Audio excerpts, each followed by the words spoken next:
Peggy 16.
Good evening, everyone.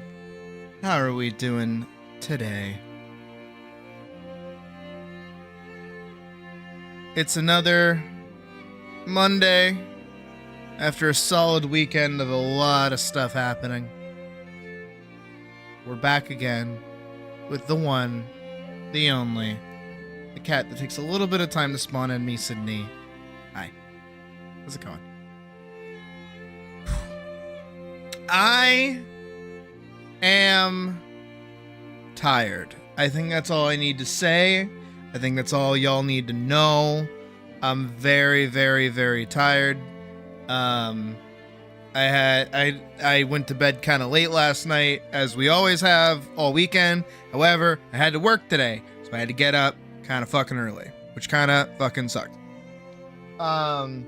I don't feel great either. Not like a sick not feel great, but just like a yucky, achy all over kind of not feel great. So you know what? Today, we're going to take it super chill. We're going to hang out. We're going to vibe. We're going to do our thing. And one of the main things we're going to do today, besides Blue Protocol, which we're about to dive into to get caught up on the story, I want to try the tower fight that's available right now. I'm pretty sure that's up. And do anything else that I have to do for today. Afterwards, we're actually going to take a moment and we're going to map out at least 2 pages for this new comic idea that I have. I know that I was working pretty extensively on the Vanguard revival, which was, in theory, still a really good idea. And if anything, I might take the current idea that I'm working with and retool it into Vanguard, which might be interesting. But thanks to ATLYSS having an update and us playing it and me being reminded of how much I love ATLYSS, I did take the time to try and think of a way to kind of work it out. And so far, I don't know if you guys have seen it. If you go over to Art Show in the Discord, I did post a little mock-up of a design and an idea and just kind of a conceptual bit for what I would want to do for this kind of idea. And today, it sucks because I, again, had to work, and my bosses are not happy with me for taking 2 days off, and I don't think they're going to be very happy with me because I'm going to try and take Halloween off as well. So, you know, I didn't really get time to sit down and kind of think out any storyboardy stuff or things like that. So, today we'll be mostly mapping things out, planning stuff out. I have a couple of ideas that I want to do, but we'll see how those go. And then after maybe we get like a page based or even a page done, I am going to open a publicly accessible ATLYSS server to all who want to join. I'll be playing on my main character. I got to get them up to snuff. They're at level 28 and I've been leveling some of the professions on them. I haven't done any fishing, so I'm probably going to do mostly that. And then we'll do some hard mode raids. Well, not hard mode raids. We'll do the harder raids that are available in the game. Just for stuff. Get some money together. You know, and I think I want to start kind of making that character more of my baseline character. Because they are the first one that I ever made. And every single time a new update comes out, I have to play something different. But I do enjoy playing that character. I want to level them up. I want to get them up to snuff. So that's the plan with that. Join if you want. No pressure if you don't want to. No problem. That'll be later tonight anyways. Probably closer around to like 10 o'clock or something. Maybe even 9. But we'll see. We'll see what today has to bring for us. Because step 1, first and foremost, we have to go play Blue Protocol, which is step 1. That's the first thing we gotta do. So I am knocking shit over. Oops. All right. Let me pause that. Let's boot up the game and just hop right into content for today. Woohoo! Yeah. How are you guys doing today, by the by? Y'all doing good? Y'all having a good gross ass Monday? It's kind of dreary out where I'm at. Looking out the window right now, it's kind of ugh. It's been gray all day, rainy. But that's okay. We get to experience bright, sunny sun in our favorite gacha MMO RPG, Blue Genshin, Zenless, Wuthering, Star Resonance, buy all the gacha now gacha game. Ooh, what's this? Oh, from the boss raid. Awesome. Oh shit. I don't want to be around you right now. Wait, that would mean that there's other... Is anyone fighting him? Muku glitch no longer needed. No, they didn't fix it. People just don't want to do it anymore. Okay. I guess it's because we're at level with it now.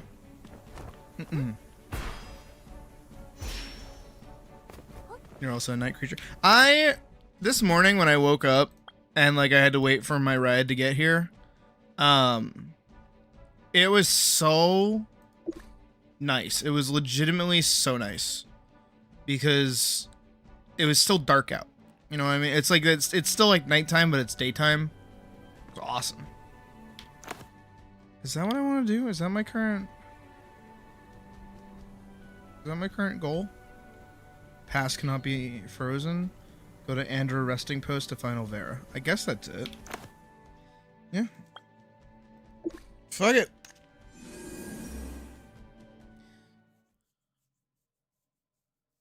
Housing unlocks when you hit 40. Right on. Shit to do in my video game. Your promise rain. Oh yeah, we should. I got bunny ears. We got Towering Ruin as well, which is cool. Story. Title. Skills. Battle Imagine. Talents. Life skill. Dungeon. System battle. Combat. Map exploration. Shopping. Take photos. Take one battle mode photo. Okay, we'll have to do that at some point. I think we can finally go do this. Maybe. Actually, yeah, we should be able to do this because it's... I think it's in sets of 3. So yesterday was the 11th trial. So that should have unlocked today. So we should be able to go do that. Take a photo. Skills. Advance any one skill to level 2. Okay, that's different. Get off that. I have bunny. I don't like how the bunny looks. I don't like how its ass is like out. Oh. What? Okay. I don't know you could get rewards for that. That's interesting. Ooh. That thing's kind of cool. I wish I liked the bird mount. Okay. I keep hitting escape, and it keeps sending me all the way out. Oh, shit. Those are cool. Those are cool.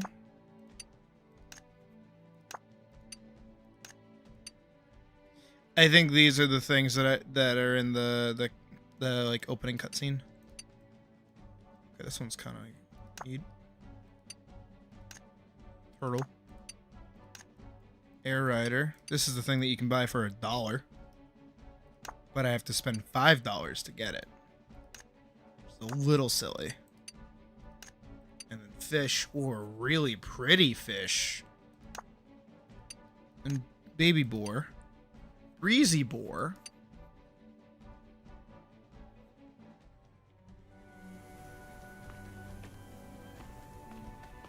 Favorite things about BPSR is how player friendly it is, or how player friendly it currently is.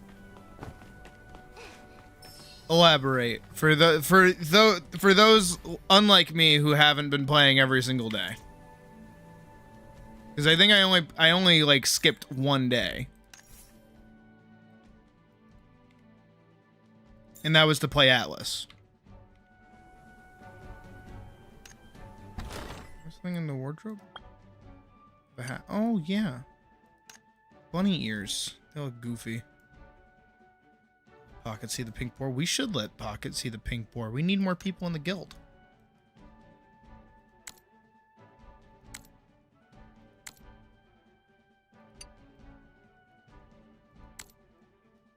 Wish I could get these.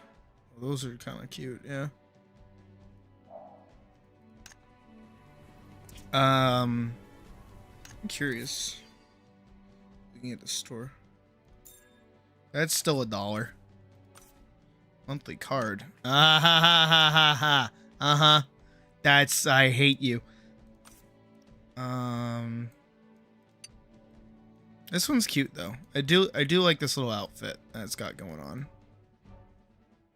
I think the helmet's cute too. That set's kind of cute. Obviously, you gotta like the bikini pack.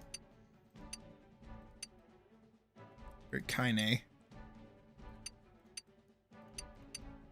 I will also say, one of the main critiques that I saw, well, not really a main critique, but one of the critiques that I did see, this one's actually really cute. I kind of like this. It's very, kill a kill. I would get this if I had enough orbs. That's money that I don't have. So what I'll do is I'll basically wait till type comes in the chat and I'll say, I want that. And then money will magically appear. Isn't a speedo because it's funny? No, it should be. Yeah.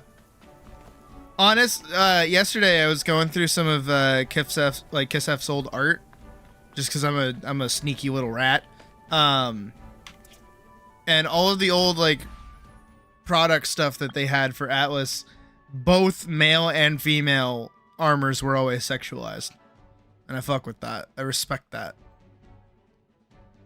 Muku Camp Patrol. The time watch stuff right now, it keeps everyone on a similar level. That way no lifers don't. Yep. And that's why the game is pissing people off, is because they want to no life it. The unemployed ruin video games.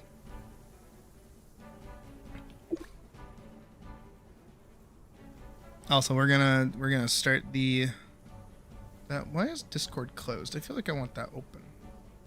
Oh, I closed it because I had that open. Okay, yeah. That's my bad.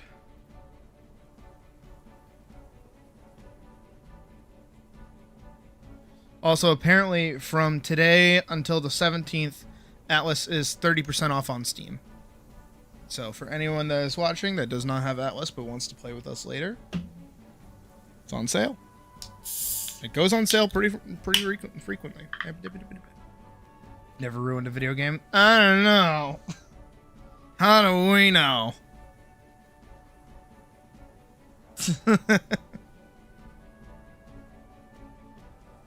Nah, because you guys are the good unemployeds.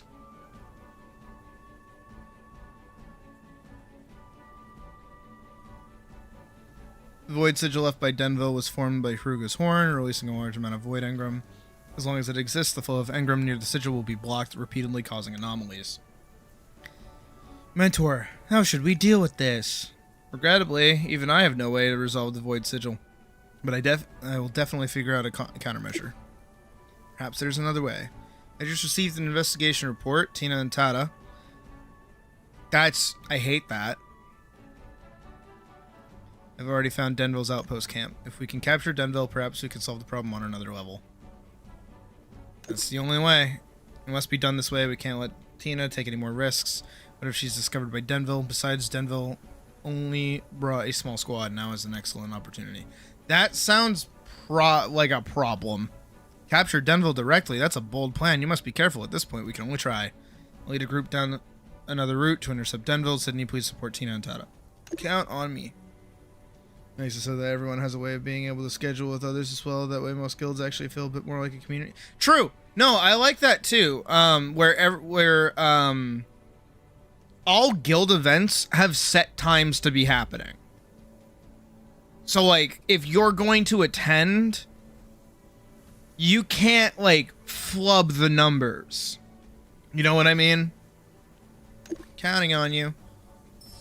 Like, I know that there's a lot of times, especially since I started running an actual community, that, like, I'll want to do something, but everyone's busy. And because I planned it so soon, other people have already made plans. You know? Actually, speaking of which, this weekend, I was going to make a post about it, but I totally forgot. This weekend on Saturday, I do want to try to do another movie night thing, maybe a bit later into the day. And I want to watch Over the Garden Wall with you guys again, and something else, something as well, you know. Couple other movies, just Halloween animated films, stuff like that. But again, I know that there are going to be people who are going to be busy during those times, and they're going to miss out on it, or they're going to make plans already, like today or yesterday or like last week, not realizing that, oh, there was an event that is coming up, you know, that kind of thing. So on top of that, I think that this game saying, this is when the guild is doing stuff. You either show up or you miss out. One of the two. And it's no person making that decision. It's the game making that decision. So if you want in, you have to make that time. Do movie stuff, mostly spooky movies and stuff. She would fucking usurp my time. Not that it matters. Y'all better have some amount of fucking loyalty. Photos. Oh my god. Alright.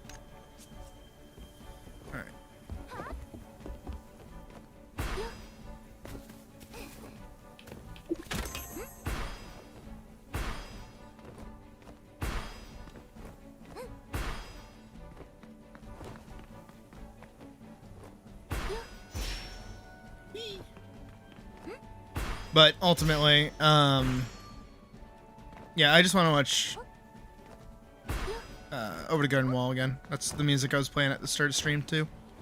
But not only just that, where the fuck am I? What am I thinking about? What's going on? This weekend I won't be streaming like at all, because I'll be working on the costume model for the next 2 weeks and figuring out games to play during those 2 weeks.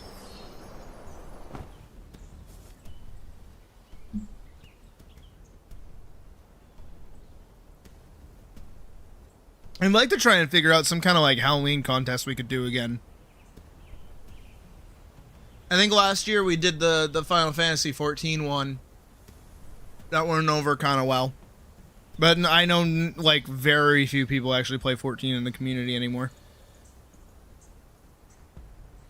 Any news on your end?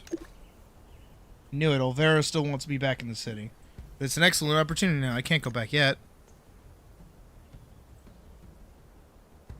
Which one, Vorkson? New secret. Now is the best time to sneak into Devil's Post and awaken him with the Imagine Seed. Guess it's alright to tell you. Sydney, it's you. Long time no see. I didn't expect you to come find me. Explain the reason. Things will go smoothly. We must hurry. Denville is probably preparing his next move.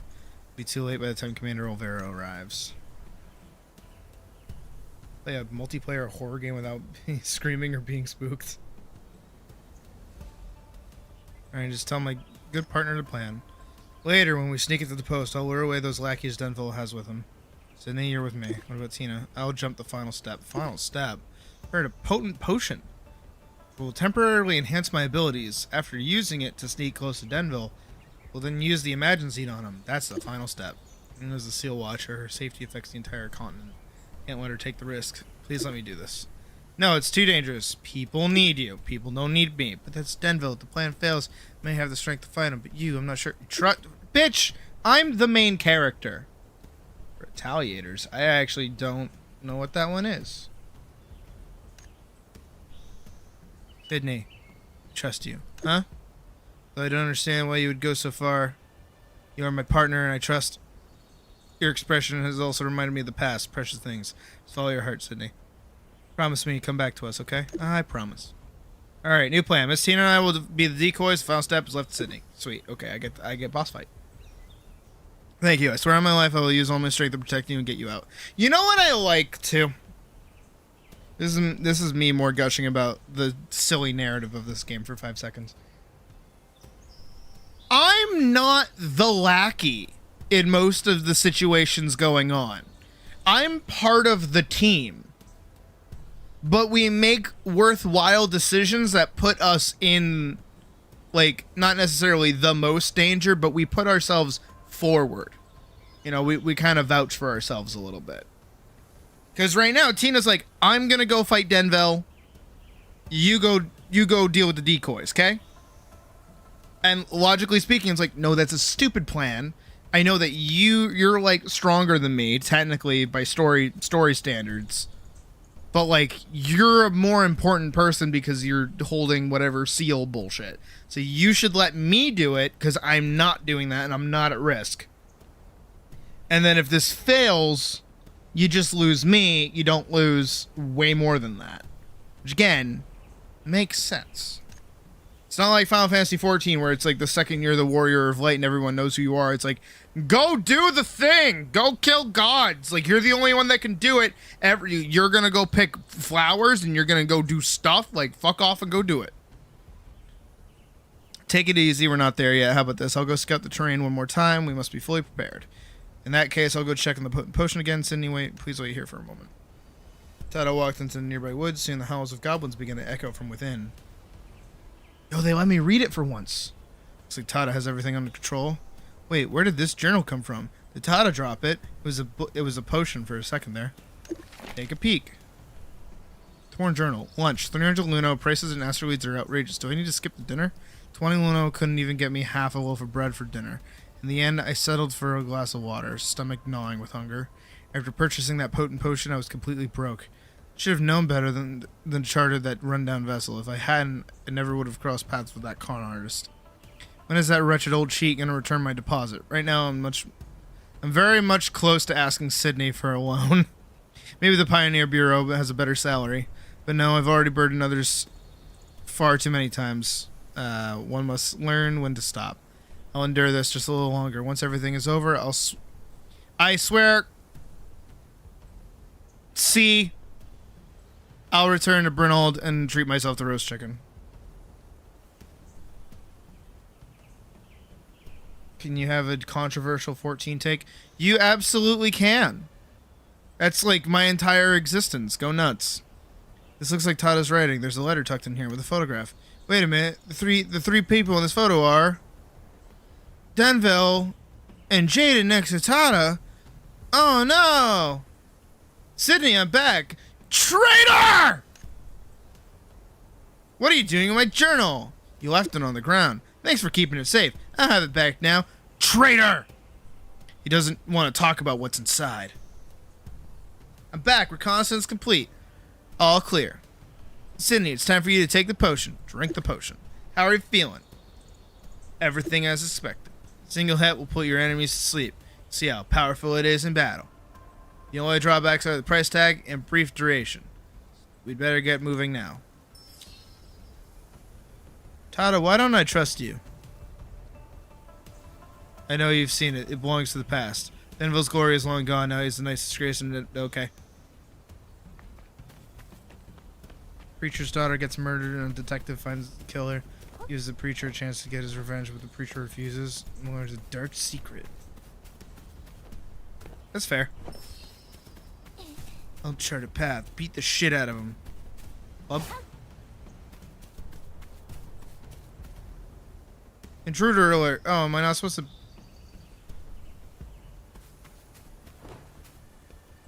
Oh. Bah! SHB isn't as good an expansion to you as you dislike being the main character of a story. Yeesh, brother, you're gonna get shot. I'm gonna be the one to shoot you. Who's messaging me and why? That's Puck.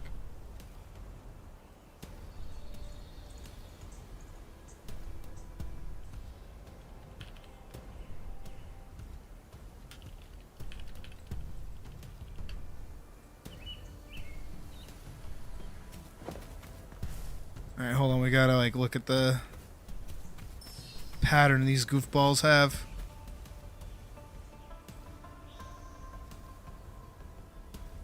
Okay, they rotate like at the same time.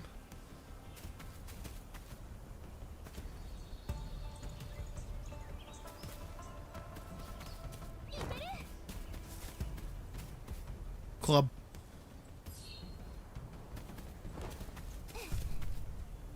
Club. It's fun to imagine things.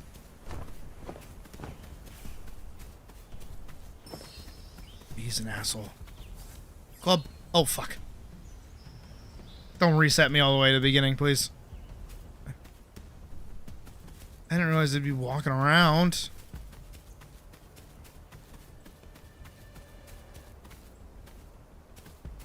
Shit! Oh, that's so specific.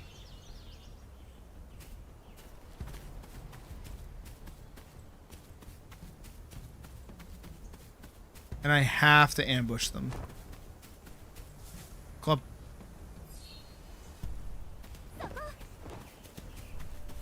Club.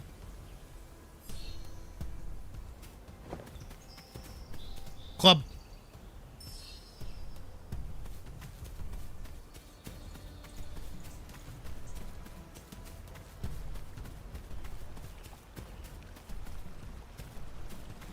Club. Bah!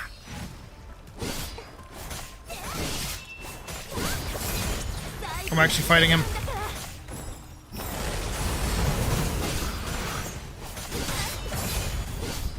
Oh shit, he beat the fuck out of me. 諦めろ。遊びにもならん。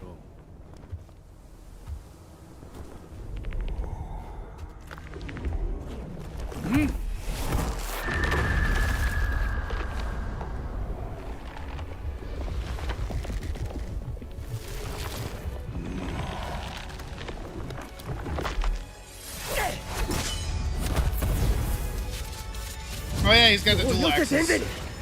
なぜあなたほどの人がそんな姿になってしまったんだ。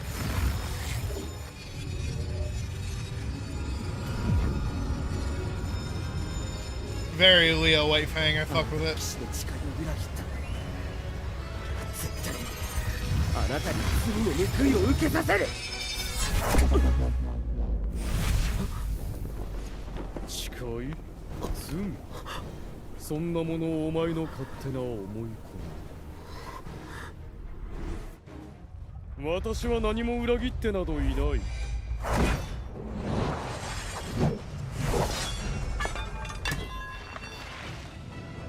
Oh, Tada! He's bleeding blue!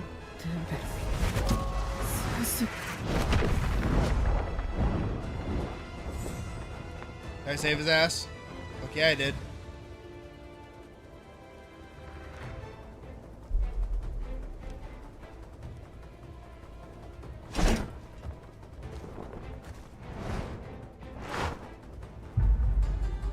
Why didn't I do that first?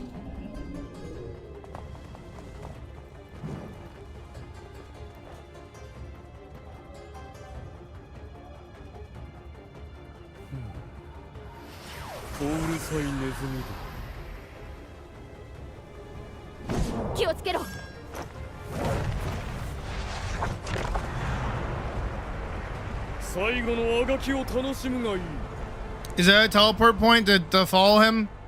Oh no, it cleared up. Never mind. Okay, whatever. Fine.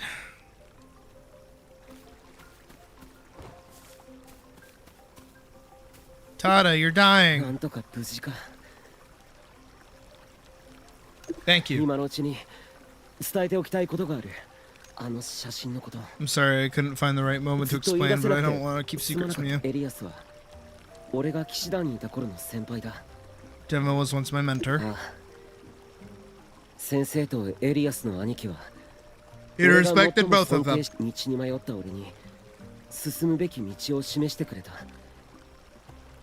He taught him how to be a knight.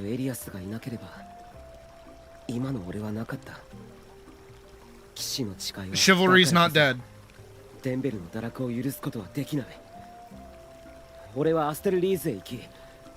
incredibly brave. 俺はデンベルに勝てなかった。君たちまで You saved me, remember? 君 Save your strength, dumb 無事でいて bitch. くれて。お邪魔してすみません。 Your moment, but Tada, it's just a fracture, so maybe tone down the tragic goodbyes. 骨折？軽い骨折です。 Some minor きち fracture. んと休めば治ります。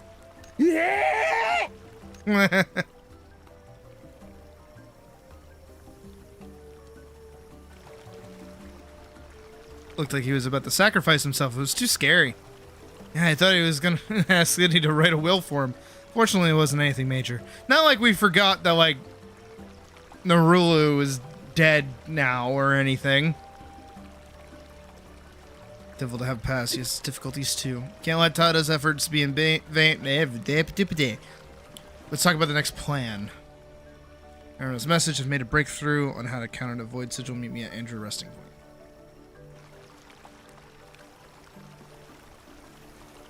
Mentor's made a decision for us. Resolving the void sigil is the first step in foiling Denville's plan. Let's meet up with Lady Arona.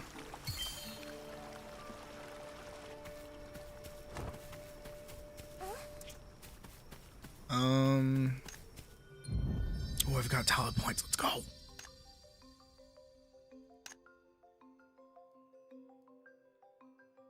Well, Zeal Crusade is active. Vanguard strikes involves in the Vanguard hunt. Okay. I don't have any more of those. Damn. Season hub. Maybe I'll get one from here.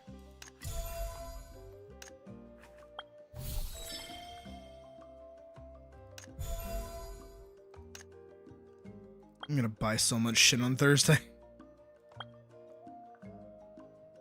Okay. Huh. Actually, wait. Can I get... No, it doesn't look like I can. Damn. Oh, also, Dave, you're still here.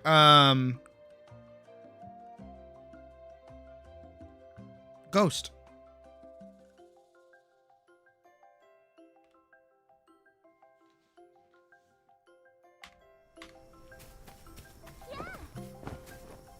Oh no, Day is not out tanking me. What are you talking about? Pfft, that's not gonna happen. Y'all know what's up. I'm the tank. No one else is.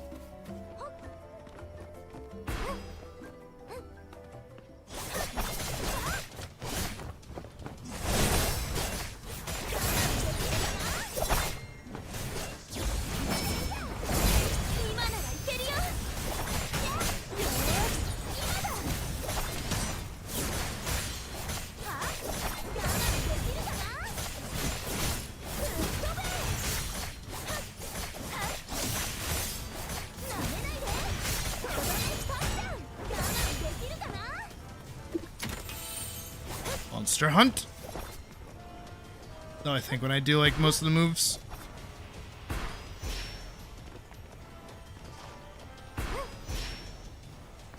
Alright, stamina.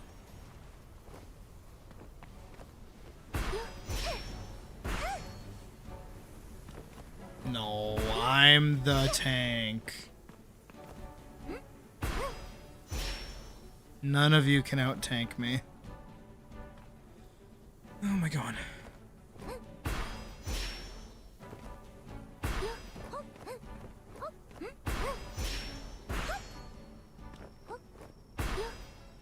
I'm also apparently the fucking goat.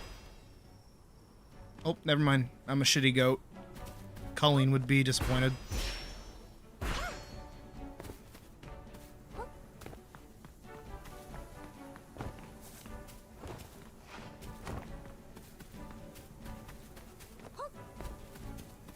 See, and that's where I'm the opposite, Day. I like everything that makes me the center of attention. That's why I'm a fucking live streamer.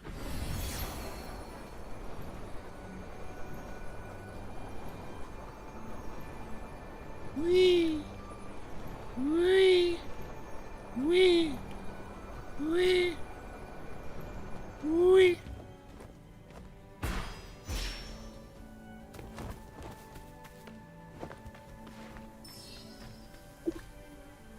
Screw gravity. Hold on, wait. I can make that even funnier. Ready? Pfft. Screw gravity. Whoop. Whoop.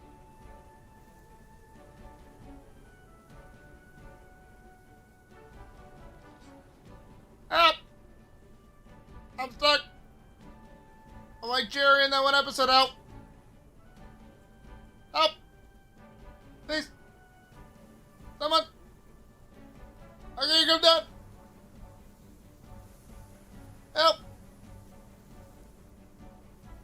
I didn't mean to do it. I'm sorry, Gravity. Gravity, please! Let me down, please! I'm back, I'm sorry! I didn't mean it! My bad.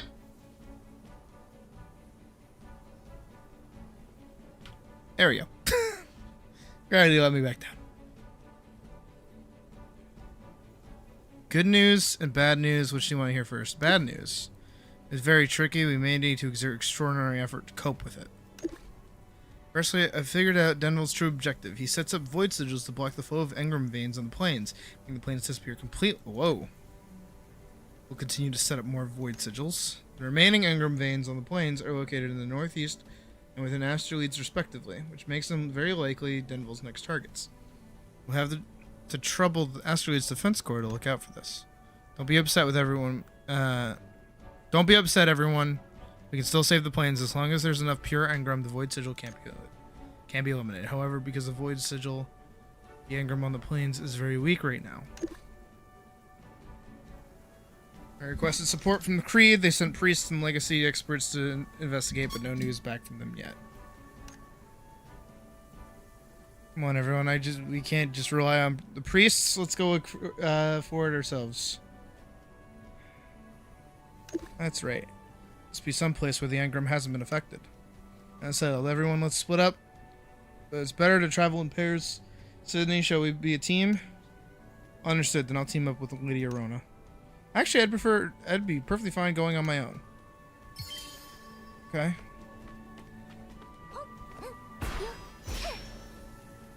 Slash taunt. Yeah, let's taunt, yeah.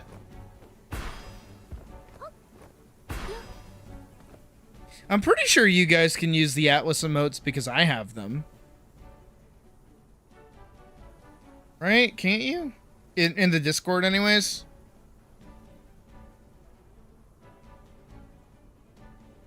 Yeah, I just posted that. I wonder if you guys can use it. This area is filled with wartime pollutants. Direct contact could be toxic. Are you sure this is what we're searching for? Is there a way around it? Of course there is. Follow me.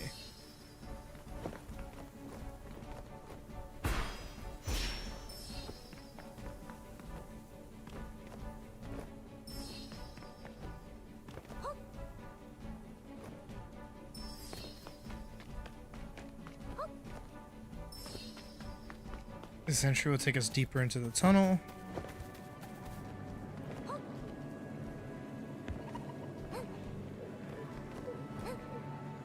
I can only double jump in here. Looks like someone's over there. Let's check it out. It's Priest Stanley. Oh, this fucking guy. You guys can't use them. That's fucking lame. Well, get taunted, I guess. You're simply gathering engrams, aren't you? That legendary adventurer requested the order to send me to aid her. What? I know exactly what you're after, this legacy, but mark my words, I'll never hand it over to you. What do you mean? Stanley lets out a bitter scoff and shatters the engram collector. Engram bursts forth, but oh. Why are you doing this? I need to destroy it, the Void Sigil and the Dark Mist Legion's warfare. All of it is divine punishment and bond of humanity. Humans have betrayed the Divine's will. They're nothing more than failed creations. A sickness affected this world. All of you, everyone, including me, we can truly wash away our sins. Only through divine punishment. Just, like, fucking... Stay calm. Roughing them up won't get us the engram we need. We need to save these people first. The toxic gas is growing thicker. We need to act before everyone collapses. Some residual engram nearby. Is this a new mechanic to the game? Fetch nearby engram orbs to collect engram. Oh. Bloop. Bloop. Bloop.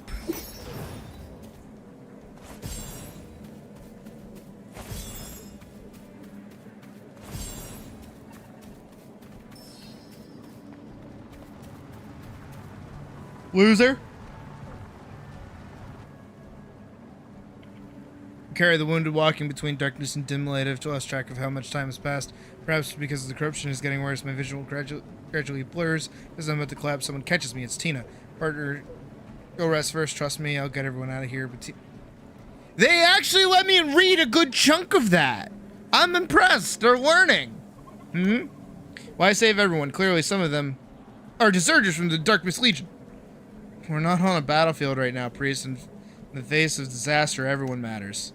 What's more, they have escaped the Darkness Legion and are now ordinary citizens. But these people were all once members of the Darkness Legion. They all have committed evil deeds.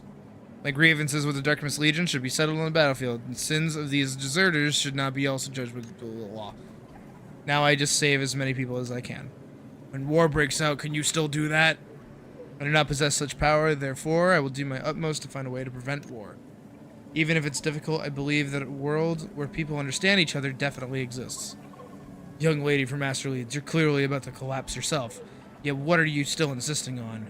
On this land, still such a pure soul. I'll just believe in humanity one last time. Grumble, grumble. I hate my life. You know, I carry Stanley out of the tunnel. For now, the crisis is over.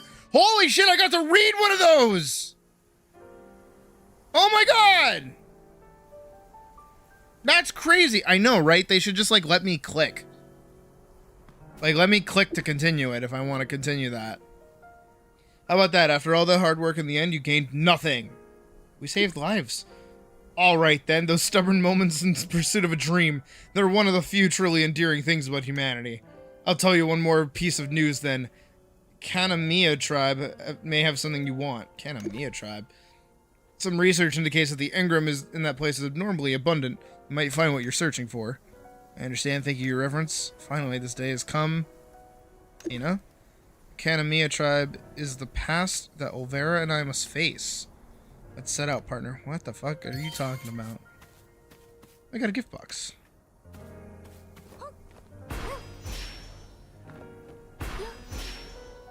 I am also now level 40. Let's go. That's huge. Poggers. Poggers!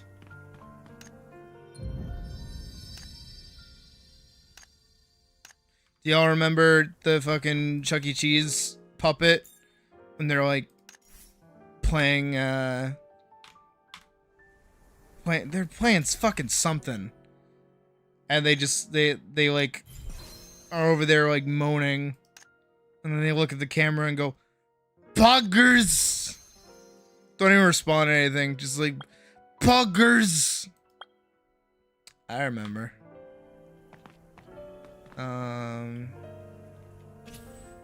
Shield spec. Stop telling me to do shit. No, I want this. I want this, like, really bad. Hell yeah. Soon, soon, soon, soon.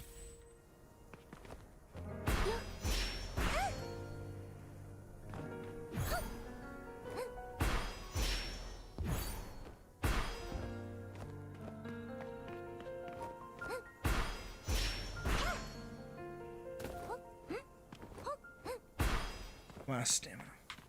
Hold on. I gotta pull it up now.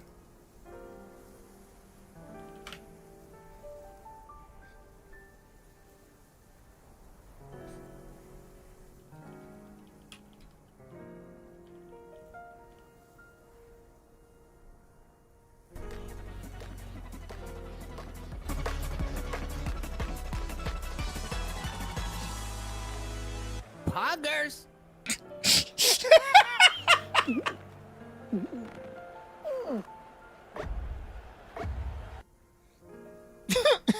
You can't. You can't.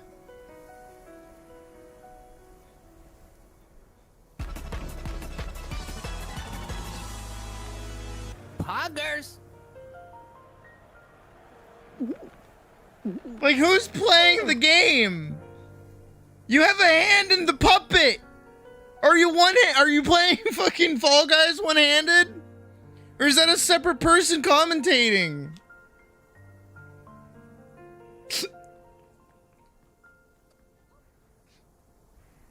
Poggers! There's no chat either, and there's no top donations. No one's watching. Oh, it's depressing. Dude, I really just want this ability.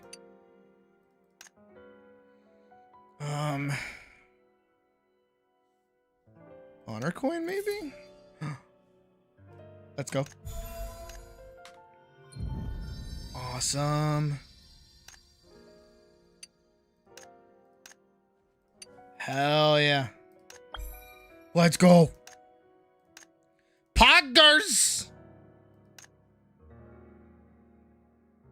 Ooh, let me get these actually. Let me get as many of these as I can actually. Hell yeah.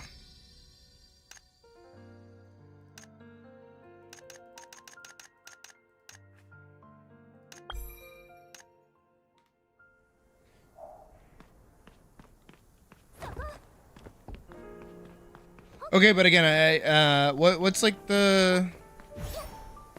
What the fuck?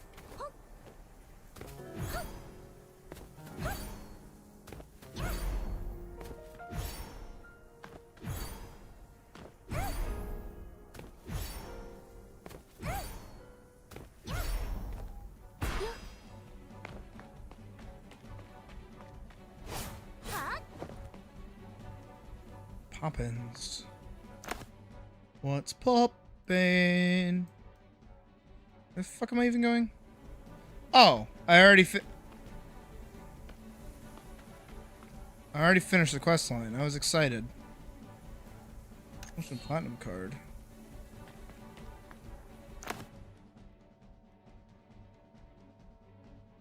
hate that I have to zoom in to zoom out.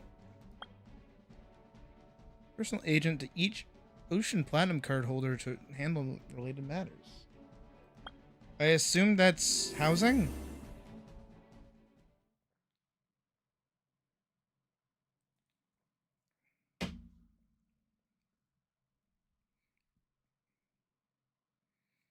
So how does the jumpy thing even work?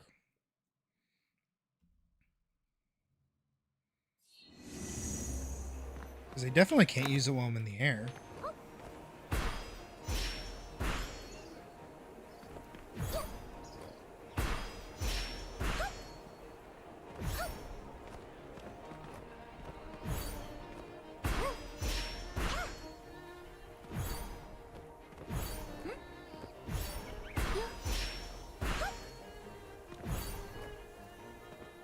Keybind is H for the what? Yeah, it's for combat. That's for auto combat. I don't need that. Whee!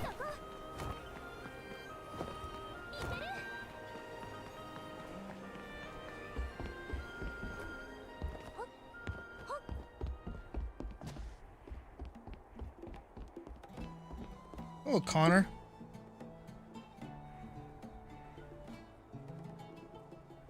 Greetings. You must be the new holder of the Ocean Platinum card number. That's a lot of numbers there. I'm Connor, the agent assigned to you by the Ocean Platinum Card Committee. Agent? It seems you're not fully aware of what the Ocean Platinum card represents. It's sanctioned. Is sanctioned by the Housing Council. It serves not only as ATLYSS' highest honor emblem, but is also the ultimate proof of an honorary citizen with special privileges. And to honor your esteemed status, the committee has specifically assigned me as your agent. That is the same word that you said before. From now on, you can trust me with difficult situations that arise. What's the card used for? Oh, it's great help for anyone with an ATLYSS. It practically allows you to do anything and everything, like break the law. Allow me to briefly explain the powers and conveniences the Ocean Platinum card brings. Card holders enjoy unrestricted access throughout the city, including all vessels, mounts, and may attend any event. Additionally, the Ocean Platinum card represents honorary citizen status, earning you tremendous social recognition in various settings. My role is to confirm your standing, guaranteeing your unrestricted movement across ATLYSS. However, I have another purpose for arranging our meeting today. Platinum card you hold is a rather special card because, you know, you're a special person. The former holder of this card left a present for you. Who is the former holder? Ocean Platinum card holders are individuals who have made significant contributions to ATLYSS, including the previous card holder. Yet the former holder of this card was remarkably unconventional, voluntarily canceling their card and leaving this gift behind. It was meant for the next card holder, not to be opened by anyone else. What? Since then, this is Ocean Platinum card number has remained vacant, and this box has passed through several agents' hands. Now that the Platinum card has found a new holder, I can finally accomplish this duty by delivering this gift to you personally. Please, let my soul go free. I'm actually a ghost. I've been dead for over 1,000 years. This fucking card is my unfinished business. Please let me go. As for what this box contains, perhaps you should open it and see for yourself. It presents a black wooden case with an antique key with a gear-shaped mark in the center of the box. The box features a simple... Why didn't he move? Simple metal trim along its edges with an elegant log hanging on the front. Imagine... Shake it gently. The box produces no sound besides a clink of the padlock against it, as if its secrets have dissolved into nothingness over time. If I may be so bold, why not simply over the box and look? Fuck off, Connor. You never get a gift for Christmas? No, of course you fucking wouldn't. You look lame as hell. I bet your parents were poor, because you know what? Santa hates poor kids, and I bet that's what you are. But that's why you have a normal fucking 9-to-5 job. I bet this isn't even your job. You're probably a volunteer. You probably don't even get paid for this, you piece of shit. Let me shake my fucking toy if I fucking want to, you dumb, stupid person. Fuck off. I'm gonna open the box. Keyhole appears brand new. The lock springs open as he gently turns the key. Lifting the lid reveals a yellowed piece of cardboard. Cardboard? Forming a unique matrix pattern along the edges of the card, a handwritten sequence of numbers is clearly visible. 29920 1473 1006. That's gotta be a cipher, right?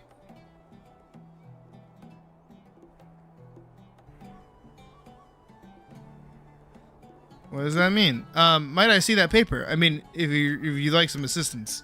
I'm not certain what these unusual holes and numbers represent, but this is a sequence of numbers surely holds far greater significance than a mere prank. Because shortly after canceling her card, the former holder died in a laboratory accident. Oh! The timing suggests she somehow anticipated her destiny and canceled the card with simply one part of her farewell to the world. Laboratory accident. To my knowledge, she was a famous legacy artisan awarded the Ocean Platinum card for her work on the second-generation Engram engine. Why is he yelling at me? However, it's been over 50 years since she held this card, so I know a little more than you do. However, my obligation is to serve you, the current holder. If you find this interesting, the numerical sequence just remains just that, a curiosity. You may choose to forget this episode and simply enjoy the honor and convenience the Platinum card brings, and I'll be delighted to continue serving you. But if you're curious about the secret behind these numbers, I'll help you with everything I can. Fuck off, dude. Any suggestions? The sequence looks like some kind of code. Yeah, I said a cipher. I know what that is. Given her profession as an artisan, wouldn't the Artisan Guild be a logical place to seek more details? After all, ATLYSS wasn't built in a day. I suggest we visit the Artisan Guild to investigate. You just... Okay. Whatever you say, dude. Whatever you say.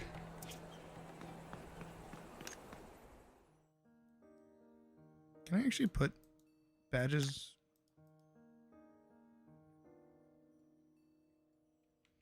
Pioneer rewards? Where do I check those? It's not Season Hub, is it? Oh.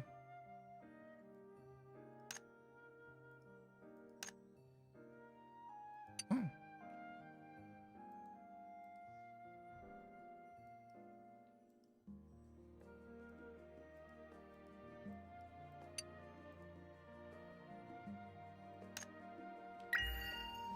Opposite of trial NPC? Oh, there's like a person.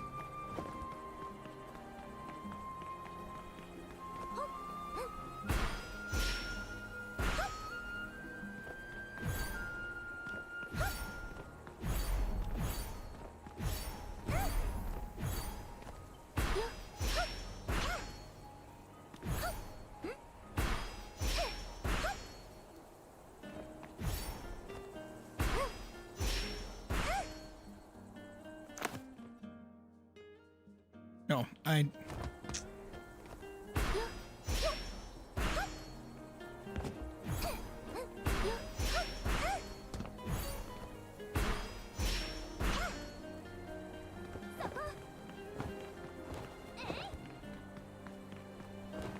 Yeah, I get what you mean. I just didn't know there was a person I had to talk to. So not over here? Oh, Pioneer Award.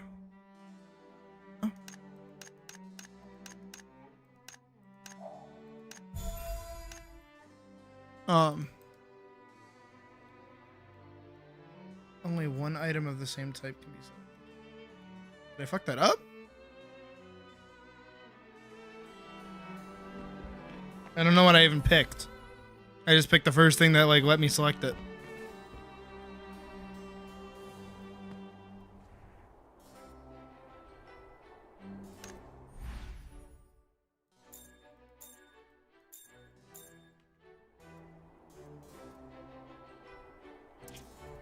Remember when this whole thing was like about a festival? Oh, so I'm gonna do these trials. I have access to 10 up to 12. Good.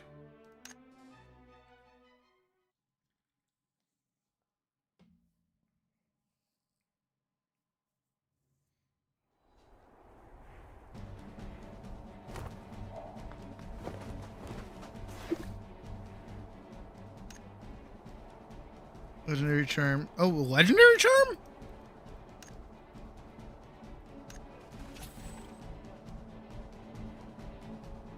Fucking gear.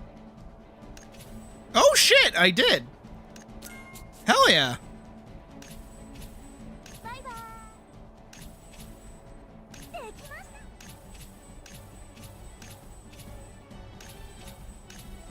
Look at me not even paying attention.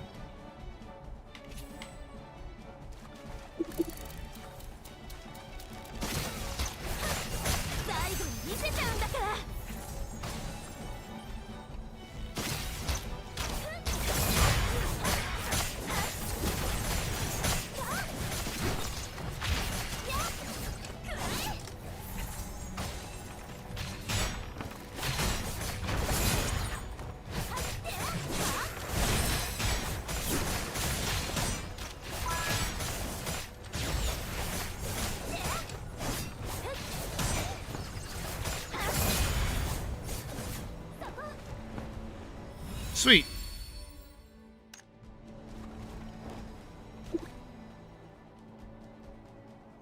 Next stage.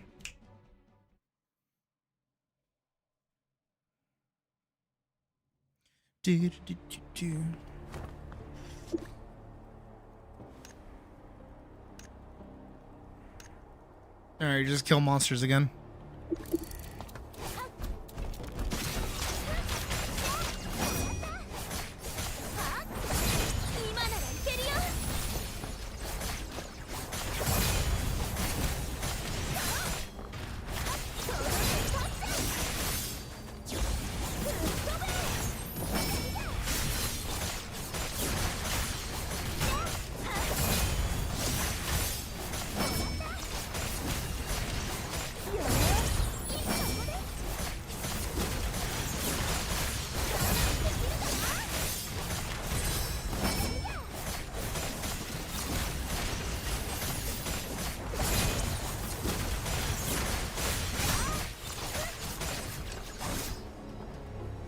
Nice.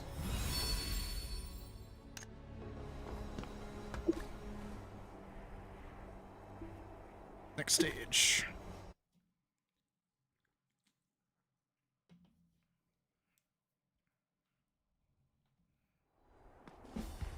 These are pretty simple to run through. Okay, withstand enemy attacks. This one's always easy.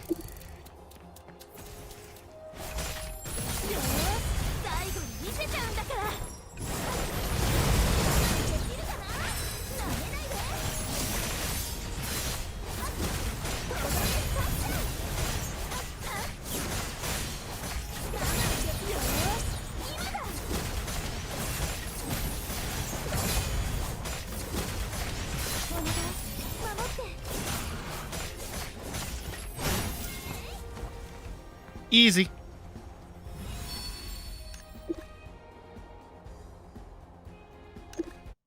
That's all of them. I'm pretty sure that's all of them.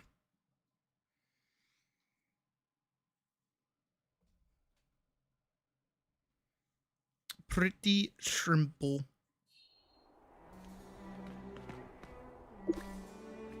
Yeah. It opens in a day and 8 hours.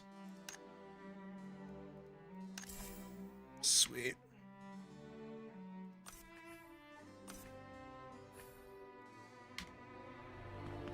Is it? I mean, yeah, I'm just a tank. I just eat damage. More talents.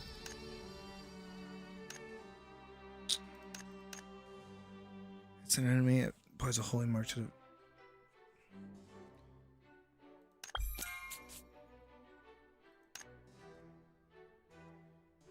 Special attack. Damaging expertise are enhanced based on missing HP. Ooh. That's smart.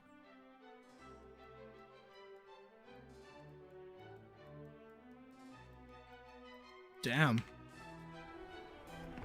I mean, I'm also playing Shield Knight, which is apparently very, very broken. Because you can just self-heal.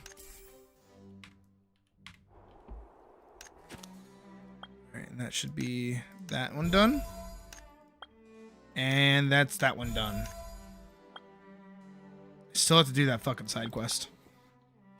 And then I only have 2 things left to do here. Oh. That's right. I have to upgrade my abilities. But only the ones that I'm using. Otherwise, it's kind of a waste of money.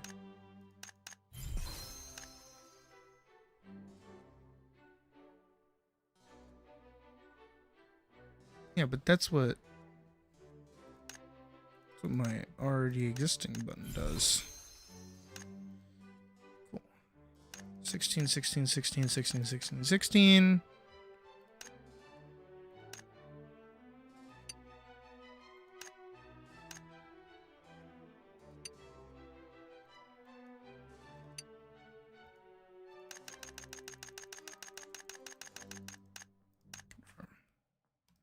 I will advance this.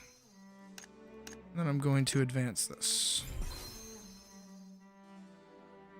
Because I like using that ability, and I'm going to keep using it. Alright, what am I missing? Take photos in battle mode, and then that's today done.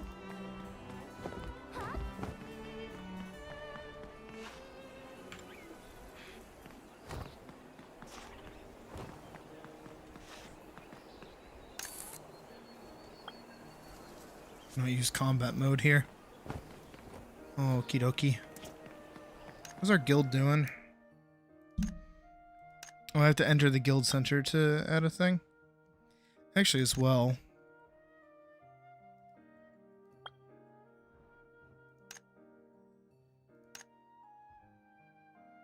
Well, I don't want... You get to be admin.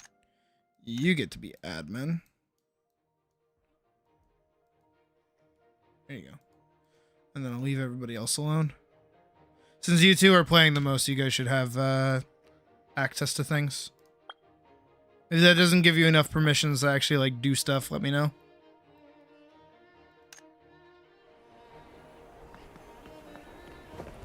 Sucks that you can't have like the custom titles for it, but it's whatever.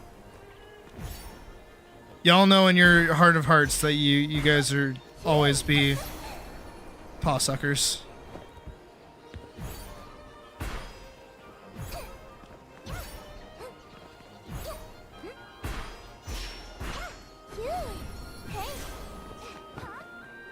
Jeez.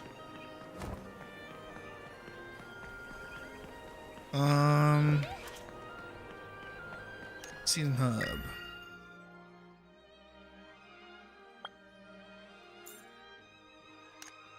More of that. Promote myself. Awesome. Just need 2 more. trophies, and I'll be a rookie tracker too.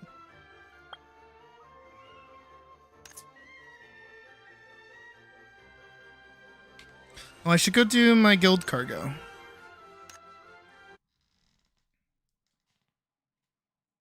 As well, before I forget.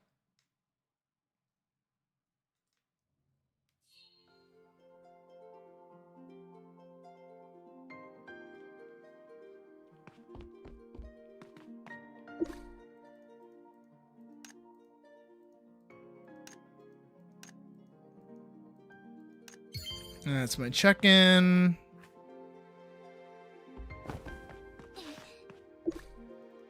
Douglas claim. Get rewards from yesterday.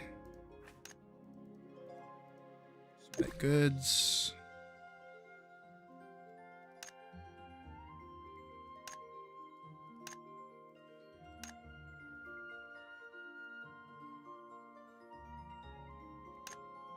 There you go.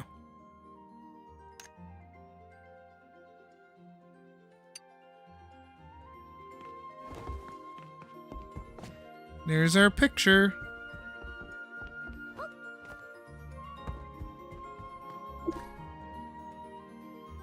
Display 2 photos.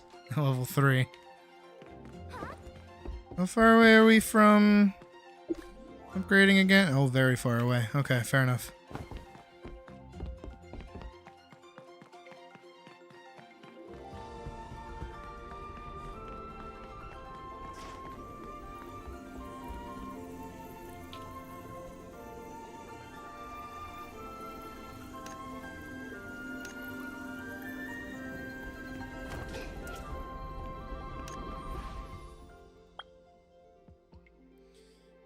Really pushing me to go do Dance Novice for whatever reason.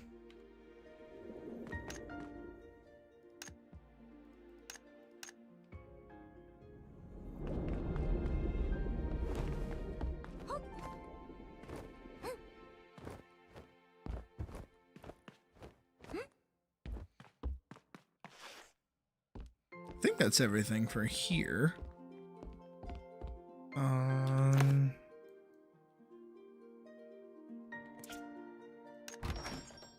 That's Trading Center. I want handbook. Preview. Oh, is that gem shit? Ah, it's gem shit. But I don't have a legendary to want to gem shit into to begin with, so it'll take a minute for that. Homestead complete guide quests. Yeah, okay. Emblem. Upgrade your emblem and enhance your combat capabilities for the season. 10-20. Oh, so that's in 7 days. Okay. Euro commissions. Venture level 55. Trail. Dragonclaw Valley. That comes out in 4 days. Dark Mist Fortress comes out in 6 days. You can buy what? Legendaries?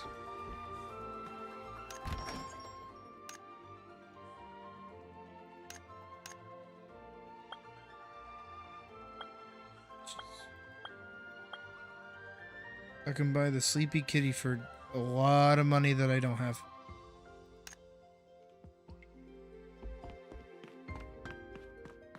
I assume from the gear exchange, maybe? Is that what you mean? Speaking of which, I think I should go look at that.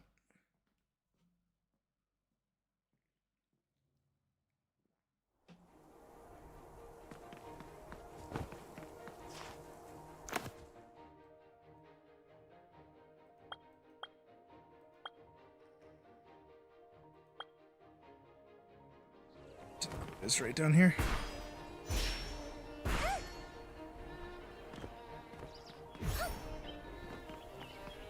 The gems? Oh, okay. Wish I could buy a legendary.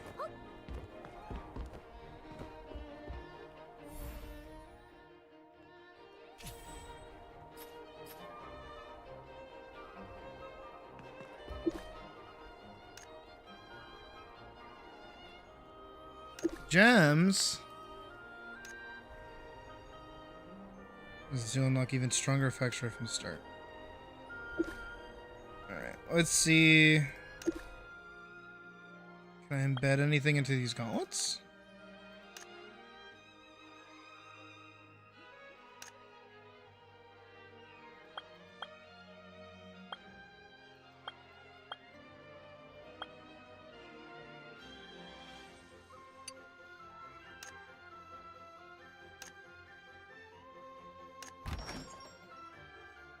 Oh.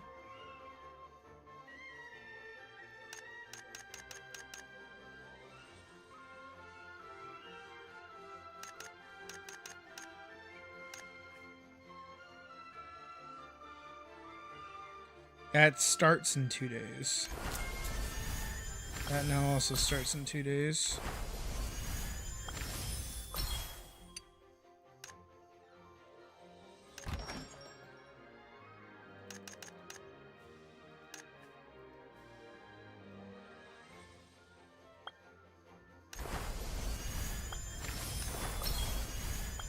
There we go.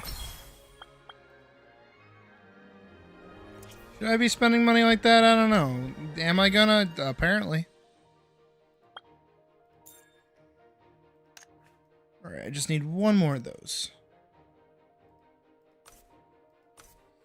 Well, I want this one.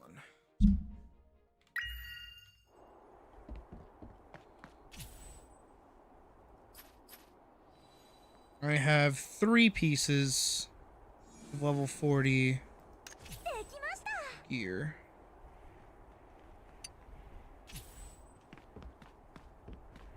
That's kind of it.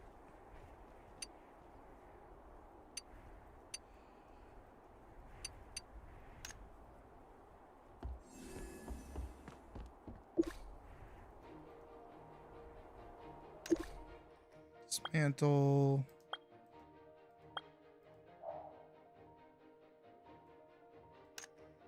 Yeah. Yeah. I don't know if that was stupid or not, but I already have legendary, so I'm good.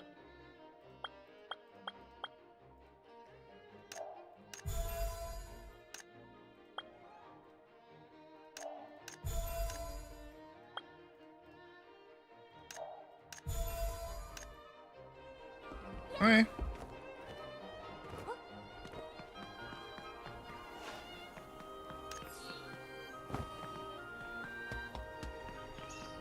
I guess we should do this quest to get the housing stuff.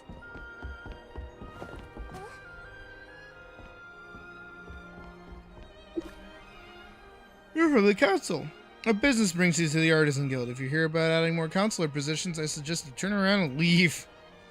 You misunderstand. We're not here to discuss counselor positions, but rather to ask about something else. That's a relief. What would you like to know? Do you know of Emiria?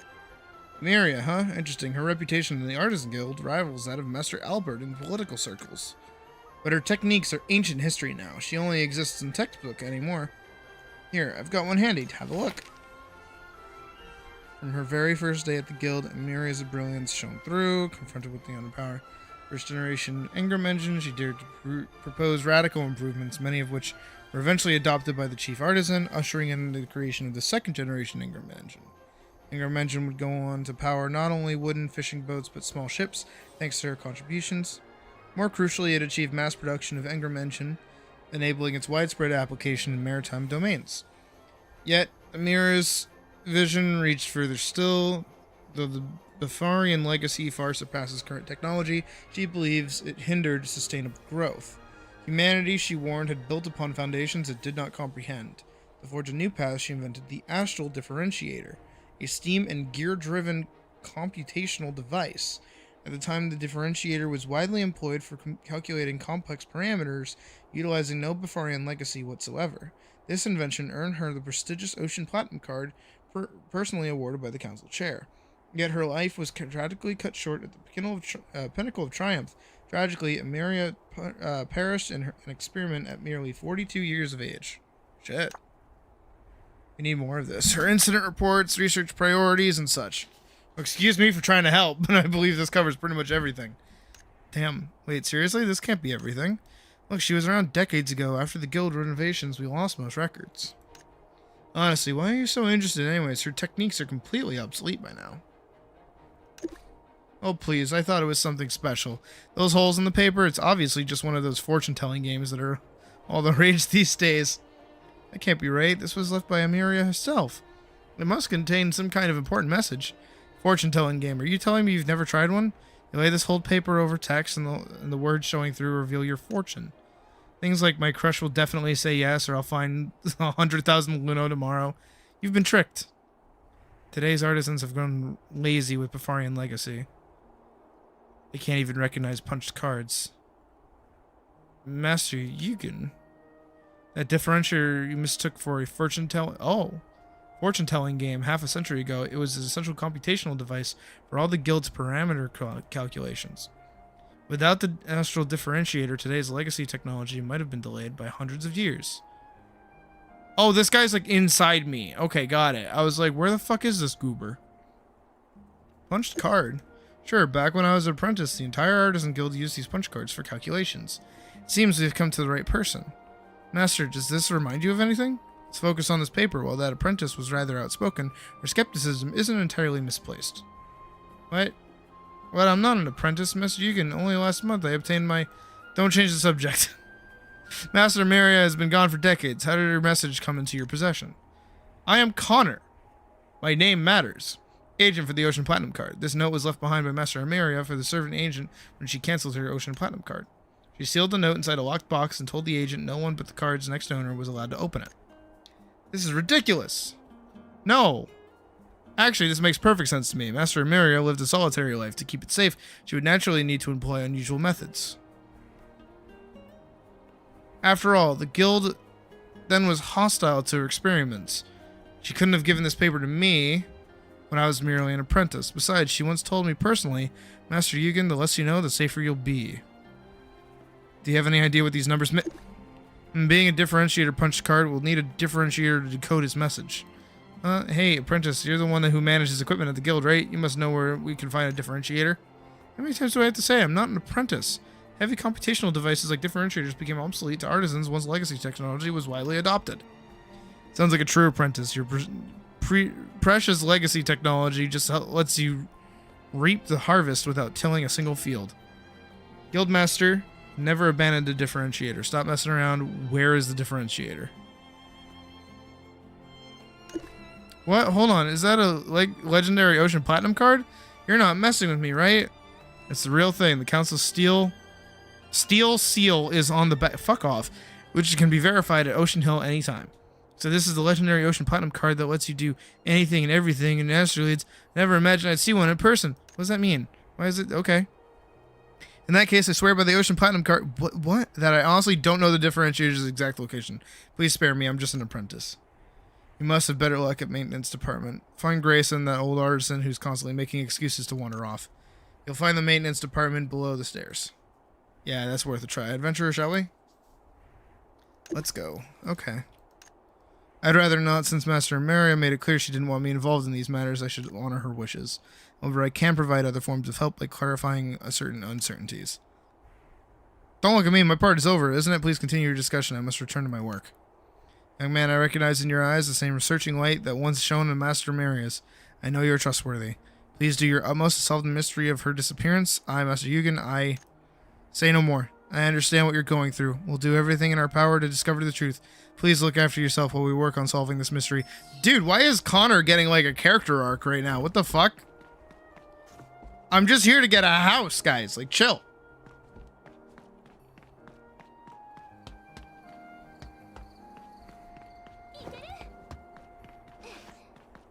What state? Where am I going? Definitely not over here.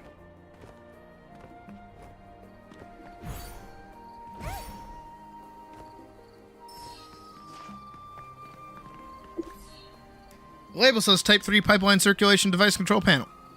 Fuck, that's a long title. Definitely not our target. An engraving reads, a true differentiator should track star trails. Not entirely clear, but if there's no more specific name, this has to be it. This machine features Befarian legacy technology, but does not appear to be differentiator. Hi, Connor. Check this out, adventurer. I found a nameplate on the machine's backside. I've made a rubbing of the text for easier reading. Here, take a look. Preheat the machine, open the coal storage compartment, and ignite the coal. Monitor the temperature gauge and wait until it reaches 100.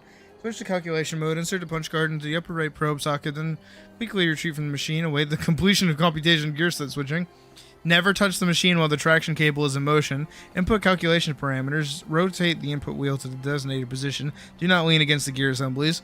Begin calculation. Activate the steam valve located at the machine's top left. Stand by for computation completion. Output results. Calculation may take anywhere from seconds to several minutes. Wait quietly for the T-hammer to print the computed results.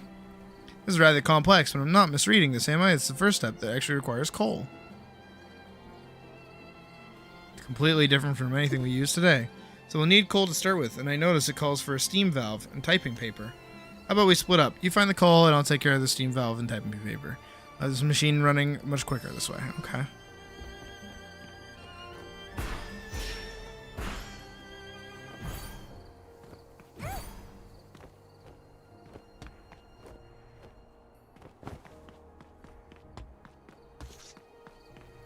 Coal. It's like on the ground.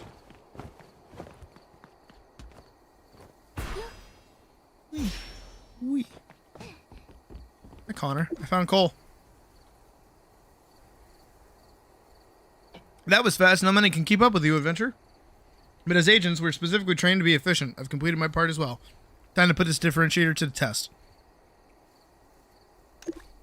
Coal burns, temperature gauge city climbs. When reaching 100, so your steam bills from the steer. The machine has completed its preheating phase.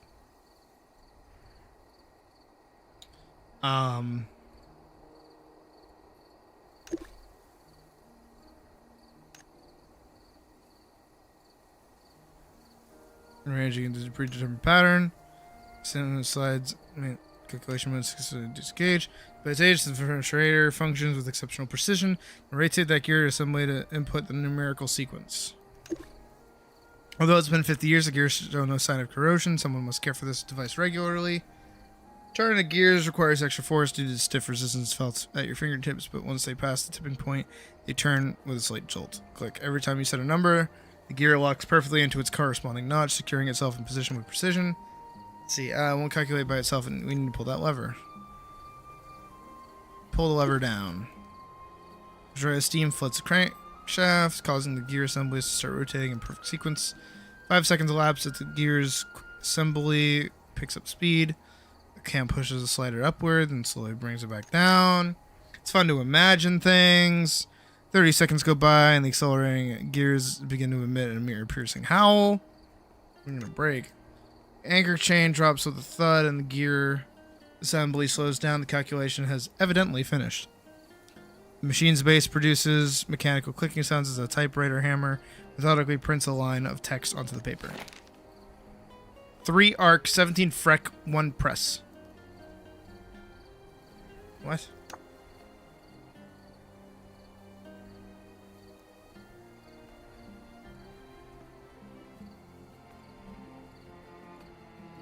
Awestruck.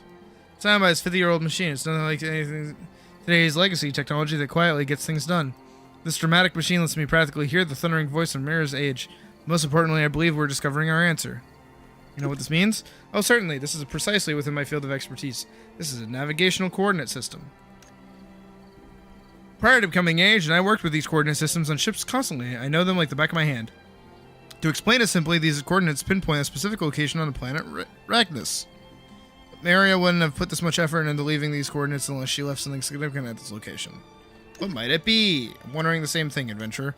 Based on my expertise, if these 3 parameters represent nautical coordinates, this location appears to be near Evershade waters. Before 4th generation engines came along, ships simply didn't have enough power, and the Evershade waters were deemed uncrossable. How did Maria even know about this place? Now, powerful 4th generation engines, Asterians have already conquered the Evershade waters and can even journey between continents. Which I'm certain that Amaria's message to us lies hidden at this location. Should you wish to journey there, I can grab a ship immediately. That fast? Of course. Your Ocean Platinum Corn gives you high priority access to ship resources. I'll proceed to the port for preparations. When you're ready to leave, meet me in the port area. Okay. Who's messaging me and why?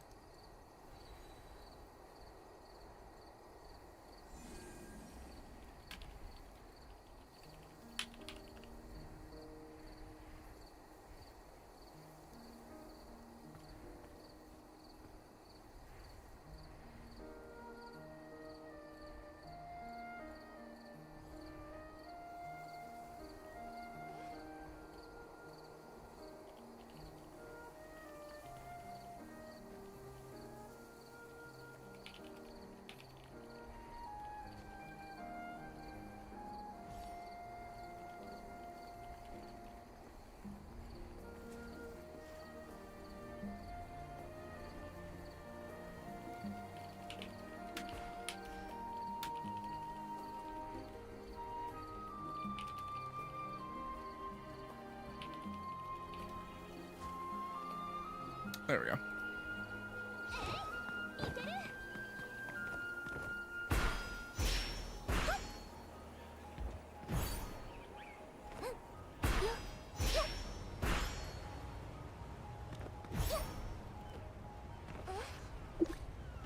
Adventurer, the ship is ready. We set sail for the coordinates right away. Since we're heading to the vicinity of overshaded waters, I specifically arranged this large ship for your safety. Let's set sail. Okay. And remember, there's a ship slowly departed from the port of ATLYSS. Along the way, stars twinkled in the night sky. Jellyfish glowed faintly in the abyssal. Seagulls circled and cried above the stern. As the sky began to lighten, an island came into view. Connor gave the order to halt. Shit. Okay, I was able to read that. I just like flubbed my words a couple of times.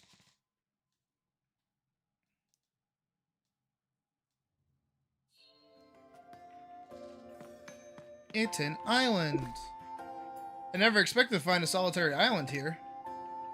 The odd thing is this island isn't marked on any of our sea charts. Did Master Maria discover this island? Someone told her about it. That makes things even more mysterious, though we can't glean much else from our current clues. In my opinion, this island must have meant something special to her. She must have spotted this island during some significant moment and committed to memory.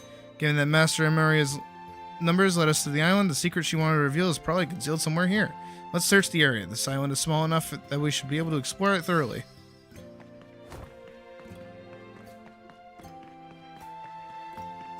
The tree bears what looks to be carved inscriptions, though they're too weathered to read. Is that a metal plate with the inscriptions under the tree? Misty Island Flight Log number 1. When you read this note, I bring you glad tidings. This island now belongs to you. Make haste. Travel to Ocean Hill and register its coordinates without delay. Since you've stepped onto this misty island, my mission may yet endure. The box with the needle attached is my flight data box used to record all aerial parameters. It marks the last beacon left by my shattered ornithopter and proves that it crossed the unknown skies and arrived on the far side. I beg you, carry it to Astralead's Artisan Guild. It alone bears witness that someone as ordinary as I once pierced what seemed to be an insurmountable barrier. It alone holds the key for humanity to defy the so-called curse of the skies and soar freely once more. What? These engravings, maybe they're from Master Amaria. Ah, yes, I see where we will be building our house.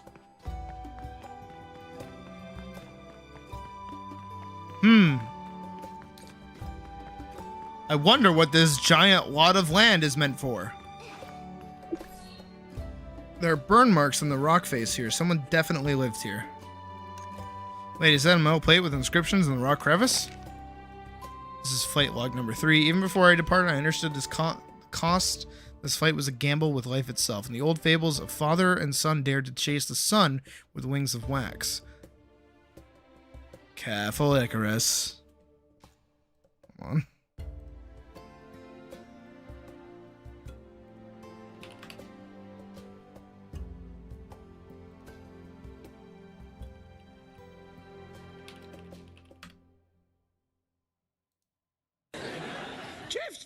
Jeff's got a Twitter account. What's your Twitter name, Jeff? Well, you can tweet me at Jeff the Robot. And has anyone tweeted you recently and upset you? He was all angry about it before the show. He was all like, he was like, I'm so angry. And his eyes went all blue and he was like, who the do they think they are? Right? Yeah, that's about the short of it. Yeah. What was the tweet you got that so upset you?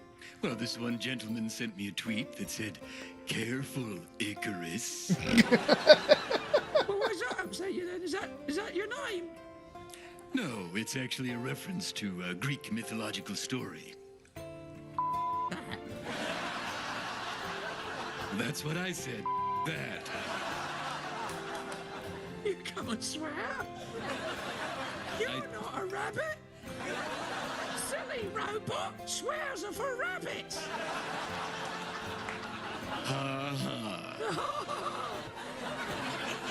Wow. I have to say, a very attractive studio audience. I fucking love Craig Ferguson.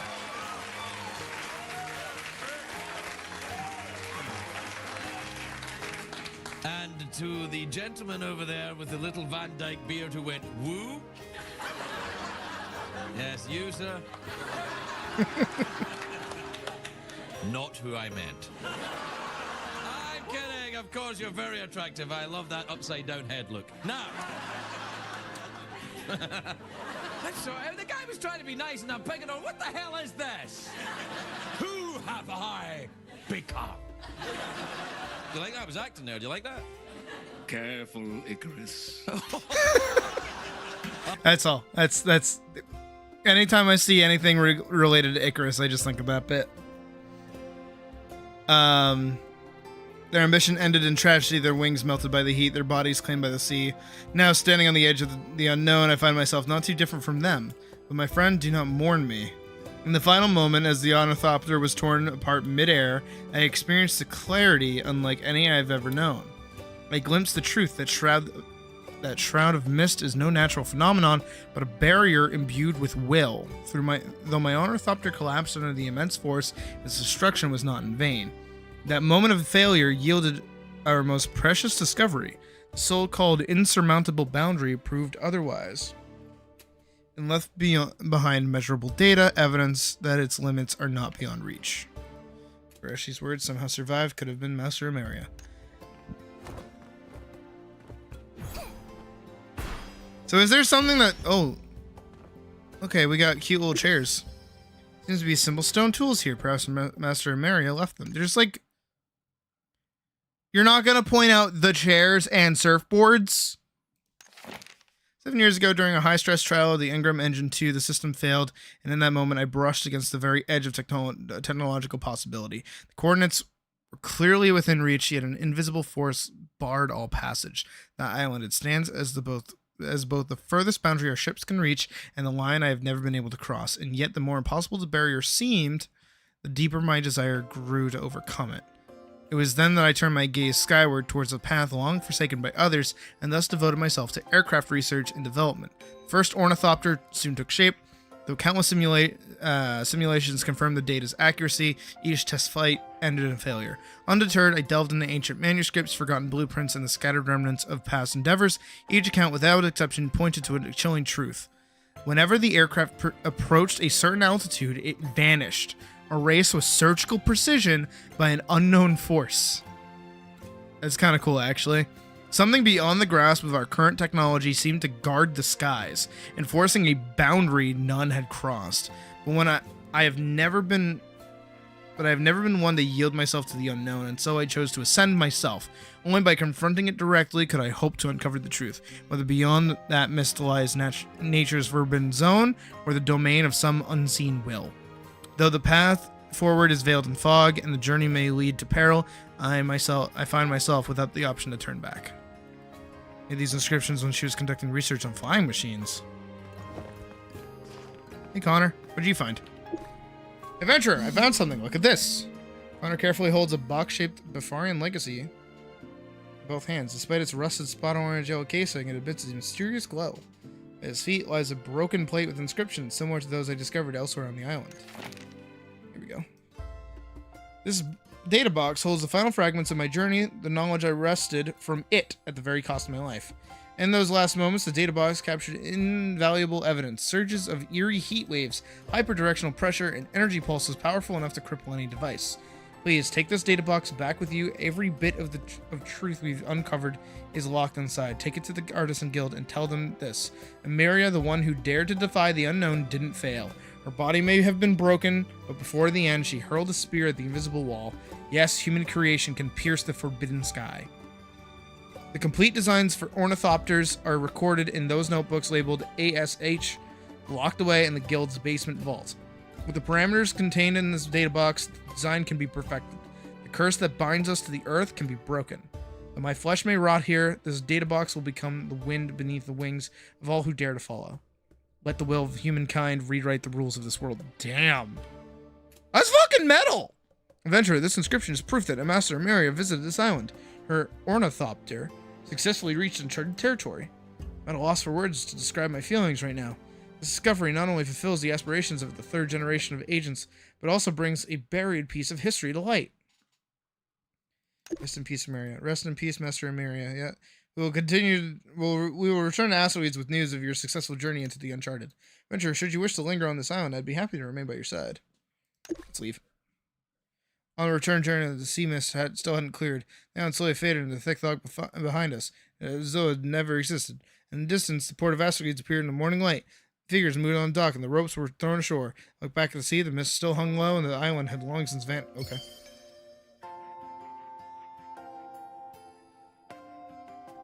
Okay, I was like, I'm still on the island. This is a lost moment right now? Like, what's going on?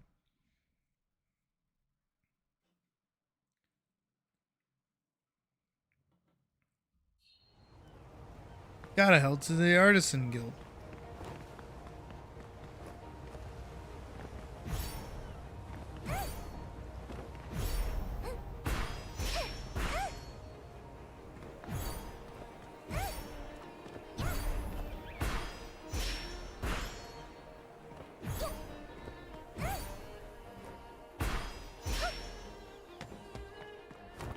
There we go.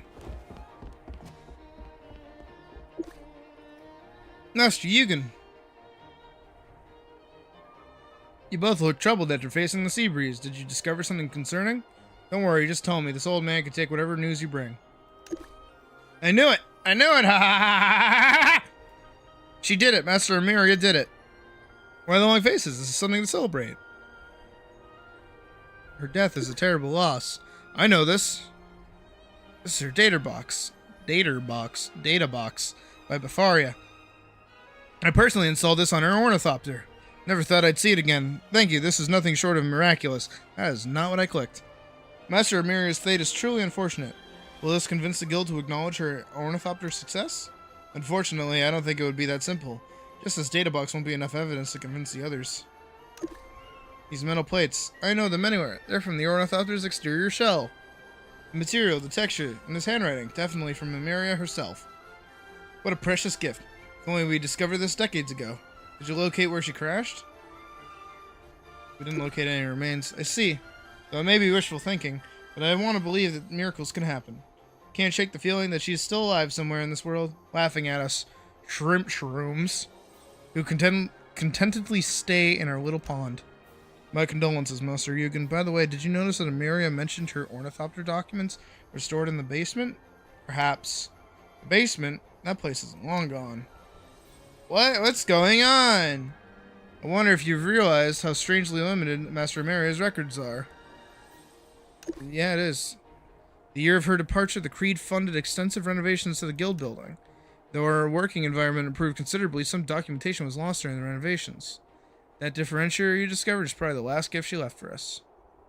That's suspiciously coincidental. Indeed, it all seems incredibly convenient, but every coincidence is born from the confluence of complex events. See, let's keep this coincidences quiet for now. ATLYSS wasn't built in a day after all. Shut up! Well, I certainly picked the right people. Adventurer Connor, thank you for everything you've done for her. Unfortunately, I'm merely an old artisan with little to give in thanks. Please accept this data box as a token of my gratitude. After I've retrieved the flight data it contains, of course. Couldn't possibly take this. You're too kind, Master Yugen. In fact, Master Ameria has already provided us with an extremely generous gift. Under ATLYSS law, whoever discovers and registers an unknown island legally becomes its owner. Which means that this adventurer, the current holder of the Ocean Platinum card number, that number, is the actual owner of the Misty Island. That's wonderful. This is the perfect acknowledgement of the adventurer's courage, and entirely deserved. Adventurer, how do you intend to use this island? I'm going to make it a homestead. No matter how you decide to use this island, I'll help you in any way I can. As someone who helped unearth this hidden history, I consider it my responsibility. First, we need a vision of ATLYSS to officially register the island. Once we secure the proper deeds, we can start developing it. Congratulations, young adventurer. May courage and wisdom always guide your path. Okay. Time to go register a homestead. I wonder how in depth the actual like homesteading is.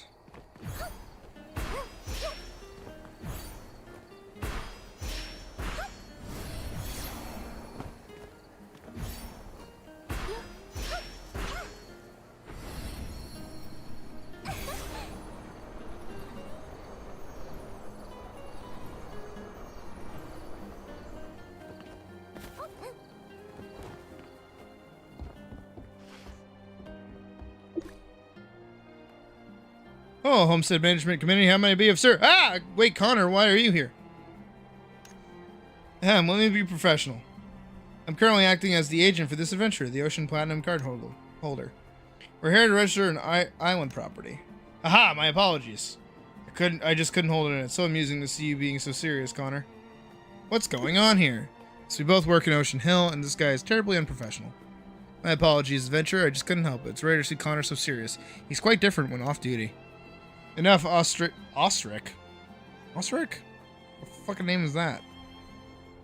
Just get back to business. Alright, no reading, getting roped up. Adventure, if you want to register an island property, you need to provide its coordinates. One moment while I check this. Running an ANC chart, and I can't find any historical records. You seem to be the first person to register this island. However, to finalize the registration, Ocean Hill personnel must visit the island and provide official verification.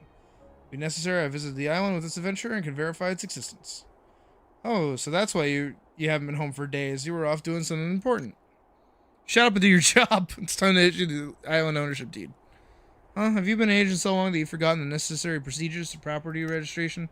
Check the legal code. Chapter 7, Article 34. The issuance of an ownership deed is contingent upon the applicant having verified construction rights of the island. Are construction rights part of the ownership rights? You really don't know about this, do you? They're included in ownership rights, but only as a legal concept. Essentially, you must build an actual structure on the island before I can issue the certificate. Oh my god. Why is it actual bureaucracy? What is this? Why are these... Council's red tape. You've probably heard it all.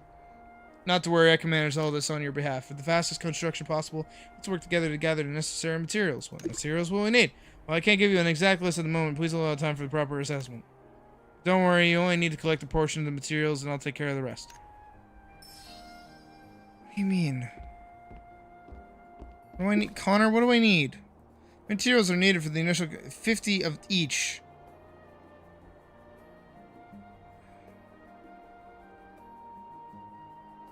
Neither of those.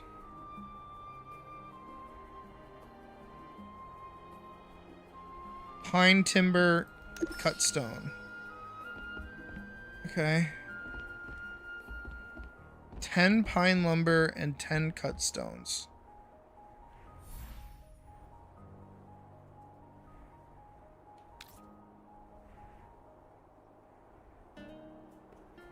Okay. Trading center. This is gonna be really expensive. Cut. Uh-oh. Follow.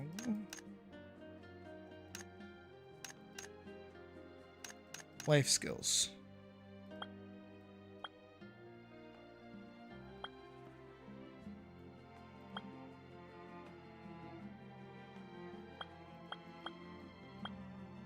Uh-oh. Uh-oh. Pine lumber.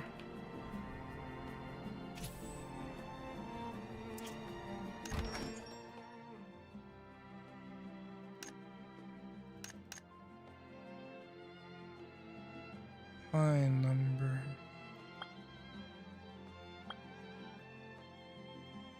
Fine. Fuck.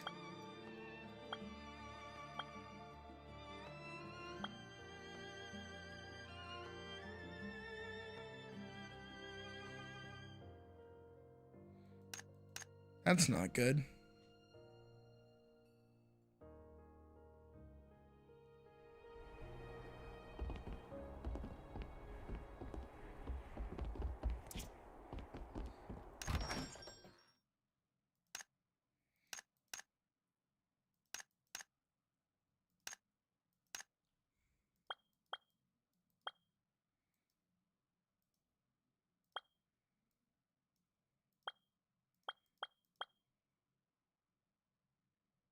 Hmm.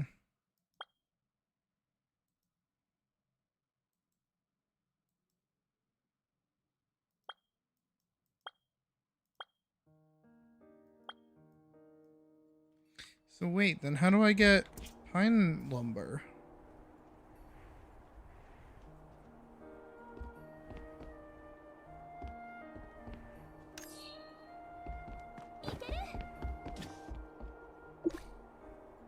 Do you have 10 pine lumber and 10 cut stone ready? Pine lumber can be attained through artisanry, cut stone through gem crafting. I don't have either of those.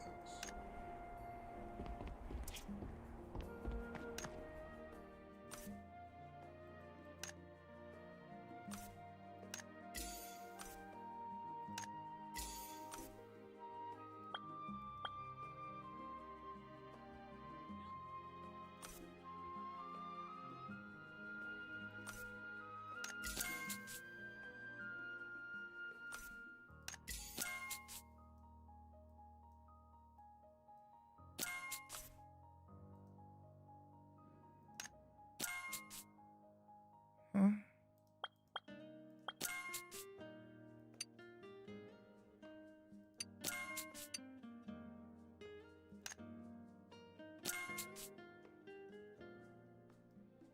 Oh. Purple plant. Why'd you get so confusing?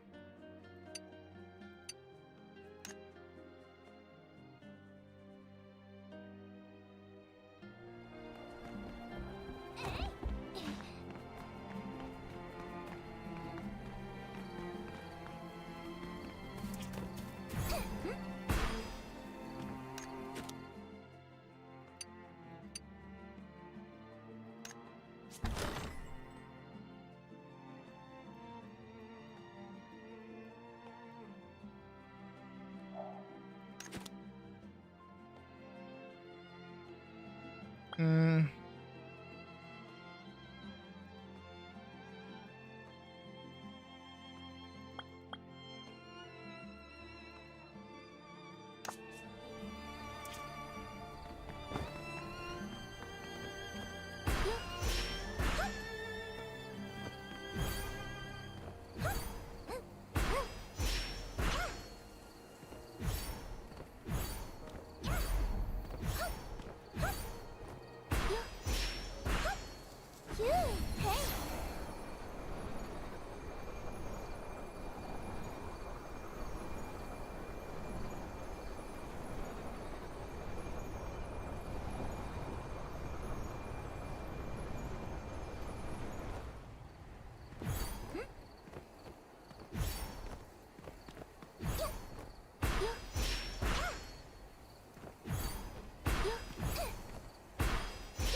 Movement in this game is fucking insane, dude.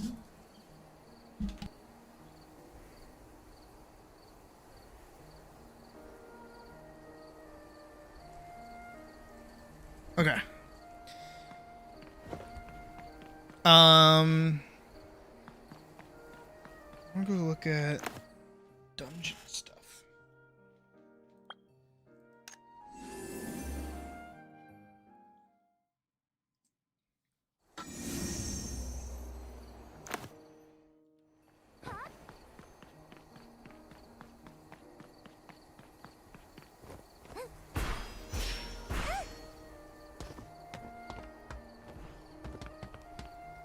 That's Tina's. That's Goblin Lair.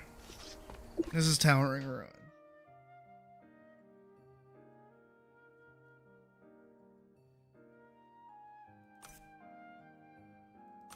Eek.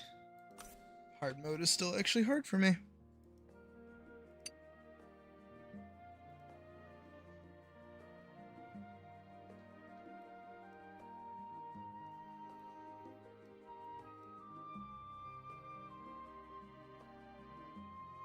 Oh.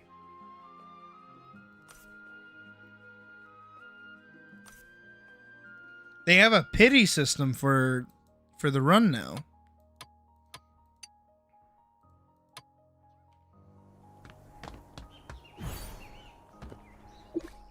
Did they always have a pity system? Oh. I don't feel like they always had a pity system. Is that new? They literally have a pity system for dungeons now.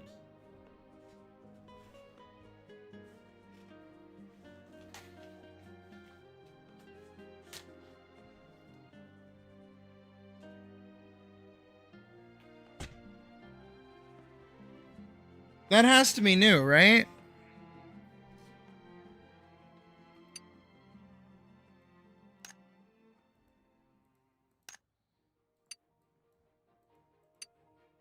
Can I look at it? No, not allowed. That's okay.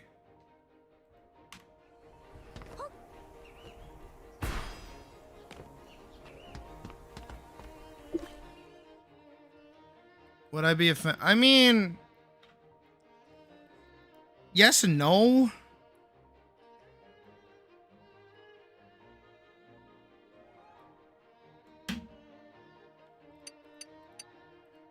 Can I stop you? No. Am I gonna be like really upset? Also no, but like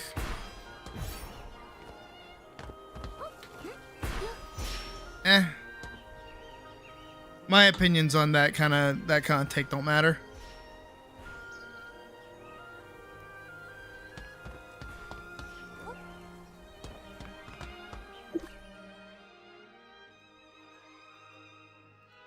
Stable Towering Ruin.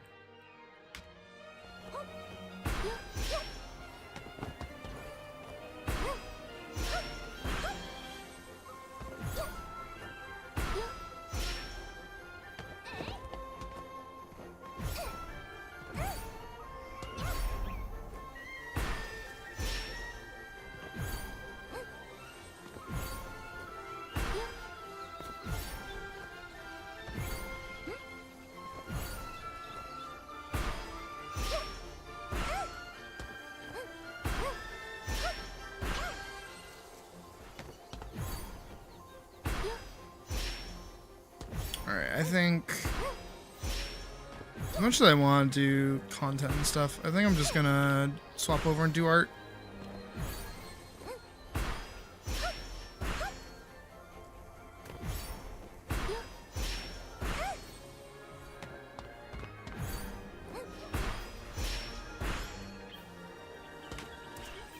This sounds like a good plan.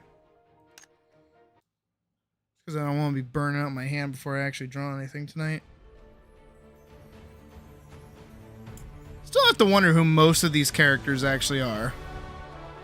Because we know who this is. We know who this is. We know these two. We know this guy. These four characters, though, we don't actually know just yet.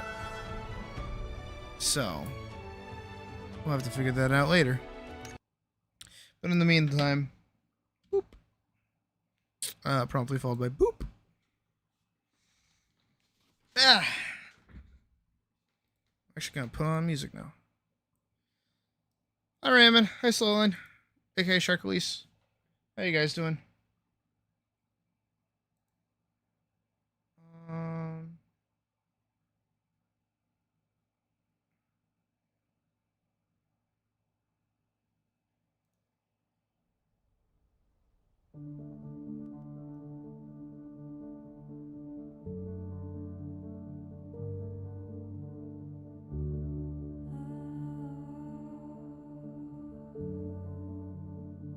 Good. know if I fuck with this. This isn't really what I was expecting from this mix.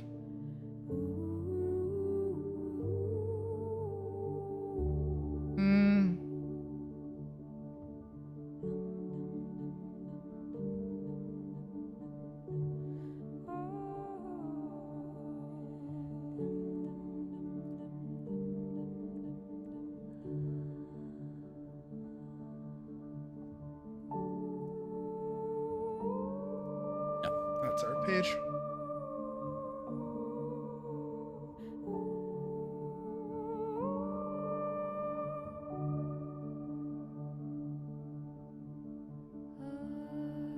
Yeah, I don't really like this mix.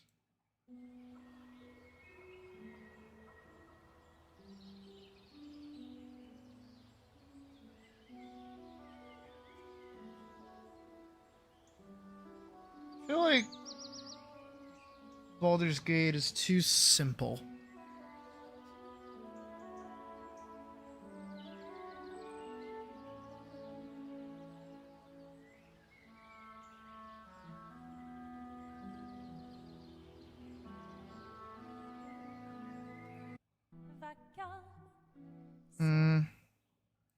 If I did relaxing. That. Relaxing music mix. I mean, I guess the Gestral Village is a little relaxing.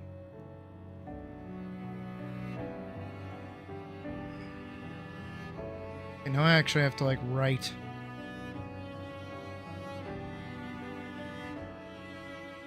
And I don't know what I'm writing. That's the worst of it.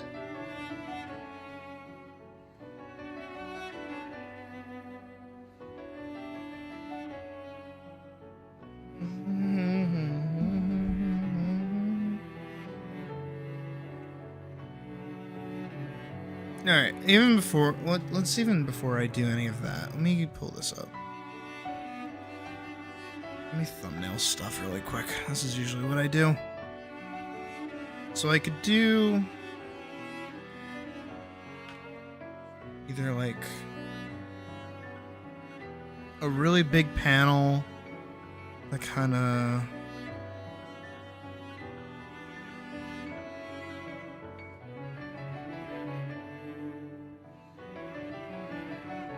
sets everything up a little bit.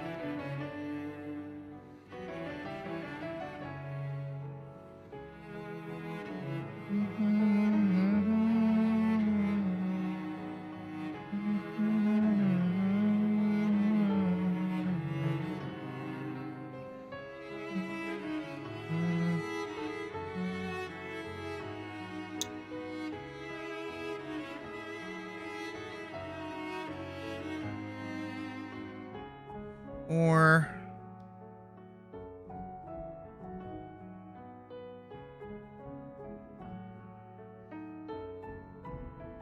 I could do a window.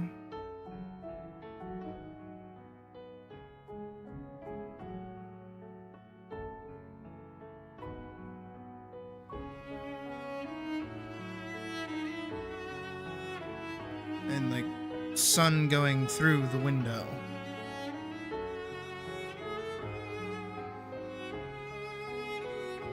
A thin panel, not a thin panel. With like Elise sleeping and the light hitting her.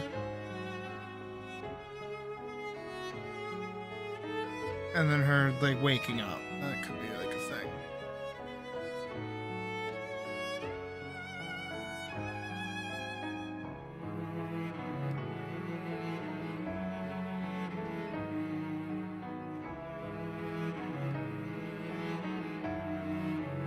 Not even showing outside just yet. And then here, I'd actually do another panel.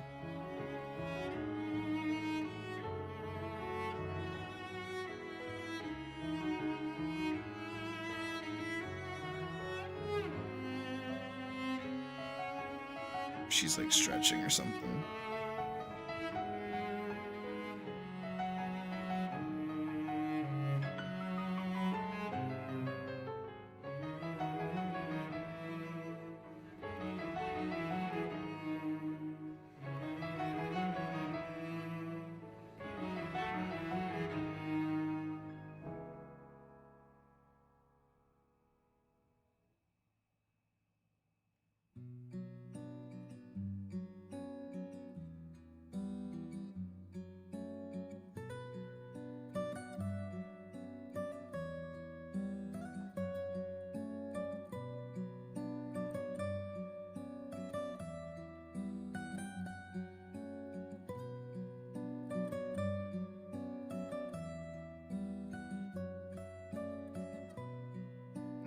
Just like a lot of light getting let in.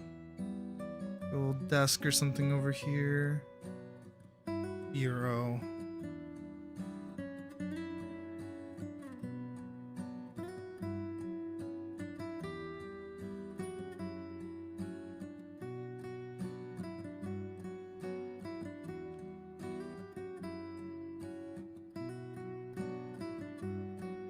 I can do that.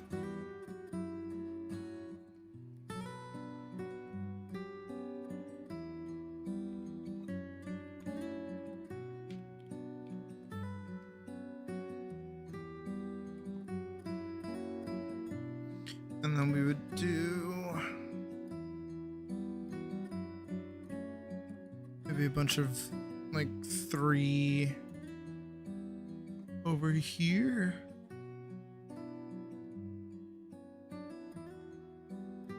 Of like her getting ready or something.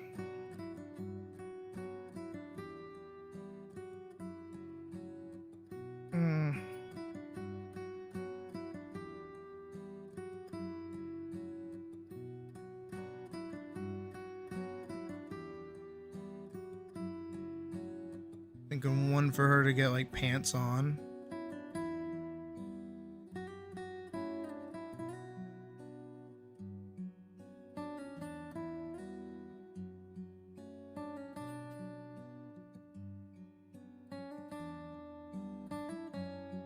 One to get like her belt.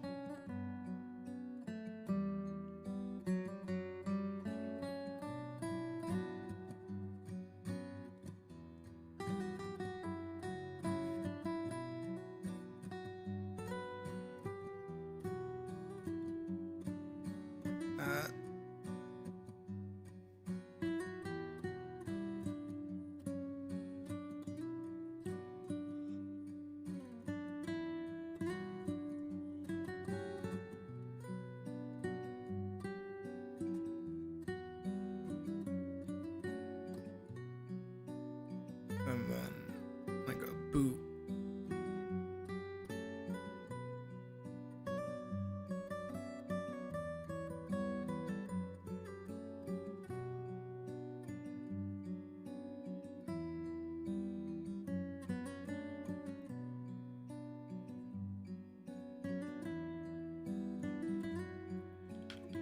And then like a full length here.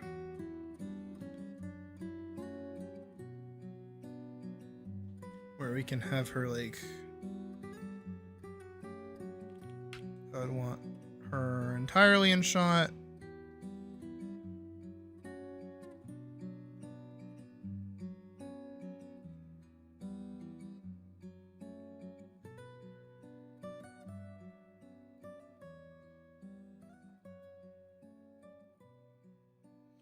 Just like that.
This one I'm gonna give her.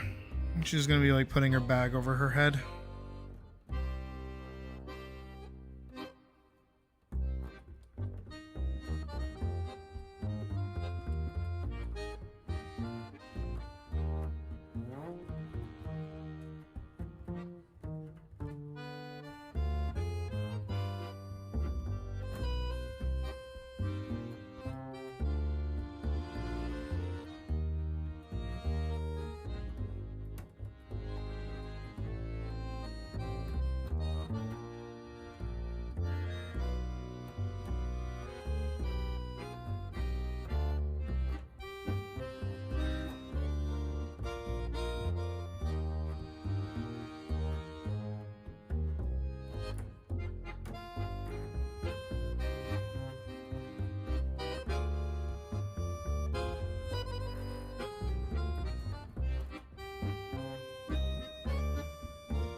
But even before all of that, I feel like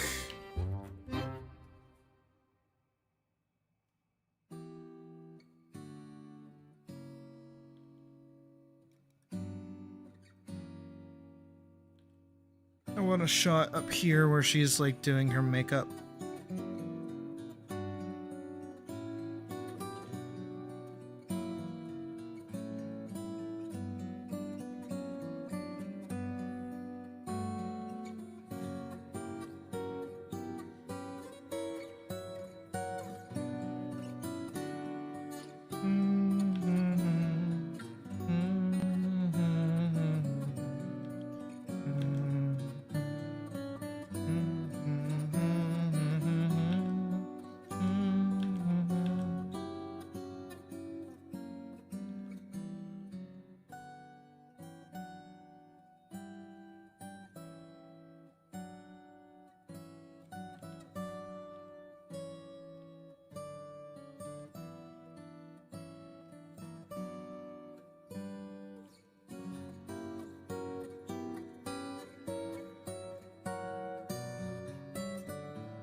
Get pretty full page with that. We'll adjust panels as needed. And then we'll get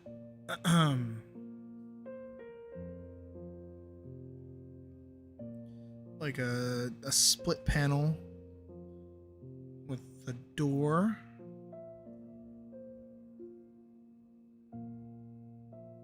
And then to the left of the door, or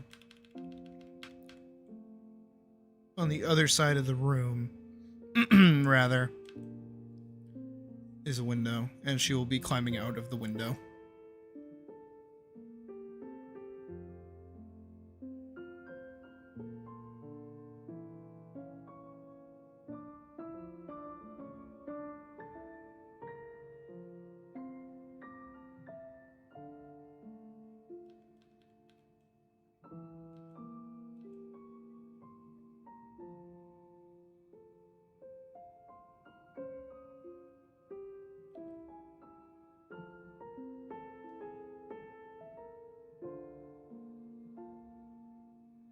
Showing that there's a perfectly good door, but she's choosing to go out the window. And And then we can get that big shot from before. I want to go find like a cityscape that I like some kind of medieval-ish. Actually, Assassin's Creed 2 rooftops. Let's see if I can't find.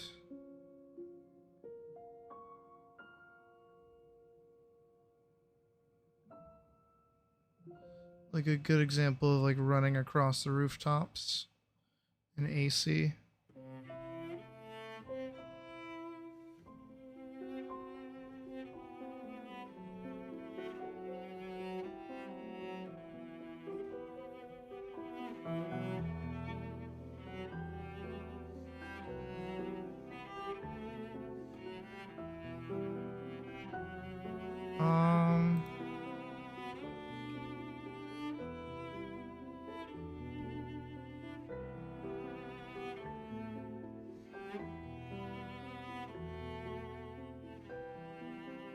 Actually, this is probably a pretty good example of exactly what I was thinking of.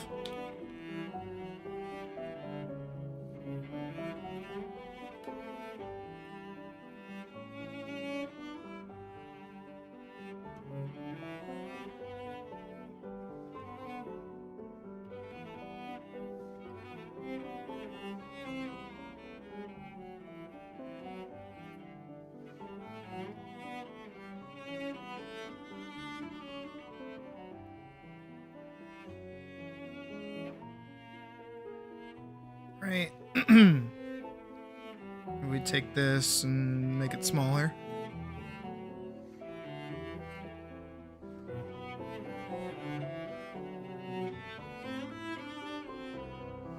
We just apply the logic that this is the same window that she's hopping out of.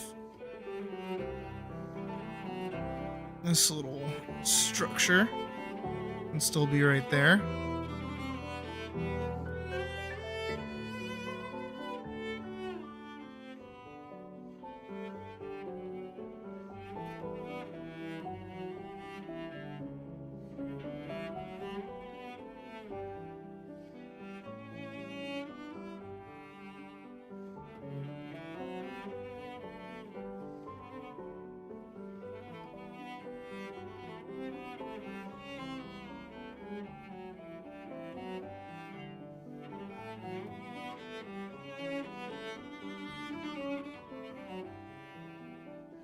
Whoever took this screenshot does not have very good rendering. That's okay. Leaves things a bit more open-ended for me to be mucking around with.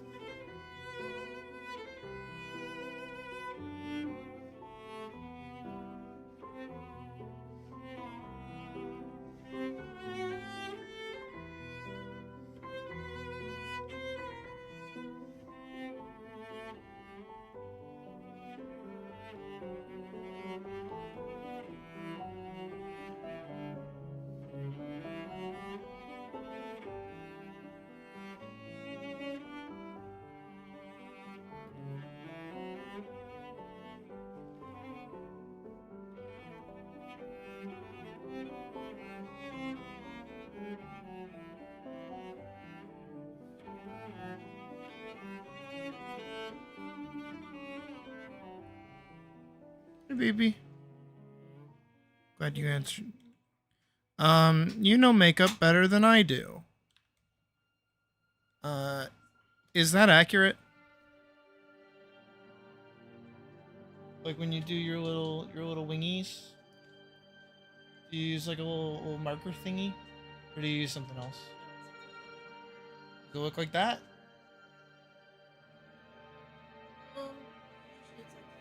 But I mean, it still works. Okay.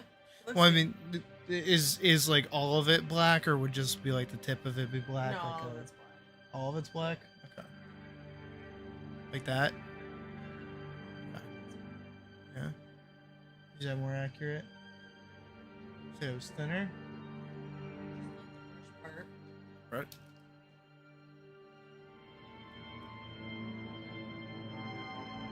I don't know how much thinner I can really make that. Like that.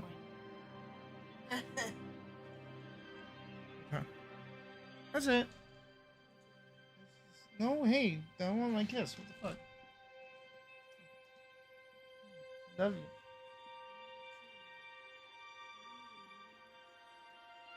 Sure.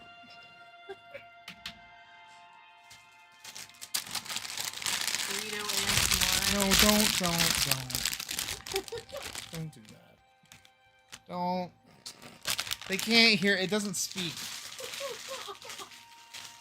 We're listening to very nice, calming Expedition 33 music right now. Aren't you just like getting ready or something? Yeah. She's getting dressed. She's putting on her gloves, and then she's putting on her bag. And then there's like a shot of the door, and then she's going out a window. It's funny. Love you too, fucking asshole. Eh. And that was Puck's contribution to the comic, is apparently that's what that looks like, I guess. She would know. I wouldn't.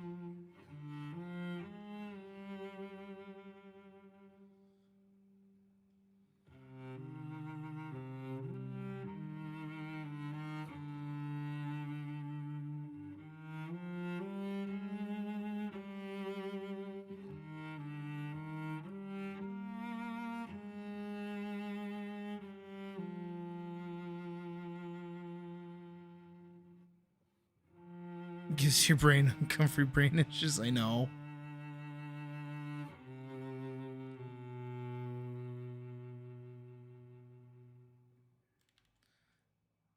I'm not even I wasn't even like listening to it wholesale because I still have my headphones on, so like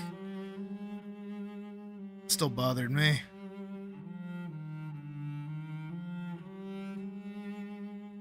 You know what I should be playing? What am I fucking doing? Why am I playing clear obscure music right now?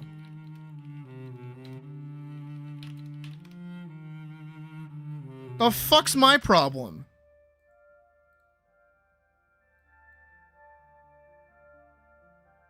Should be playing Assassin's Creed 2 music. The fuck?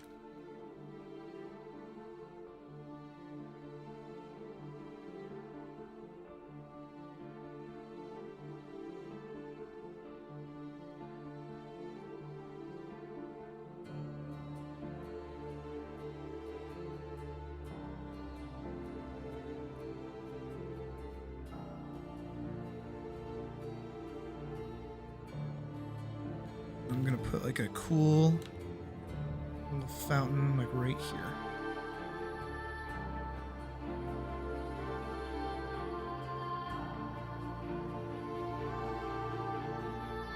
And draw a bunch of little people.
like right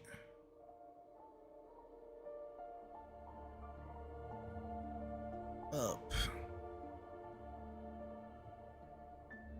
Somewhere around here where it doesn't really matter as much. I need like a little breakout.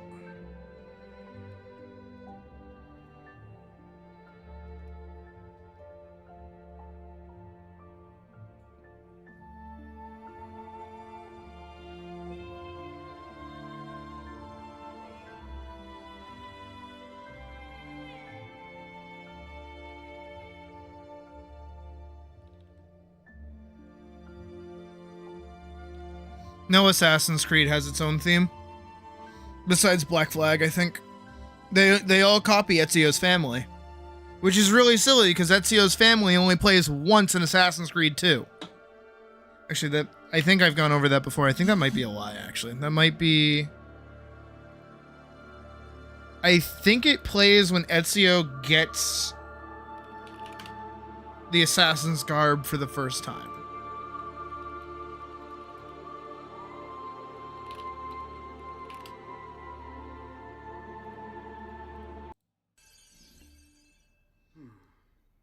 Said there was a door here.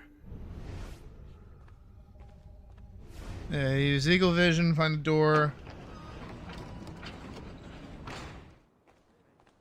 I am gonna at some point play Assassin's Creed on the channel. I absolutely am.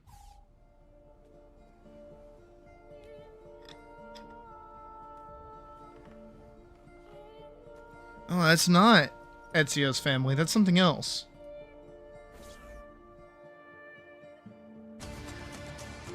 Yeah.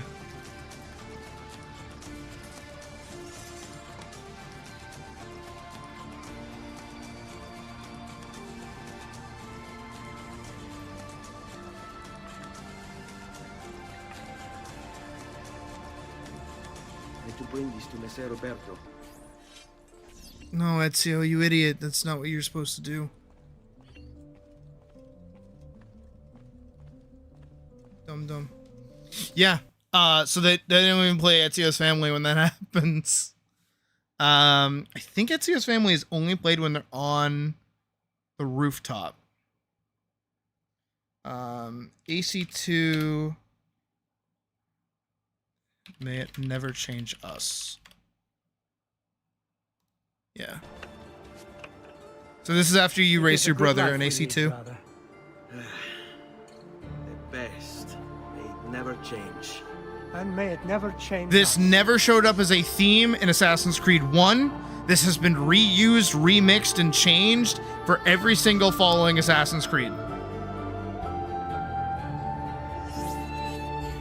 And that's the only time in the game Ezio's Family is played. I'm not even joking. Ooh. I just closed chat by accident. How do I bring that back? There we go. Why did I close you guys? What the fuck? You are not allowed to act. What the fuck? Hello? Streamlabs? Hold on. Streamlabs is mad at me. That's because I have to log back in.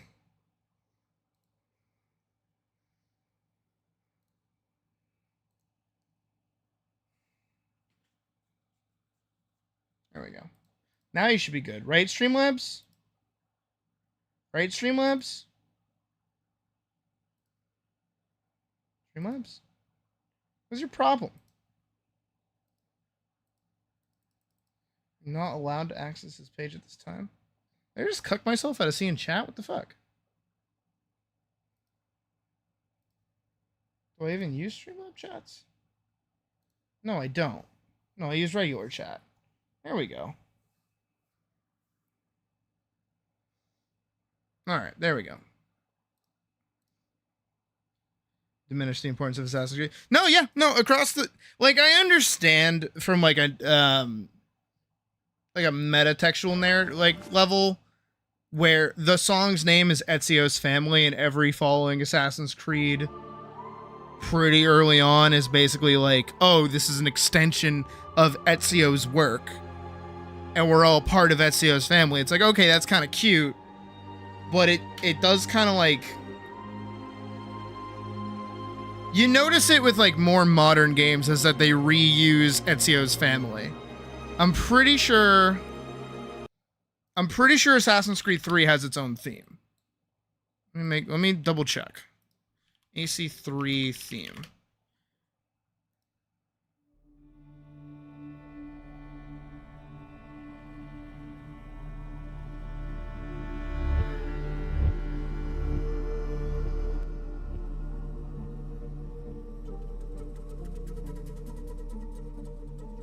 Oh yeah, it's the da-na-na. Da-na-na. Yeah. But even that's still like just a remix of Ezio's family.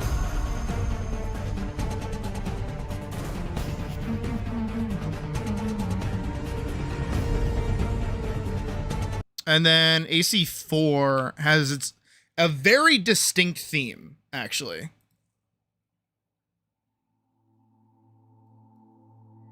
It has a very distinct pirate theme, which I fuck with. And it probably shares some ground with Ezio's family, but at the same time, it's its own thing. So.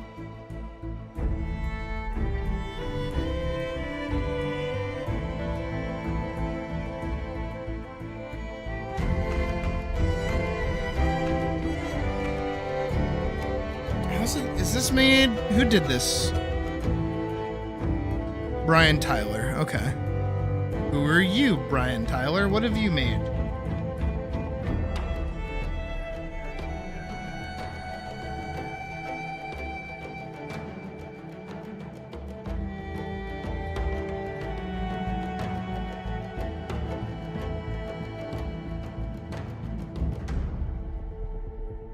You have worked on a couple things. Oh, hold on.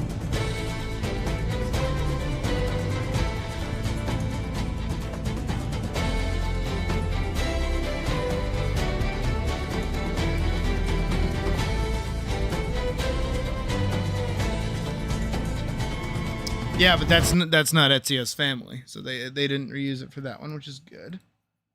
I did see one that was a mix of all Ezio families. Yeah, right here. This might answer my question. So there's Ezio's family from Assassin's Creed 2. Earth?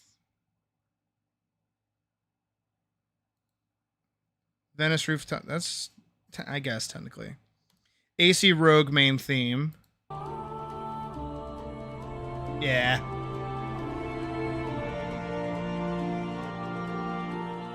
AC Unity. Yeah, they just use that leitmotif again. Family from Syndicate.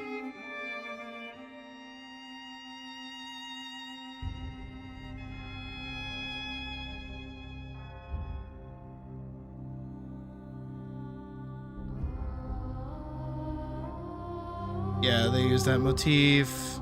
AC Origins.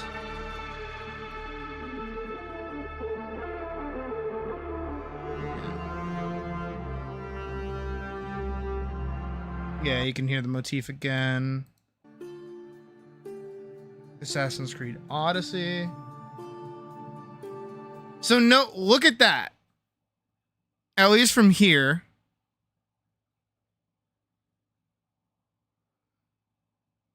Is that this was made 5 years ago. So almost every Assassin's Creed post 3 and 4 have like an Ezio's family rendition. Because this is out when Odyssey was out, which was 5 years ago.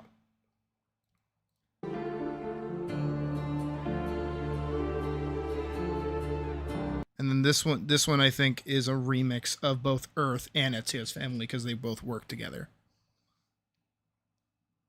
Yeah. So, the reason for that is because Ezio's family is a really well-made song. It is a gorgeous fucking song. And it is a really, really notable leitmotif. It's super easy. Everyone in their family, everyone in their Ezio's family can hear.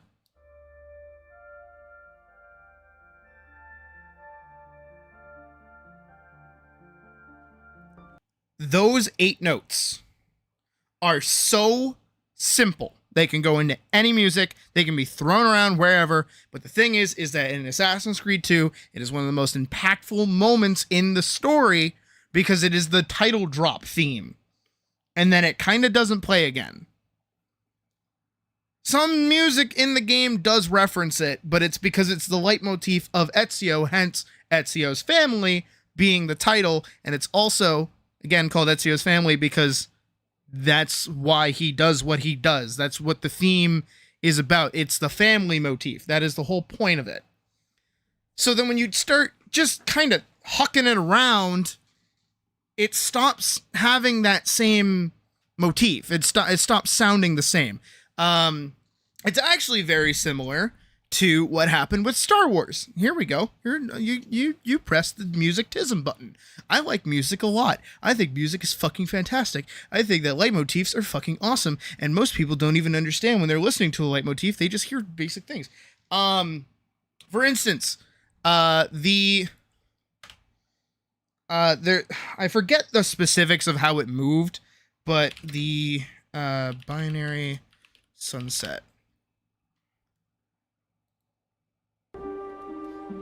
I'm gonna get claimed. I'm gonna get claimed so hard.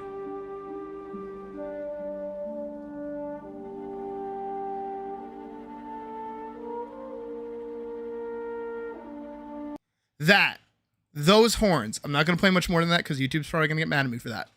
Those horns, that theme, everybody knows it.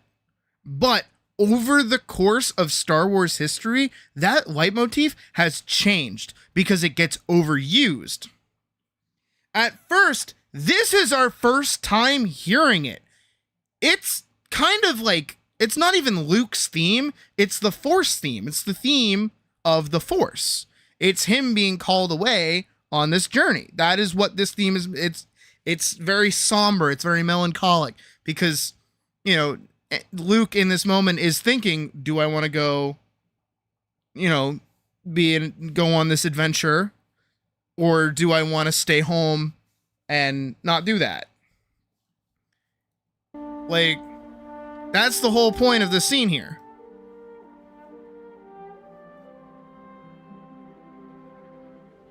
And everybody knows.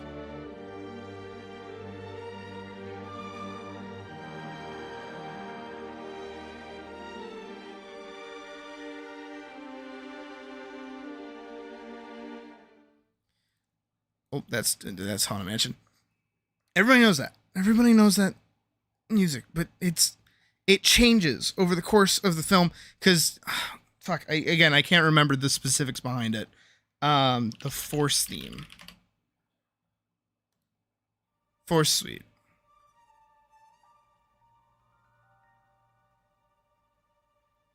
Because it starts off as the Force theme, but then it starts getting used as different things. Motifs in Star Wars. There was a video I watched on this. That's where I'm getting my information from. Key to motif contents. Here we go.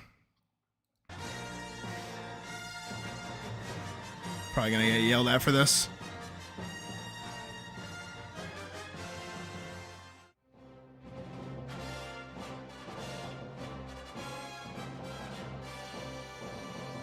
Is this all of them?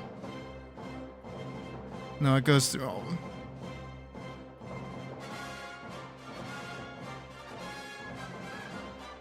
Like, you'll know, like, if you go back and watch all of the Star Wars films, like all of them, you will hear all of these motifs. And then what happens is that in the prequels, they get referenced. But they change meanings.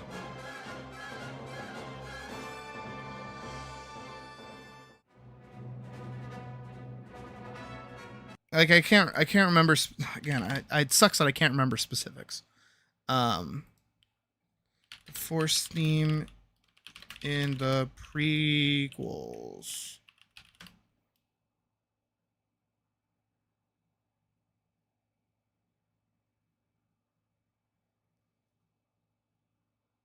I don't.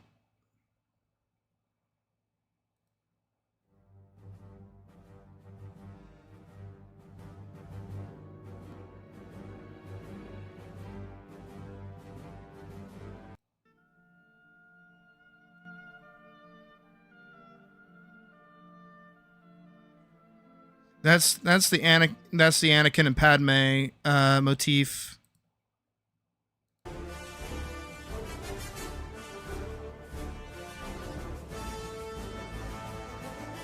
I'm pretty sure in the March of the Jedi Temple it's referencing I'm pretty sure it's referencing either the Imperials or Vader, because there is a turning point in the prequels where they start using the Imperial March somewhere in the music. I do remember that.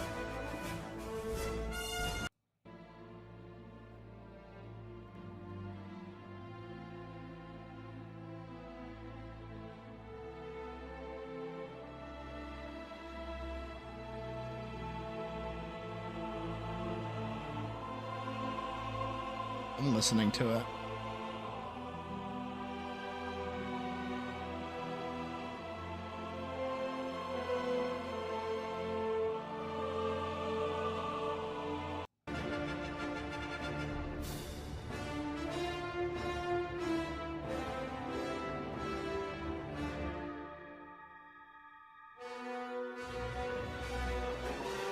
There's Vader's theme, yeah, mixed in there when they're fighting. So yeah, they do reference it. And honestly, the prequels, for all of their faults, as we've known for many years, you know, stilted acting, all that junk, they're actually really well-made films that act as pretty good prequels to the full, like, original trilogy as well. I think it's the modern Star Wars that is changing all of these motifs because they don't know what they actually do. And they're so, like, popular that you have to include them. And I think in the prequels, their, like, absence kind of makes sense. You're not going to find rebels in the original trilogy, like the prequels. There weren't rebels during that point. Luke wasn't around for the heroism part to happen. But that is the opening of the title, so I guess all of them kind of have it, so I should shut up.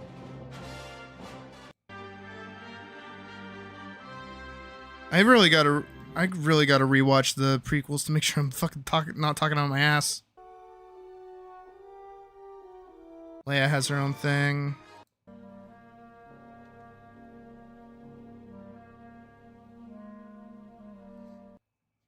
Point is that leitmotifs in general are super easy for people to recognize because they tend to just be like 4 to 8 notes. Another good example of a motif is actually in Spider-Verse. I don't want to pull up the full thing. Can I find...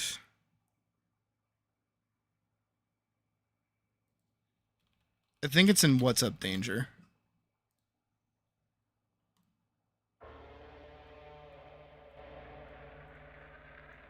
So, Spider-Verse, Miles Morales, we all know it. I hope we know at this point that Miles is supposed to be the Prowler. His Spider-Man was never supposed to die. He was supposed to become the Prowler. Yada, yada, yada, right?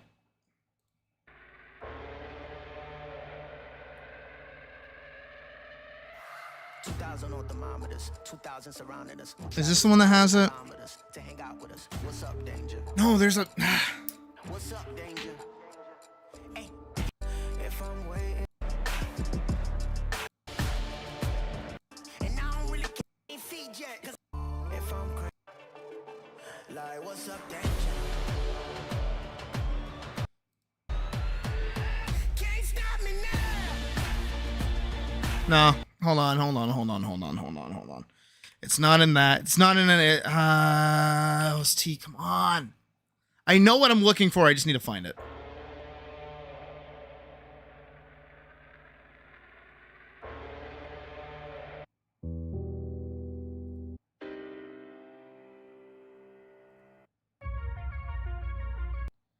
Can I just find? Can I just Miles motif? Here we go. That's what I give it a second.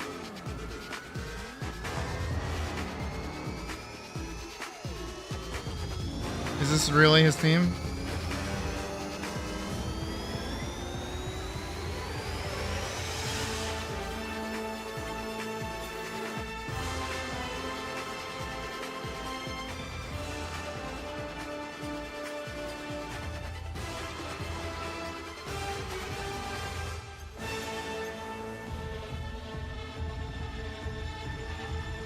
Play it.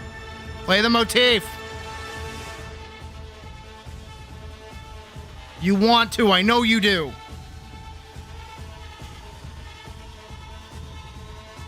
Hold on. Spider-Verse window scene. Because I know they play it during the actual scene itself.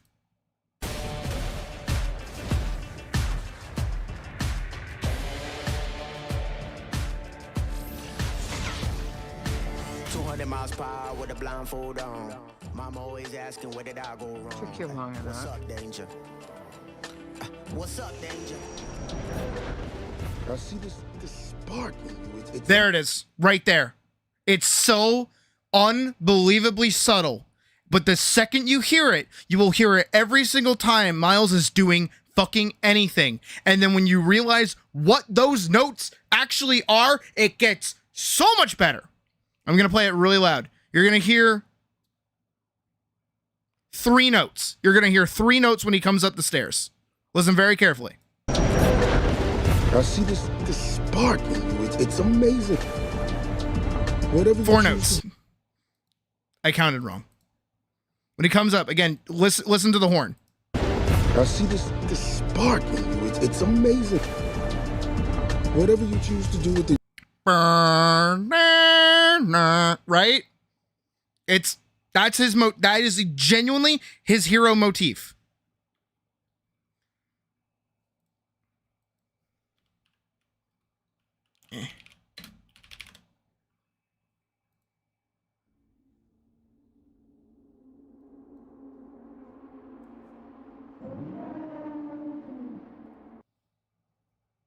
That. The elephant.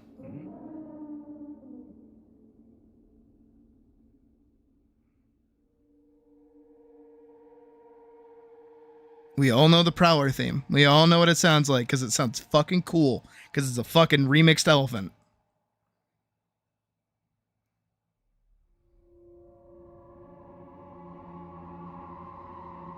YouTube is gonna kill me for this one.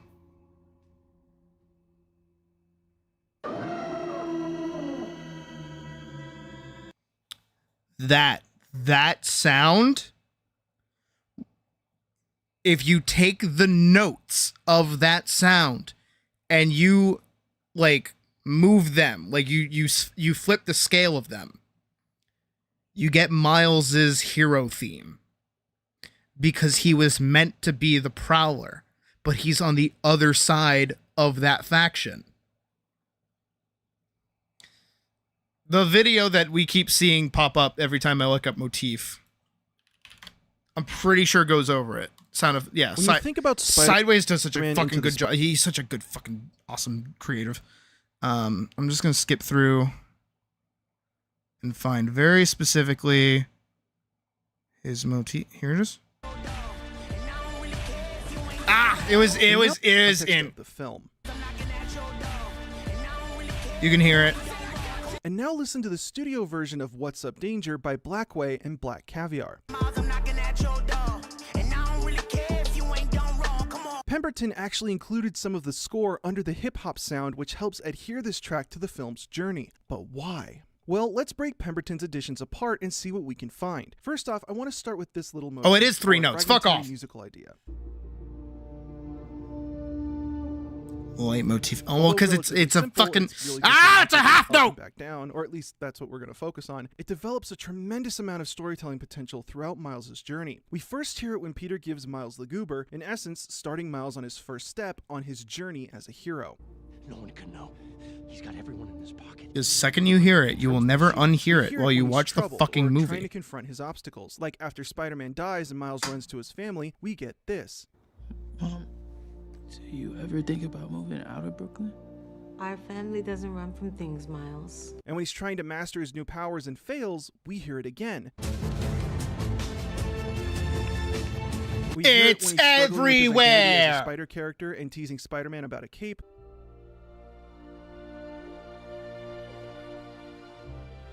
Or when his Uncle Aaron dies. You're on your way. Just 3 Or when his notes. responsibilities as Spider-Man keep him from his family.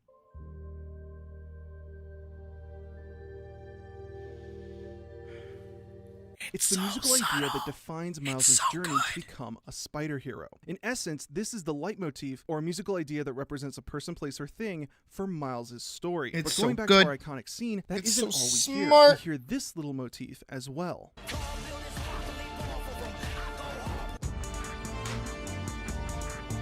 It's just as small, but with a different interval, and a different identity and meaning entirely. We first hear this idea when we're introduced to the first Spider-Man. There's only one Spider-Man. Spider motif. And this is essentially his theme, or I guess more accurately, his leitmotif. Sorta. See, while Peter Parker is on screen, it plays all the time. Did you know your shoes are untied?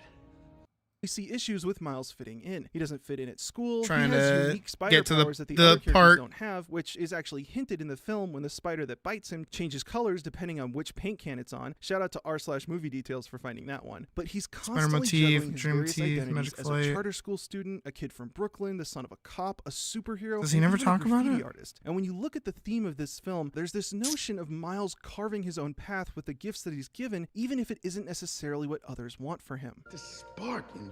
It's amazing. It's why He just has like actual diagrams and like musical knowledge that I lack, so he can make the better point. whatever you choose to do with it, you'll be great.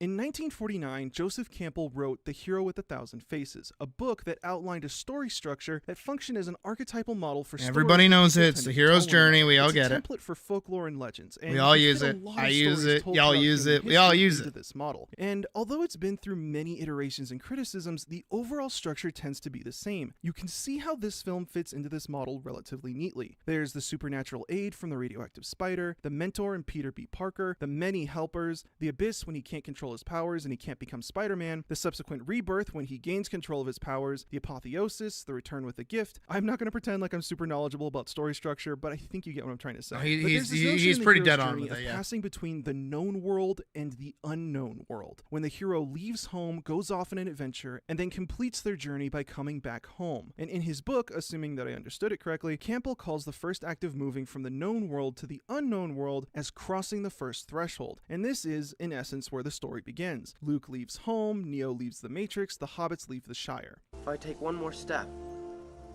it'll be the farthest away from home. Everybody uses it. And Everyone then, has a midway call through to the third adventure. act, the hero crosses the return threshold and returns to the known world with a power received from the unknown. Luke blows up the Death Star and returns home after becoming a Jedi during the Death Star trench run. Neo goes back into the Matrix to fight Agent Smith and becomes the One, and the Hobbits literally return to the Shire after throwing jewelry into the volcano. But the music in this critical scene guides us through Miles' own hero's journey. When we open the film, we hear a veritable medley of Miles' favorite music. Again, unfortunately, I won't be able to play much of it, but Miles' musical identity continues to develop throughout the film, but only when he's in his known world of Brooklyn. When we need to see the people's reaction to Spider-Man's death, we get scared of the dark. When Miles is stressed out, he returns to what he knows by humming his favorite tune. Music. I love my music And when he's at his in lowest and tries to return stories. home, we come back to the soundtrack with Hide by Juice WRLD. And after he returns home at the very end of the film, the last thing we hear before the credits is Sunflower, exactly how the film began. In every respect, the hip-hop that we hear in this soundtrack represents the real world that Miles comes from and returns to save. Now compare that to the Spider Hero motif, a motif that represents everything that is alien to Miles. This is a motif that is explicitly reserved to people and notions that pertain to the unknown world. Every spider hero, and even Miles gaining seemingly alien powers and skills, all exists in the unknown and is the power he acquires before his inevitable return home. Whether it be the comic book world of the actual Spider-Man or the literal extra-dimensional creatures that he keeps bumping into, this spider motif represents the unknown world. And the only binding material between these two worlds as is in the story, is Miles himself, which is why his journey is given a motif that is exclusive to Miles and his story. This is the motif that we hear during his journey. It's the motif for Miles's hero's journey. So right before we have our big scene, we have Miles's apotheosis, or his ascension. He develops the ability to control his powers. And immediately following that, we have Miles taking those powers and demonstrating his mastery over them. And at this point in the story, Miles is crossing the return threshold, returning from the unknown back to the known world, which is why this entire scene not only takes place in Brooklyn, but is a direct contrast to an earlier scene when Miles was trying to understand his powers and failing. And what do we hear? We hear Miles's known identity with his spider hero unknown identity glued together with the musical idea that represents Miles's journey. It wouldn't have been fitting to just have one theme for this film and give it to every spider hero and expect it to work. The entire idea behind this film is Miles discovering himself. Yes, he becomes Spider-Man, but he becomes his own Spider-Man. And in that moment, we have a harmonious convergence of Spider-Verse is a really good movie. It just sucks that the voice actor for Miles is a total creep. Universe cut of the film that came on the Blu-ray. And I think it's the most succinct way of explaining exactly how and why Miles became what he did. Because yeah, he's just another kid from Brooklyn, and yeah, he's just another person that got bit by some kind of radioactive spider, but in the end of the day, he's greater than the sum of his parts, exemplified by his journey, and is unique in what he became. Or, as Peter B. Parker put it, Honestly, Miles, don't do it like I did. You gotta do it like you. And then also on top of that, more than just Spider-Verse and more than just Star Wars motifs, there's also my favorite thing. I learned this very recently. Mild spoilers for Claire Obscura Expedition 33 if you haven't watched it already, but like...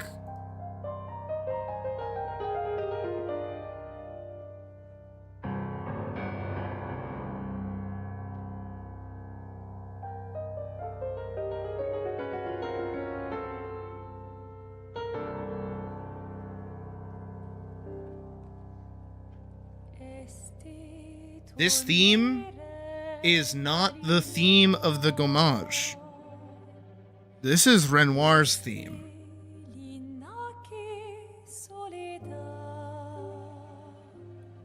Because it's Renoir erasing the canvas.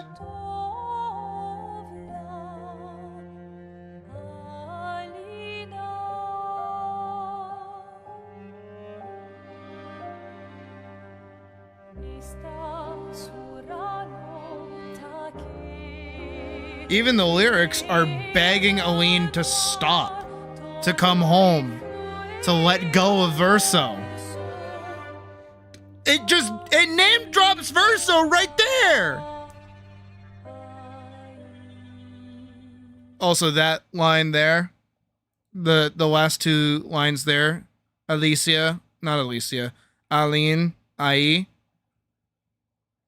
That means Aline suffers.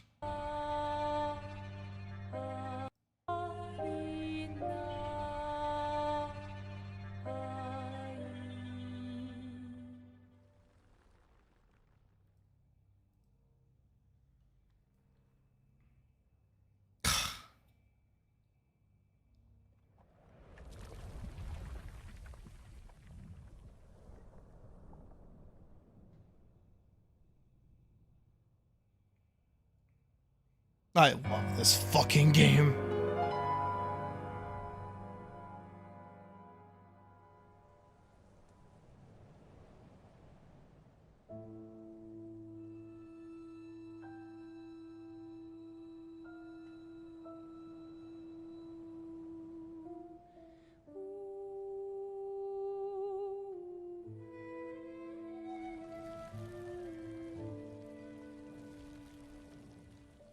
It's just so fucking good.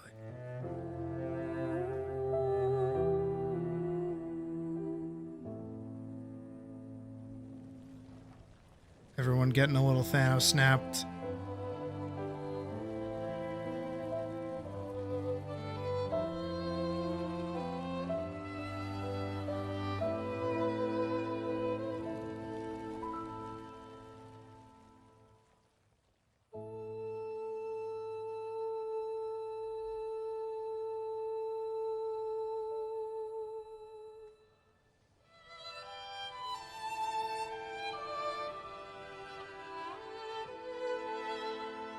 Also, yes, holo music is like a science, especially for narrative stuff.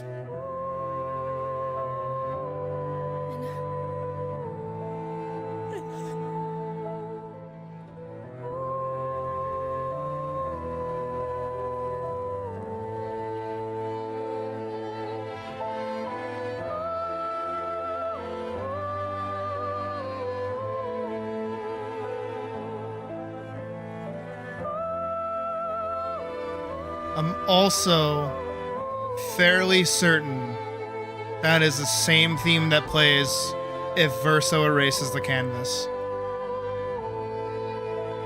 I'm fairly certain.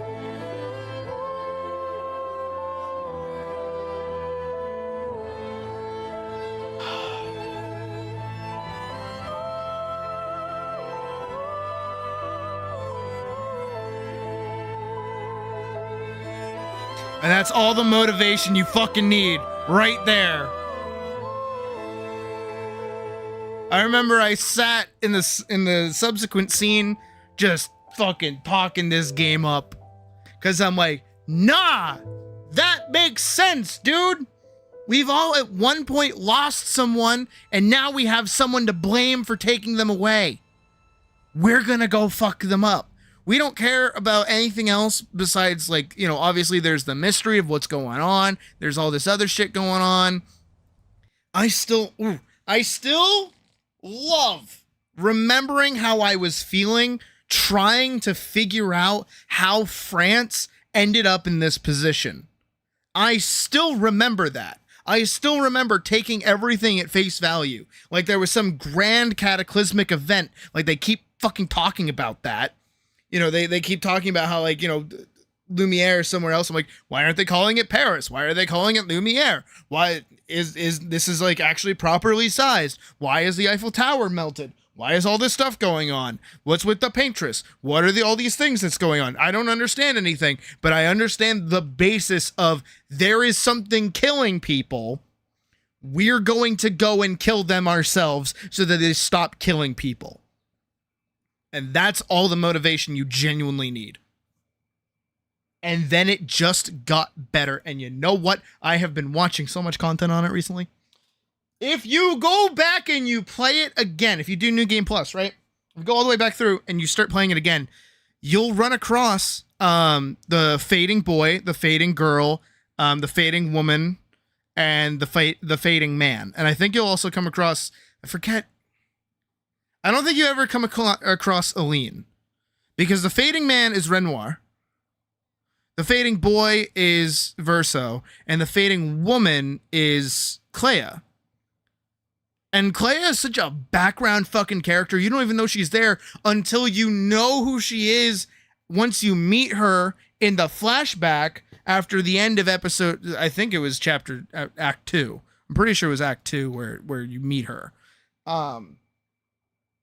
When that happens, then you go back, and also if you go back and you listen to all the dialogue that Mael like ever fucking says, or all of the cryptic shit that people are talking about all the time, even fucking Esquier asking, oh my god, asking if what the fuck was her, CL? Is that her name? CL? I think that was her name. If she learned how to swim, that shit's fucked. That shit's really fucked when you learn what's up with her back. Whoa. Holy SKA, don't be asking questions like that, my dude. Don't be doing that. Don't. Like, the game is fucking good, man. Game is really fucking good. It's well thought out. It's got that fucking Attack on Titan bullshit where they just like knew everything from the get-go. It makes playing through again and knowing what's going on that much more rewarding because it doesn't ruin the story for you. If anything, you start picking up on more details. Like, it's good. It's just really good. It's just really good. I love Expedition 33. And you know what pisses me off is that there are people saying it's it's overrated. I'm like, dude, did we play the same fucking game? Did we actually play the same fucking game? Expedition 33 is fucking awesome, dude. Like, how did we play the same game? People are like, oh, the combat is lame. Like, what do you mean the combat's lame. Do you not get fucking hyped when you manage to parry every single attack after learning the boss's pattern, and then you get to do an awesome counter, and then you get to do sick ass fucking damage, and then you get to press buttons so it keeps you engaged with the actual. What the fuck are you talking about? Sometimes I want to know how people played the game.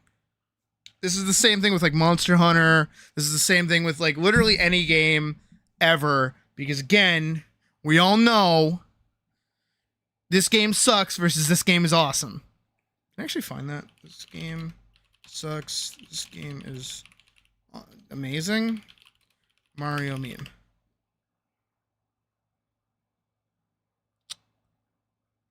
I know what I'm thinking of.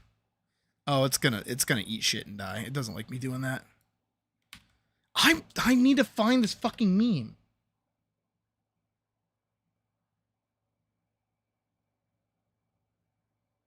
That is not what I'm talking about at all.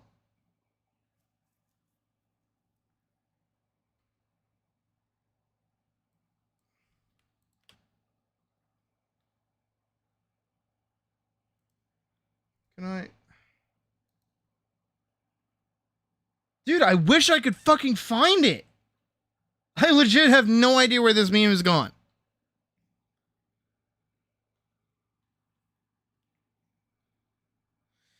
If everyone and their mother are talking fondly about something, that means it's doing something right. And then there's always going to be somebody that's like, actually, I think it sucks. Which I know I also do. I do that too. I do that plenty. Looking at you, fucking Demon Slayer. I'm sorry, but if you like actually go read the Demon Slayer manga, you'll kind of realize that it's kind of bad. And the only thing carrying it is the animation. And also the fandom that keeps thinking that they're going to get something like really, really good. It's the more it continues, the more it goes towards the direction that's already like predisposed. And the more that I hear about the author, the more I'm like, you don't care about making this, actually.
I want this from this angle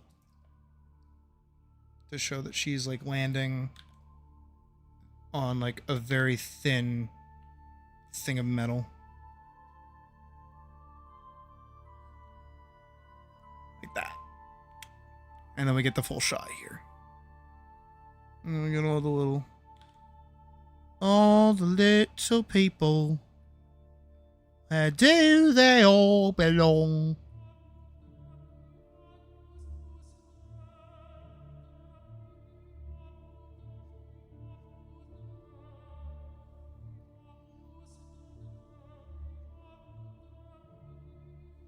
It's very Kiki's delivery service, actually.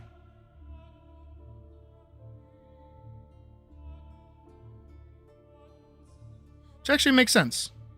Because she is a delivery girl.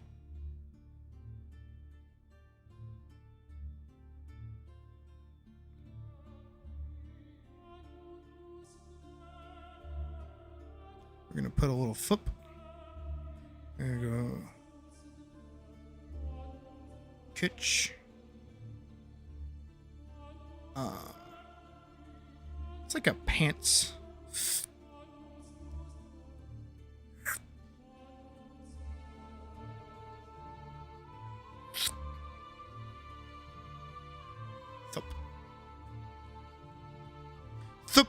Flip.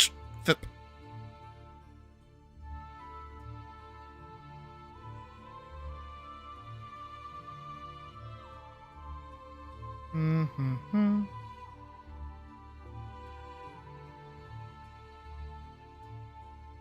I wonder if I could make, like, if I take little notes, right? If I do like a little note. Now that we're talking about music, if I take a little note.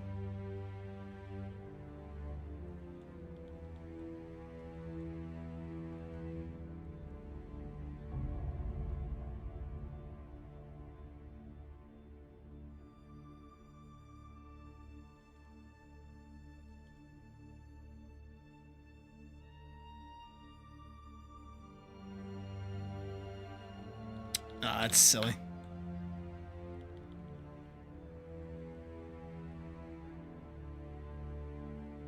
Hum.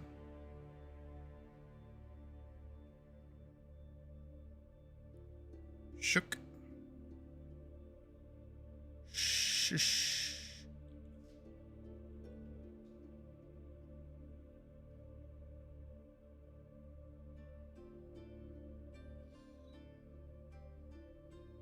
Oof. A little woo. Like a little woo.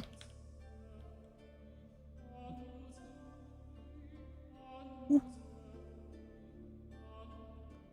Tink.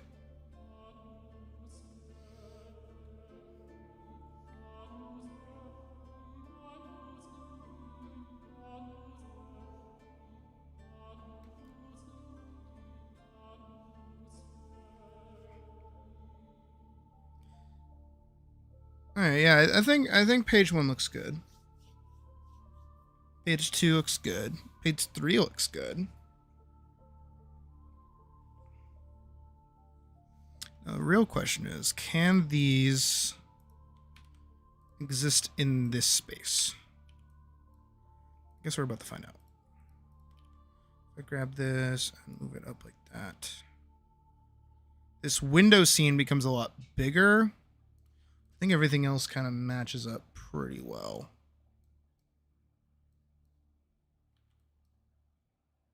Yeah. Like that's an okay scene. Ooh. I keep scrolling over and accidentally clicking, like closing chat. That's what that is. That's my bad. Oh. I didn't realize. Okay. I'll have to do that at some point.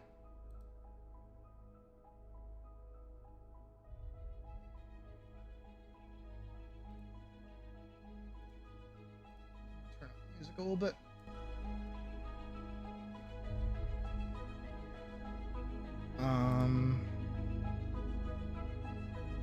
New. I'm gonna make another page size, add panel material.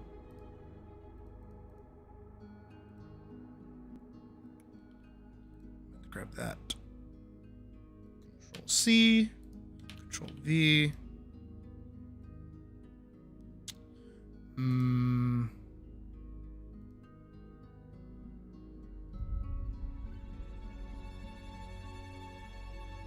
It is a little bit taller.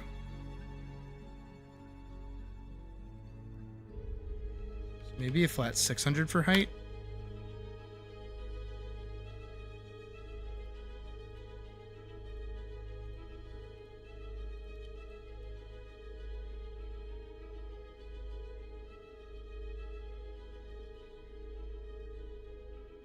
It's a lot thinner too. Maybe we go down to 990. That actually looks a lot better.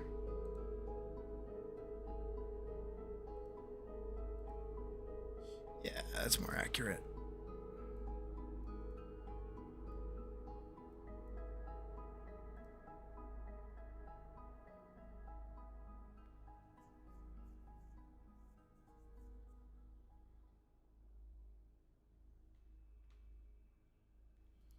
What is that in inches? 5 inches tall? Shit.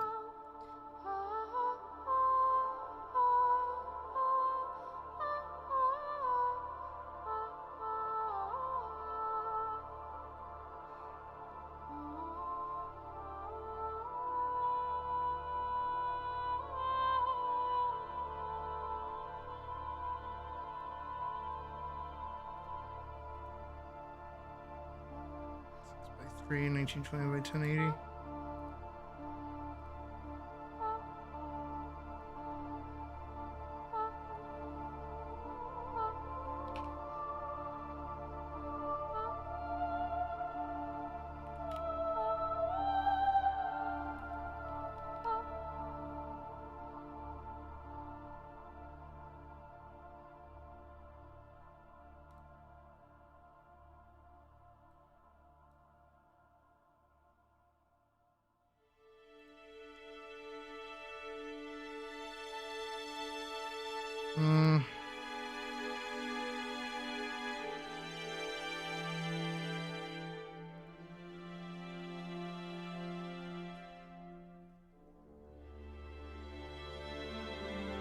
Honestly, whatever this kerning might actually be, might be the move.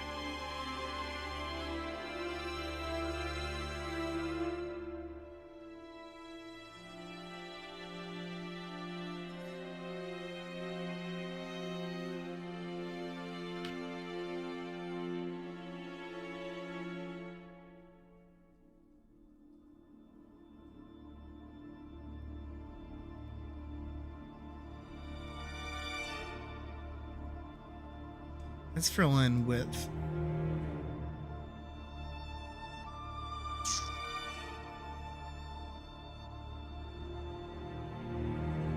How does that cut if I cut it?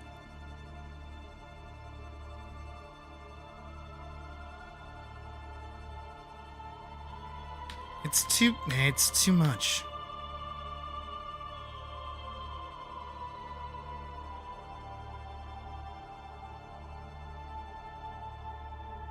See, this one looks more appropriate.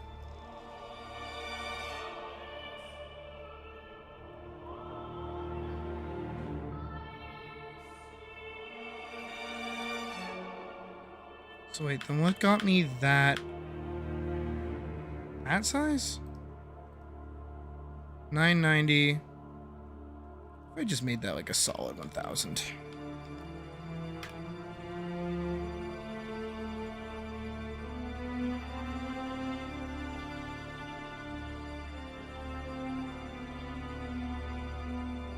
Add panel material to that. It's near identical, but it is somewhat of a difference. Oh, actually,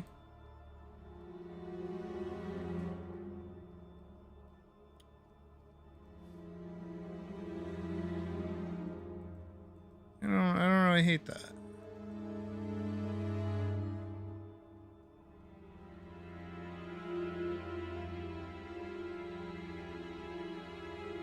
Yeah, I think this is going to be the page size now.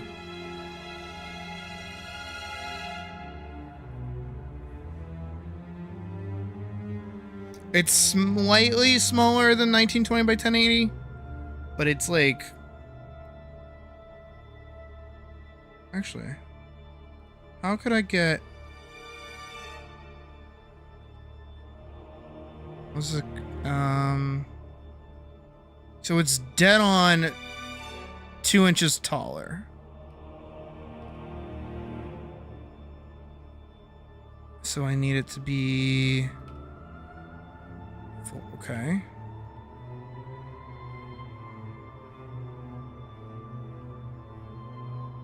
Wait, what was that? 60. So what if I do 320? Oh. Hold on. I think we might be cooking with gas a little bit.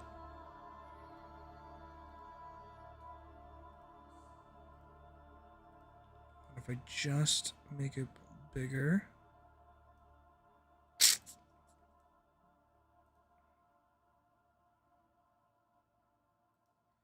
think we have to bring it back down.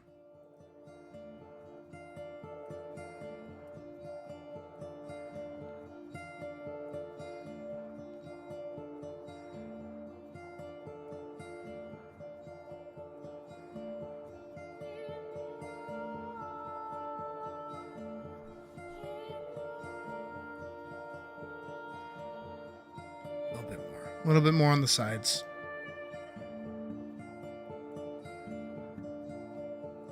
that. More.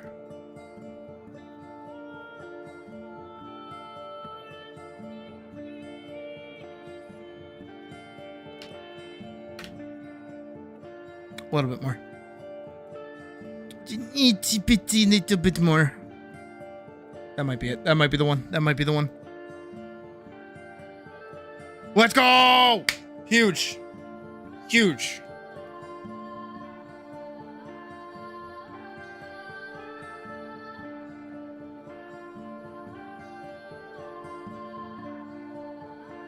I think I might have to up it a little bit more. Whatever the word is.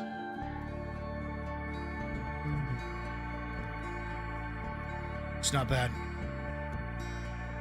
Oh yeah, I definitely plan on doing comic tutorials at some point. I just want like modern, well thought out and like completed comic like behind me before I do that. Just so that I'm not like talking out my ass occasionally. I want to like actually be able to show examples.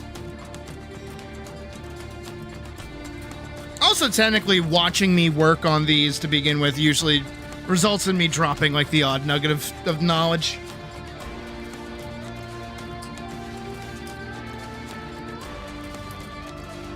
Okay, what did we set this to? 1140, 1920. Okay. New 1140.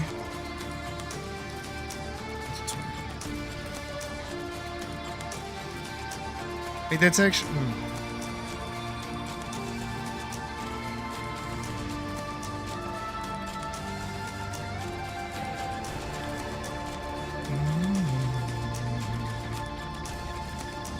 How did I manage to get that?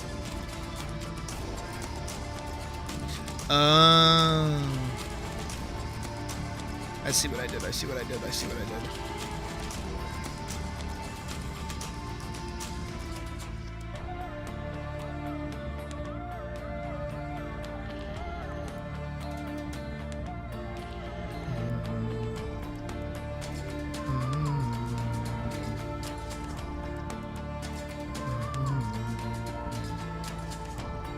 If anything, I could actually squeeze these up a little bit more. A little bit more, come on. Hey, mouse. I'm doing alright. We're figuring stuff out. The one thing I wish and I hope that I get to do is put these... So is the height taller or the width? Okay, so the width is higher than the height.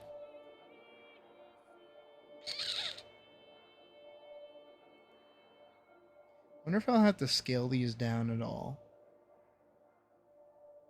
Where's that web? Well, I want to look at that website. I want to see how it would work.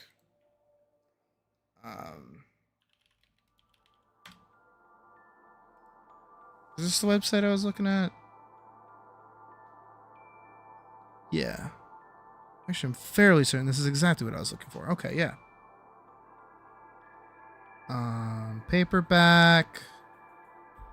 Sure, we'll say 100. Color.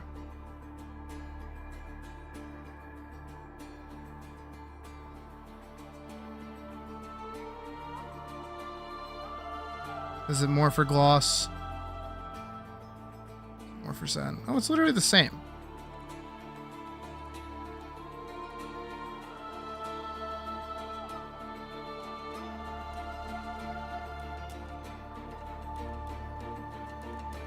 Why'd that go up?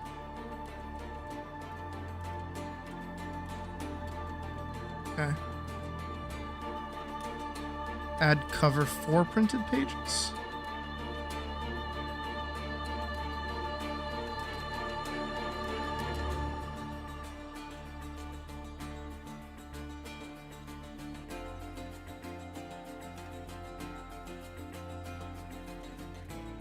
For your files to PDFs, no matter which file type you upload. Single pages, double pages, or individual files. Cover. Adding a cover to your order will increase your total page count by 4. The cover includes a front cover. Bleed is the area surrounding your print's trim size. extending an image or color beyond the finished trim size. Add a bleed to every print file. Oh.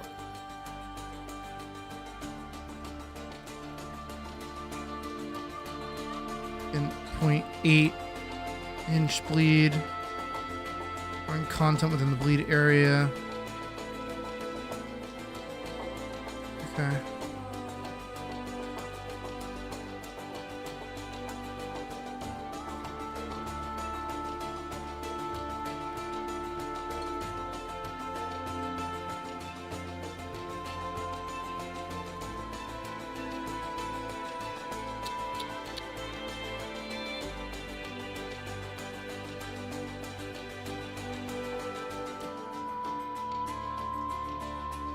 I'm looking at a website right now to see shit like this. Yeah, this is the site I want to use to like actually make printed versions. Back. Golden Age. Might have to work and make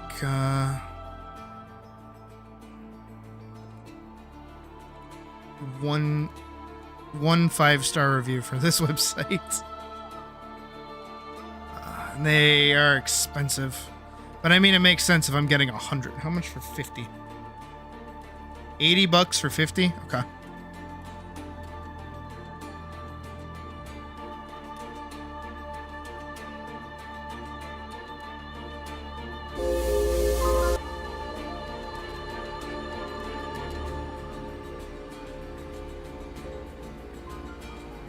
I could work at a place like that.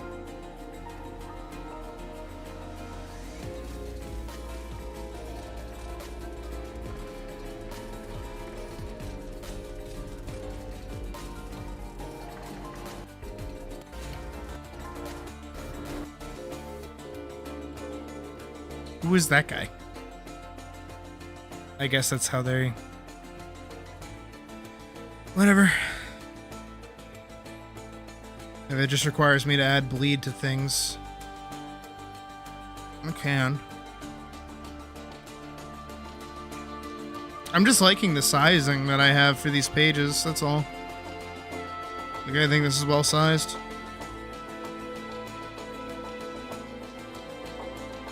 I do feel like I could probably shrink these two up, honestly. That's probably the thing that's like keeping them big. Same thing with these two up here. These don't need to be that tall. So I bet, in my infinite wisdom,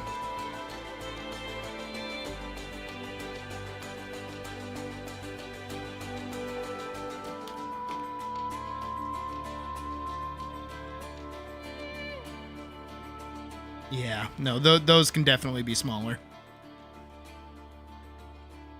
These two right here, these can definitely be smaller. That should definitely fit a little bit better, I think.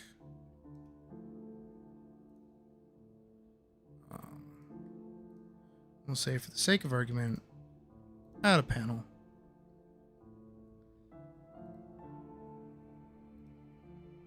Stop clicking off to the side, you goofball.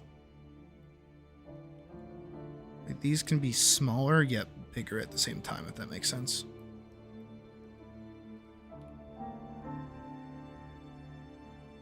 Like, that can go to there. This can also go to there. That actually gives me more room to kind of set her up in the space. Same thing over here. But she's pretty good where she is.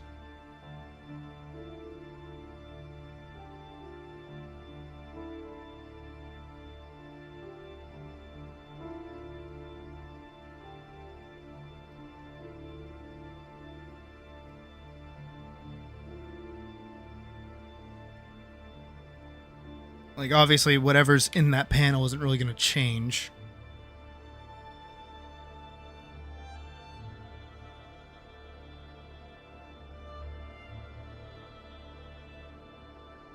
But but I do prefer how kind of chunky this is. I like smaller print books.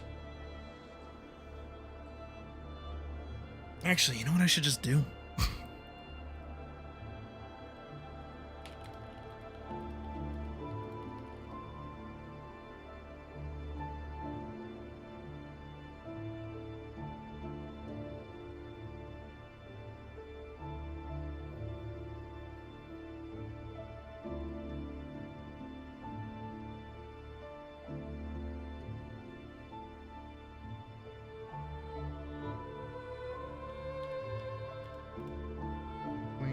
By 13.9 in pixels.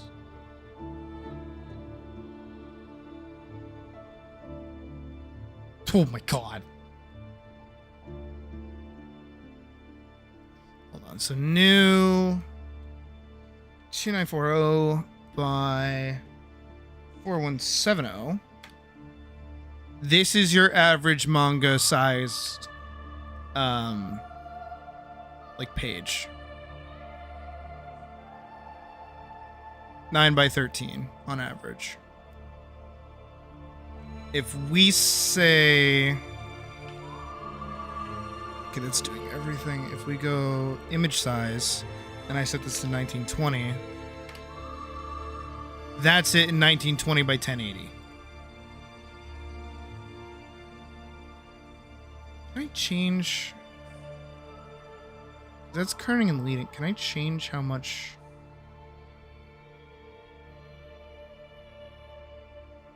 Space there is when I add panel material?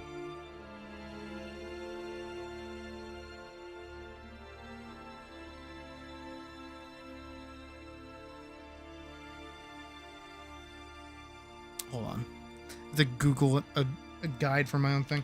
Bada bang, think how to adjust size of panel material.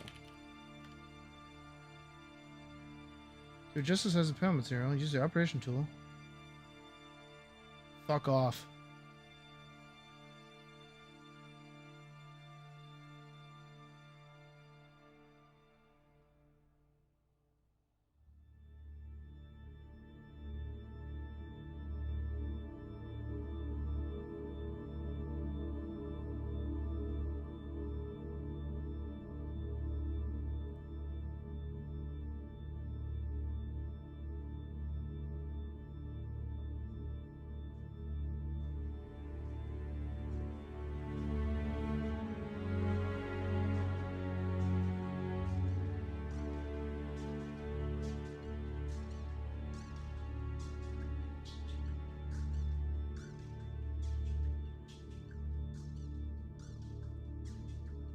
What? Huh.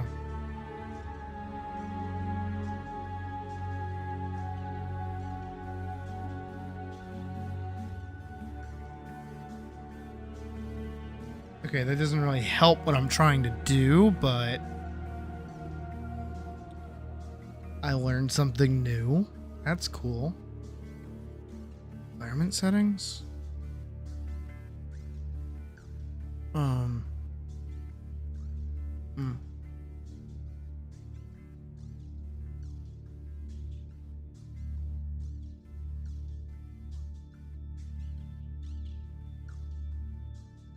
Property? Oh.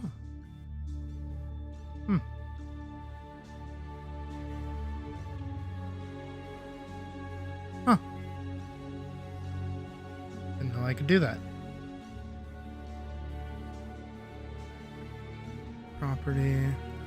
Knock that down to like 8. I think 8's probably a good thickness, especially for this size.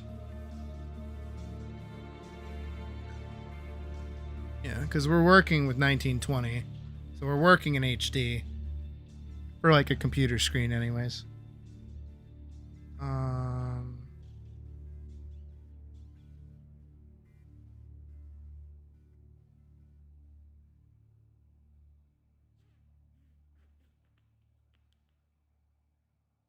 I just want to be able to move the panel material like in a little bit. That's all.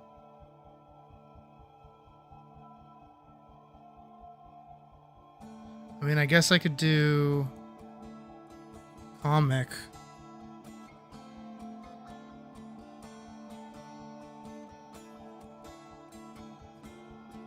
Huh.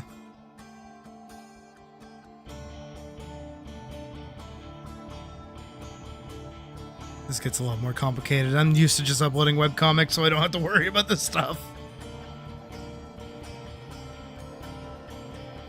Do not add a margin outside of blue line. Jinshi.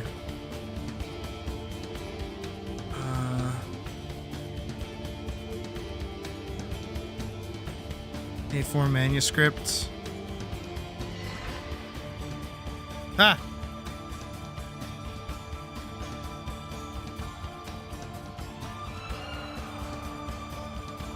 See how much different this gets?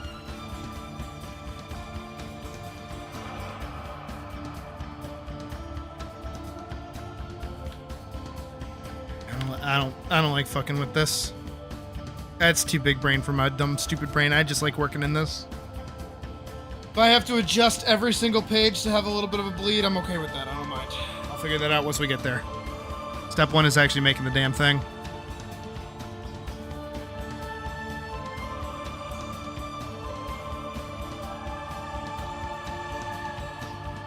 Which is definitely not something we'll be doing tonight.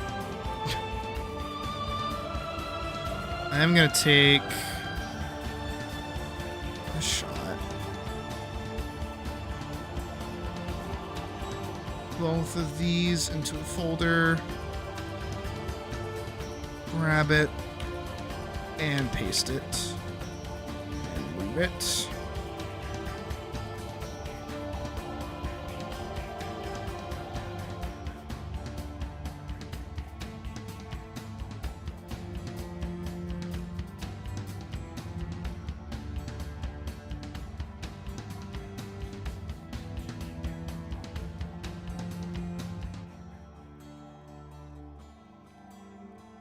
Honestly, the most important shot for me is this one.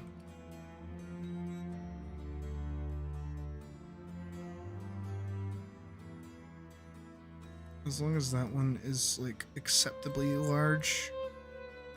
Just gonna end up cutting off some stuff here, but that's okay.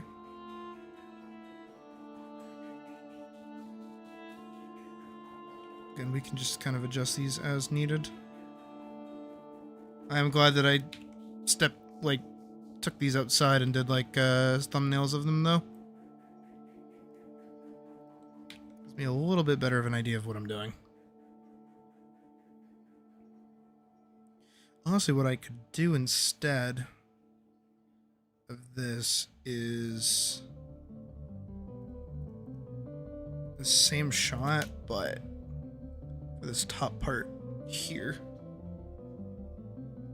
is do definitely a split down the middle, but one side is like this, the other side is like this, so we get both sides of the room.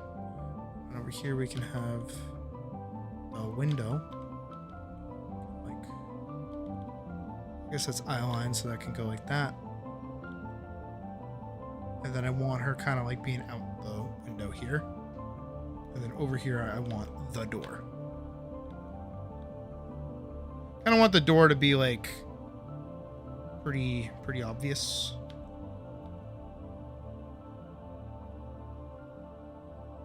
Like the only thing in this little shot over here. If anything, I could have her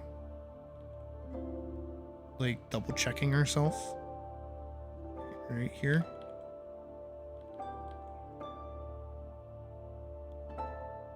Or whatever, so she's like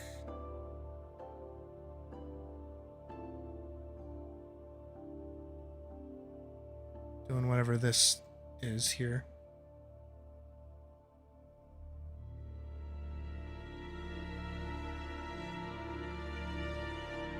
And then we get this shot of her walking this way.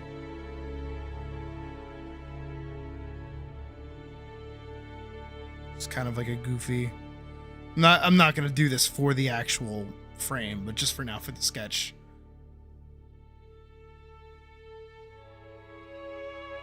so that she's making it towards the window. And then we get this. If anything, kind of want to move this whole shot over a little bit. There. Just like over a bit. And then we'll take this frame here, including the onomatopoeia. Make it really, really big. Just so it stands out a bit more. And we'll even have it kind of outside of the normal panel and be a very active, sharp sheep so that it draws your attention, but only once you get down to here and it starts in the right, and then we hit her, and then we get everything else. It's actually a very nice little... So, actually, because Holo mentioned it, I'll do my bit, and I'll explain my thought process. Obviously, we need to make some time for ATLYSS tonight, so I'm probably not going to actually work on any of these to finish them, but now that we have them sketched and based, tomorrow I can take some dedicated time after we play Blue Protocol to just go straight through with them. I have no plans to play ATLYSS tomorrow, so tomorrow will be Blue Protocol into art for the rest of the night. Obviously, I would definitely be making more time for it, too, if me and Puck didn't also have plans. So we have some stuff we want to get done tonight and around 11:30, so I want to play ATLYSS tonight with y'all. So that's where we're at with that. But before we do, allow me to explain comic shit, because, you know, I know y'all like that, hopefully. For anyone that wants to make comics, not that hard. But seeing the thought process behind it and understanding where I'm coming from when I'm doing different things kind of helps. Get the fuck out of here, News. Get the shut up. Go away. Kind of helps, you know, anybody trying to make stuff. It's nice to think about, especially when you don't think about things very often. So step 1, page 1. Actually, let me pull it up over here because I now have all of them as here. Right? Yeah. And I'm going to turn down the music while I talk.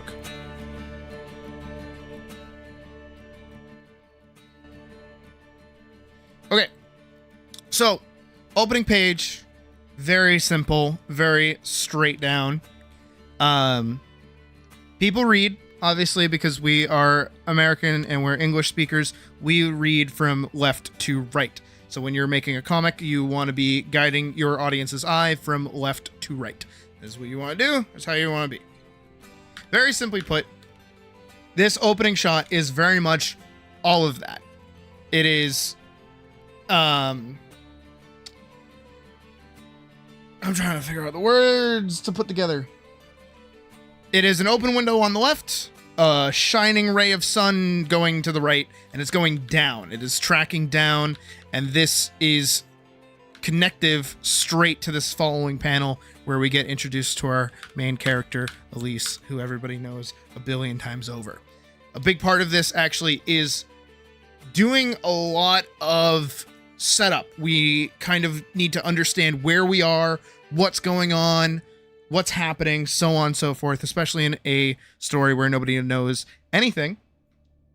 So, in this opening shot, we understand that we are inside. It is day outside. The sun is coming from the window, and it's gonna be a warm color palette. This is also gonna be very important. So this is warm, it's sunny, it's day, we're inside, and then we get guided over into our main character, who is very comfy, is very comfortably sleeping. You know, we'll even give her like a little cat smile. When she's comfy, she's happy to be here. She's taking a nap, yada yada. And then we follow straight down into her reaction of the sun, which is to wake up very, you know, grovelly. Bleh. Nobody likes waking up. Clearly, her waking up now sets up that this is morning. We don't know her name yet. We don't know any information about her. We're not even seeing her ears yet, but we know it's morning and she is waking up. And then we get this kind of room scene, so now we know that she's in some kind of bedroom. We get a full shot of her body, so now we know that she is a bunny. And we see her waking up, so we must assume it is morning, especially because here's another aspect of it. This is very minimal mind work. If it was noon, sun would not be coming in this direction. It would be coming straight down. So because it's coming down,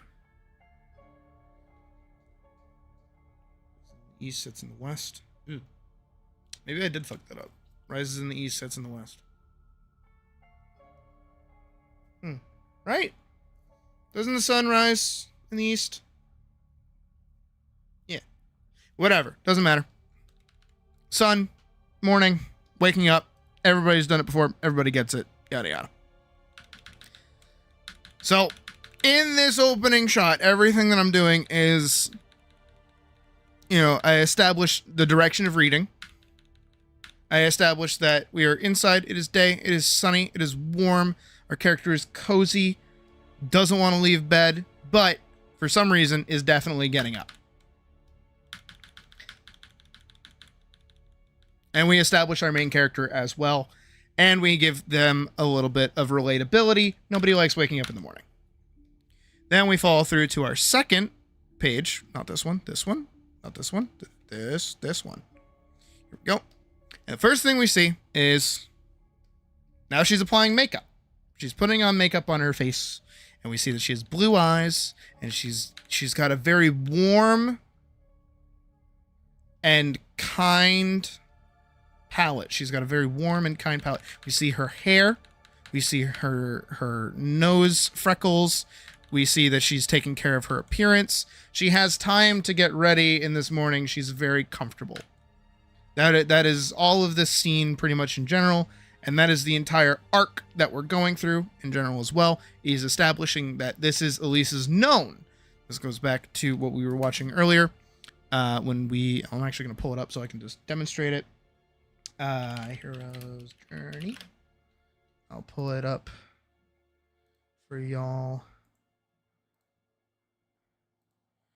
Here, I'll do a new page. Nope, standard. That one. So here's our hero's journey. And actually everything that's kind of going on can kind of fall into this, which is nice because you know what? It's very simple. So we currently are in the known, and the known has to be comfortable. Has to be, the usual. There's no stress, there's no anxiety. It's the place everybody would want to stay because, your character in general wants to stay in this place. And that's what we're establishing here. She's putting on makeup, she's putting on her pants, she's putting on her belt, she's putting on her boots. She's putting on her gloves. She's putting on her bag. She's getting ready to go. Everybody's done this in the morning. Everyone's grabbed their backpack, whether or not they're an elementary schooler, a high schooler, a college student, or going to work. One of the two. We've all gotten ready to go to work or go to something. So we can, hopefully all understand what's going on here. She's putting on her makeup because she does that before she puts on her clothes. And then we get this nice full shot of all of these scenes put together. So then we get here, and then we get a little bit of, a little bit more for horror, profession, as she is a delivery girl. And again, this is a little bit more of character establishing. Again, she's comfortable. She's able to get ready in the morning. She's not panicking. She's not freaking out. There's a lot of things not being said here that are actually telling more of a narrative. She's awake at a proper time to go do whatever it is that she's going to go do. She's not really like fucking around the room or doing anything stupid. She's not like reading. She's not checking her phone. She's not, you know, whimsically staring out the window or doing anything else. She is up, getting ready, and then she moves towards, she does like her final little check, and we'll see the door over here. And again, we go over here, and we get this left to right. So the door is to the left. We see her here. We're like, all right, she's going to go out the door, right? Nope, she's going to go towards the window, which makes you go, huh? And then you get this shot. And again, we start here in the left with this ding. And then we get the fuller picture here that carries over directly from this action to this one, so we know what happened. And then the rest of the shot kind of carries us through here as we look out over the windows. Well, the windows, we look over the buildings. We follow through to this crowd. And then we come all the way through here. We can see that she jumps. Whether or not we see it in blocks or halves doesn't really matter how people want to read it. In general, all the information that you need is basically all right here, where we see that she is leaving outside the window and she is aiming for probably over here, maybe over here. She's going up. She's ascending. And then we'll get a follow-up scene after this where she makes it to the top of the rooftop, and then she's going to look out over the top of the city. And that'll be like our establishing shot of where she is, followed by a couple of other establishing shots as she very freely runs through the city itself, over the rooftops, just going full tilt, having a grand time, jumping over ledges, things like that. Again, all of those scenes and all of those works, as we will work on them in the future, are to establish her comfort, her character. She hasn't said any words yet. She hasn't said a single fucking thing so far. And you get a little bit of her character off the rip. Especially when she's running and she's having a good time and she's just doing it for the love of the sport. And also on top of that, we establish that she's athletic. We establish that she's fast. We establish that she's bouncy. You know, she can do what she needs to do. She can move around. And we know that she takes care of her appearance. All these other things. All of these little things come together to immediately make a character off the rip. Not even a single word. And I have future plan of her going and getting a delivery job. She's going to get three. Ugh. I don't want her to get 3, but I think she should get 3. And then we'll get like 3 pages basically dedicated to her finishing the jobs very quickly. Because here is our... I'm going to spoil it now, because we're already here. I might as well keep this hero's journey in mind. Here, I'll even copy it. Actually, let me just do it all in one. Let me move this, make it really small. So I'm going to actually talk about the... I guess I'll call it book 1, because I do know where it's actually going to end. It's going to end on a bit of a cliffhanger. But obviously for you guys, that won't really matter because we'll keep working on it if we do keep working on it. But for anybody that purchases the full book, hopefully that'll have done in a month's time, they'll be able to see, they'll get up to a certain point and then they'll be wanting more, which is the whole point of the cliffhanger.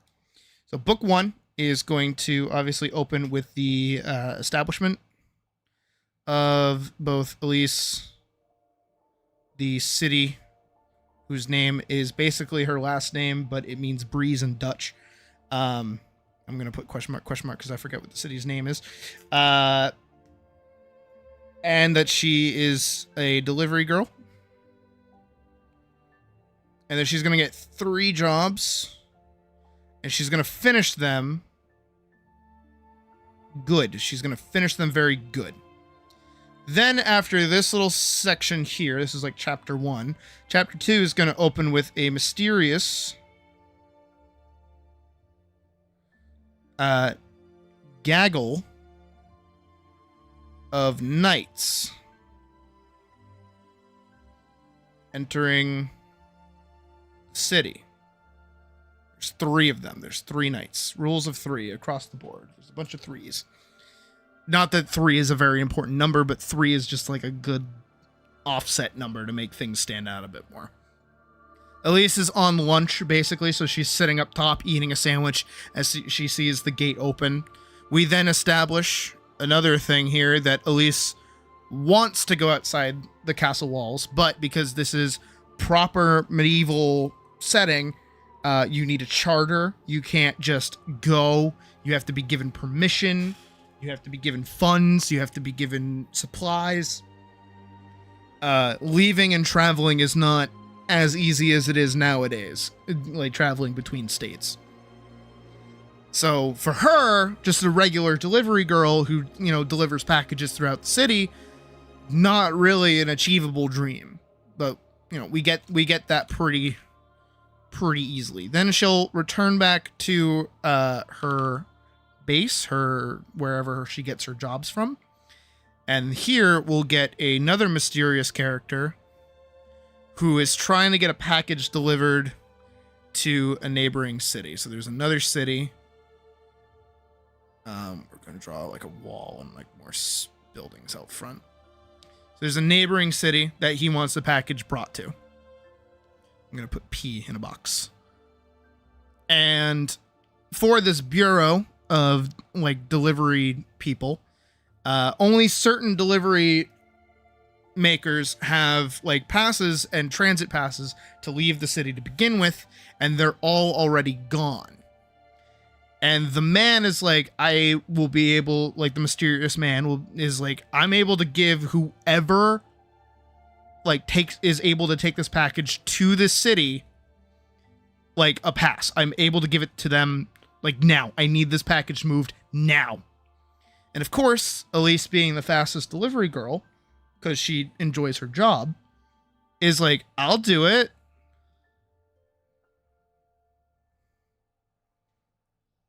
And then she gets hired. And her boss is like, are you sure? Like, it's dangerous outside the walls. You've never been outside the walls. I don't know if I trust you to do this. You're like one of my best like employees in the city. And so ATLYSS is now making the conscious choice to answer her call to adventure. She's like, no, I want to go do this job. I will do this job. I will come back. I will be fine. And then she sets off.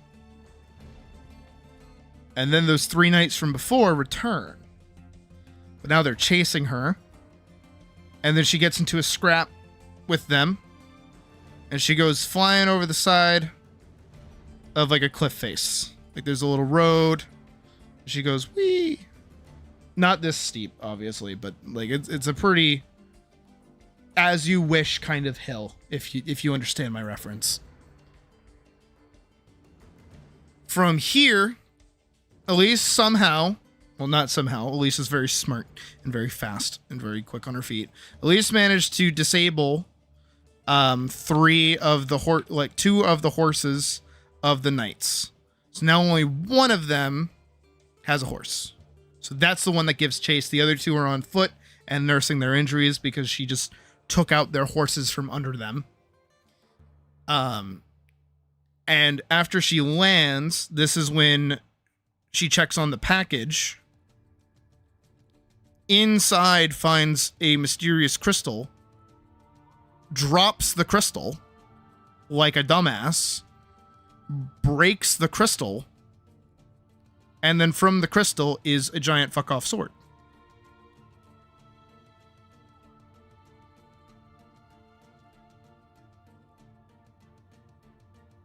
And ATLYSS is like, damn, this bitch heavy, because this sword, heavy.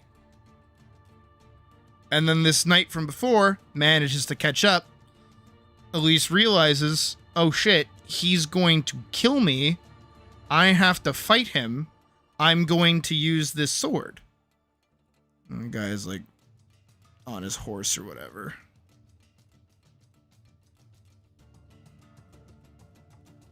I have to use the sword, but the sword is not cooperating because the sword is sentient. that how you spell sentient? No, it's not, but I don't give a shit. You know what I'm saying. The sword has a mind of its own, akin to the Keyblade in KH2.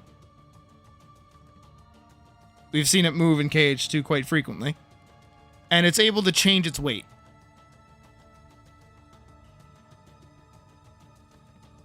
That's how it communicates. If it's nervous or scared or anything else, it'll change its weight to be heavy so it doesn't move. So now ATLYSS and the sword that she just basically met have to work together to fight this very well-trained knight. And then she somehow manages to succeed. And she runs through the woods.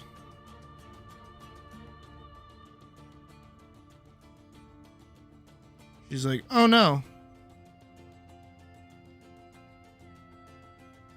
Now she's running through the woods, and on the other end of the woods, in the complete opposite direction of where she's supposed to be going, she finds an inn. Little inside, like a little roadside inn. She goes in the inn. She gets like a drink, and she starts trying to communicate to the sword. She's trying to talk to the sword. Because obviously the sword has some kind of personality to it. But ATLYSS is stupid and doesn't realize that when she initially fell, she left her bag behind. Her bag had all her money in it. Ching, ching. So, now to pay back for that drink in that room that she's getting, she has to work there for a day.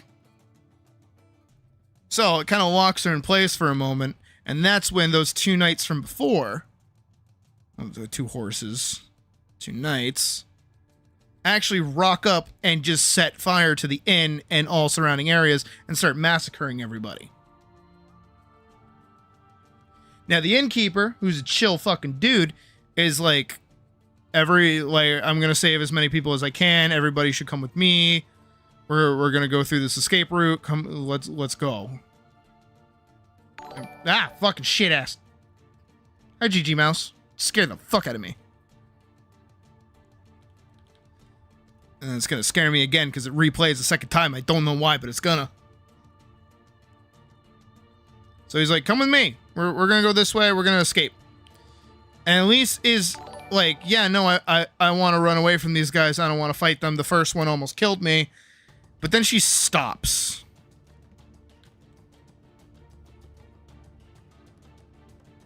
And she thinks to herself for a second. I'm like actually gonna draw her.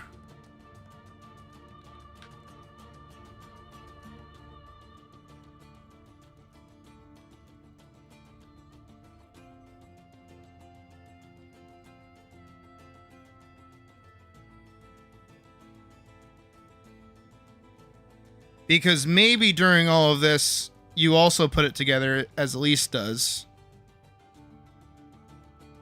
God, she has ginormous boobs.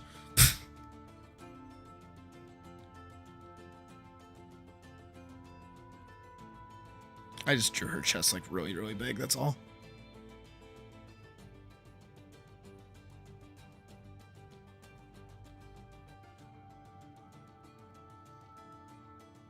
And maybe you also realized that those two knights just decimated an entire small community. They actually don't know that ATLYSS is there. They are now just tearing shit up, and she can only assume that they're looking for her. Not only are they looking for her, because of her conflict with that knight from previous, she knows now they're looking for the sword. And because the sword is kind of strong, and I'll demonstrate why during the actual fight, she knows that if the sword is in their hands and they're just this chill with destroying a small, like, inside, like a roadside inn for fun and just massacring people, they're probably not the people to have the sword. This also means that they're likely to go hunt down other people. They're going to keep like destroying small towns until they find her. And she is not at all prepared, especially if she's going back on the road now that she's in a completely separate direction than where she needs to be. She puts it into her mind that if she runs, they're only going to keep chasing. And the more that she runs, the more tired she's going to be, and the more likely she's going to be killed. And the more likely other people are going to get hurt if these two knights get to keep existing and keep getting to search for her.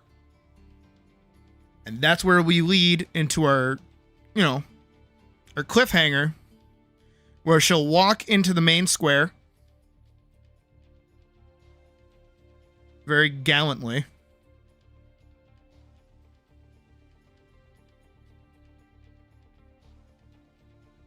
And stand against them. Step 1, she can't give the sword away because she knows that they're just going to keep destroying shit. Step 2, they're going to kill her one way or another if she doesn't fight back, so she can't keep running.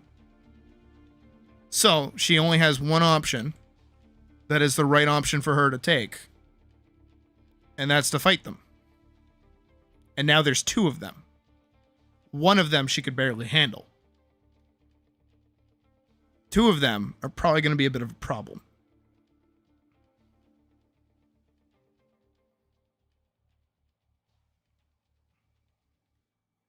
But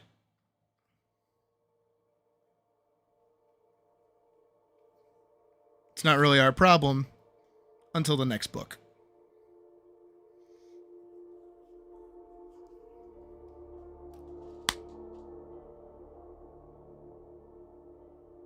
And I think I can do all of that in maybe about 35 pages. Maybe 40.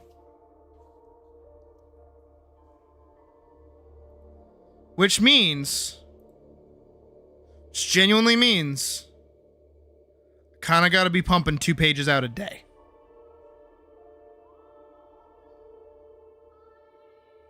So, we got some work to do once we start getting a little more serious with this. But also, keep in mind, next week, we have our Halloween event for 2 weeks. I'll be playing spooky games the whole time and having a cool special costume on. So, sooner I get most of this shit planned out, the better. But I think this is probably my most simplistic design. Also, hi, Maniacal. I think this is my most simplistic story. It takes from Arthurian literature. It takes from very simple literature. The most common, call to action, call to adventure, crossing threshold shit imaginable is always magic sword. There's always a magic sword. Everybody always gets a magic sword. So I gave ATLYSS a magic sword. It's a magic fucking sword. And then I also provide a pretty, damned if you do, damned if you don't kind of situation for her to be in, where the price of the thing that she wanted, which is for her to leave her city, has resulted in her being in mortal danger pretty much from the get-go. Which kind of reinforces the thing that was said to her at the start of this, is don't get yourself involved with this. You're going to be in danger. Being outside is dangerous, all that. You need to be prepared to defend yourself. Are you sure this is what you want? And now she literally has to fight for what she wants. And not only that, we also see a more complex aspect of her character as well, is that she is, to a degree, altruistic and very, very selfless. Which is befitting of the kind of power she now wields, is that she doesn't want to hurt people and she doesn't want to see people hurt. So knowing that these 2 guys are out here to hurt people and nothing is going to stop them except for her, she has to step up to it. And that gives her character a bit more agency as well. Also, because I know I fucking hate it, and I know y'all fucking hate it. Oh no, she's not gonna be quirky and be like, huh, did I just do that? Oh my god, did my sword just like kill that guy? Whoa, no. I'm taking this shit seriously. ATLYSS is not a fucking like dreamer character. Like, yeah, she wants to leave and go explore, but that's no different than somebody saying like, oh, I want to go to a different country. And then being basically given a free ticket to go do that. For like a business trip. Only for that business trip to basically end up being Far Cry 3, I guess.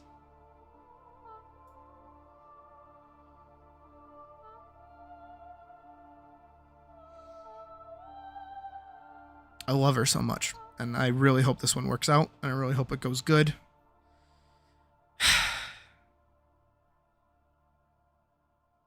I like this idea. I like this idea a lot. I do. I genuinely do. It does a lot of things that I wanted it to do, and I think it also it fixes a lot of problems that I've had in the past with a variety of different things. Cause I always have a weird time writing ATLYSS as like a new adventurer, because I want her to be smart, and then I get really annoyed when she can't like do cool things and I have to wait. I'd rather have her have all her powers, but learning how to use them, and always writing that has always been kind of funky. So making it a secondary aspect of her character, aka the sword, having all the powers, and she has to learn how to use them, and she can't directly communicate with the sword to be told how to do things. Like, I think that's pretty good, personally. I like the plan that I have in general for the opposing faction, and how the two factions that do exist are going to interact, and how ATLYSS responds to them. And even a pretty quick moment that I think will set up everything else and kind of establish ATLYSS as a bit more of, is it an emotionally aware? I think that might be it. Or situationally aware character. Who doesn't really get blinded by propaganda or anything like that. And I think, because I've had 2 operating titles for this. I've had 2. The first one is Paladin. That was the first title that I had.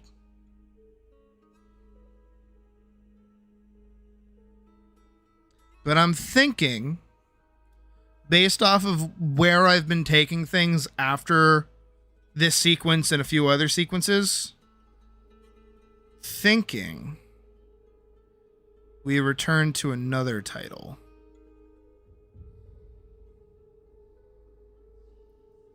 Thinking we call it Free Night. And I think that makes more sense. So, I think title-wise, we're going Free Night.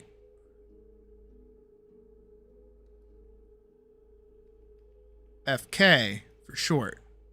So, we can call this Project Fuck.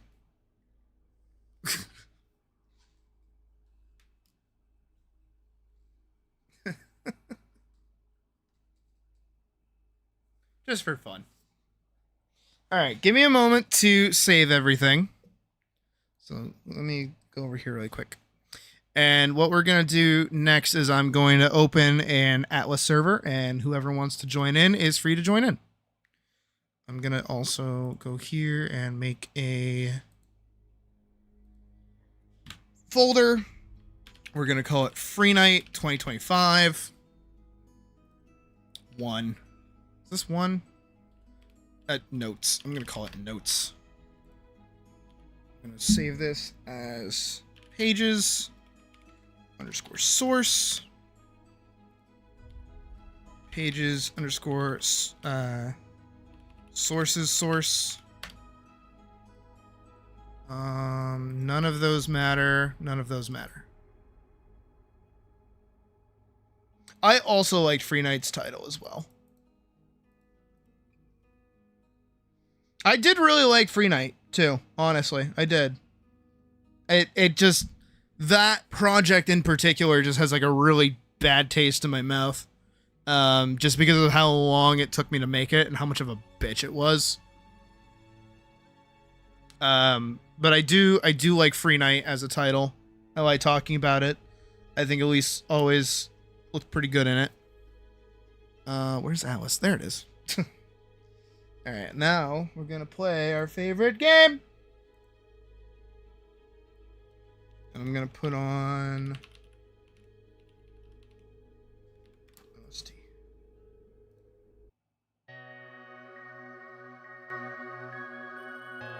Just some music for the background.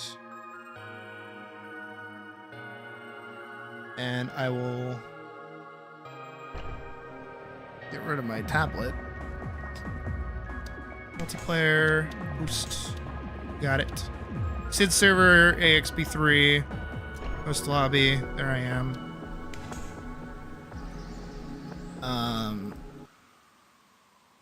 And I'll pull up the information, and then I'll post a comment, and then I'll at people as well if they want to play.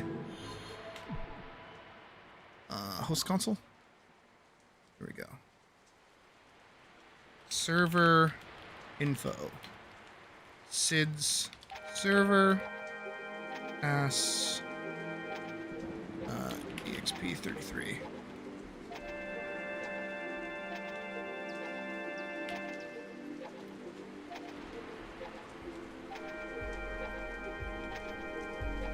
Pin.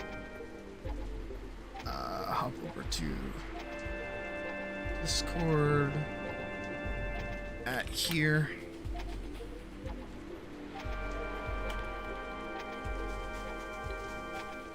Server is up.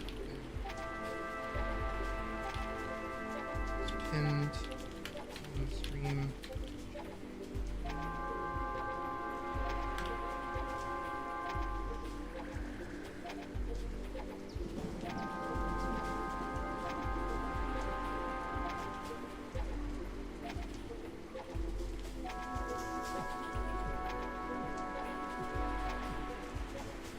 Okay.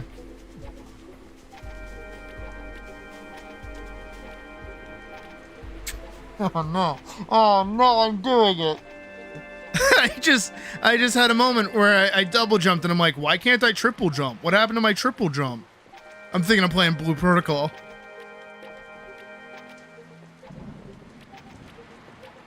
They borrowed your mouse? I literally can't, my brain will not allow me to make this jump because I think that I should have a third jump.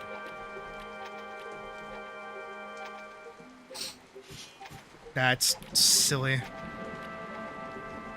I hate it. I hate it. I hate it. I hate it. I hate it. I want my Blue Protocol movement.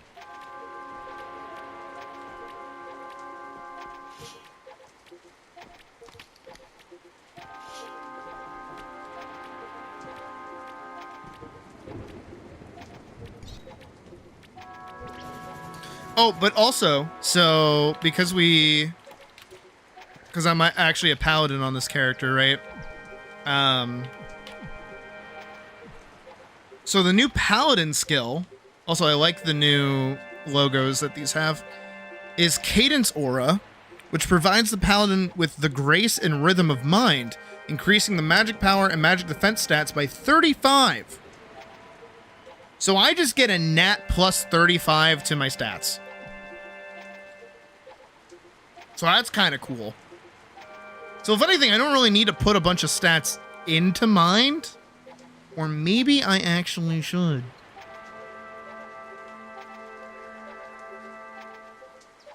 See, I know that all of these scale. Actually, I'm actually very curious right now. Let's see how stats distribute. Those are still M rocks. Attribute points. Can't buy another one, but I am curious if I eat this book. Now reset all my stat points.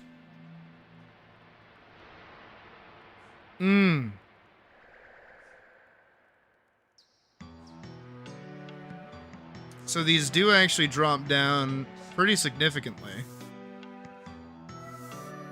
But I have to wonder if it's better to scale mind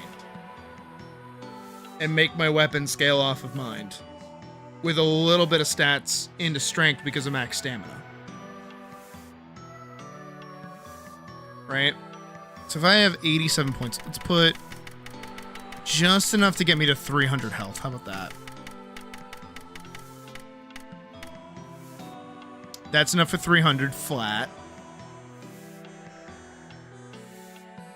If I have 35 mind,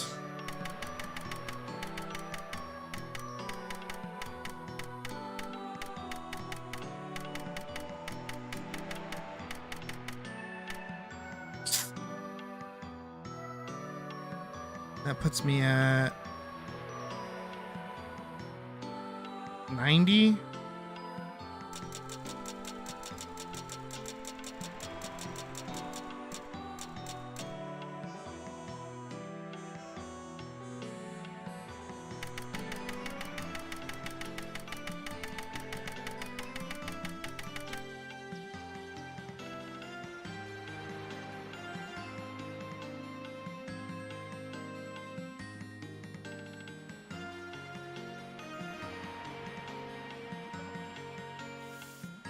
$54 to $57. 59 to 62. 70 to 73. 48 to 51. 87 to 90. 47 to 50.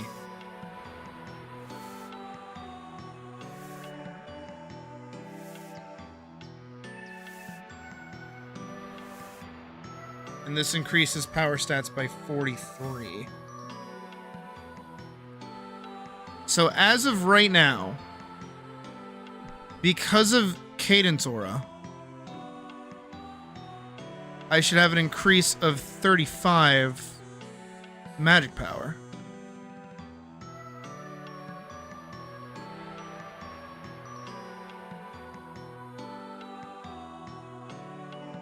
$36 magic power.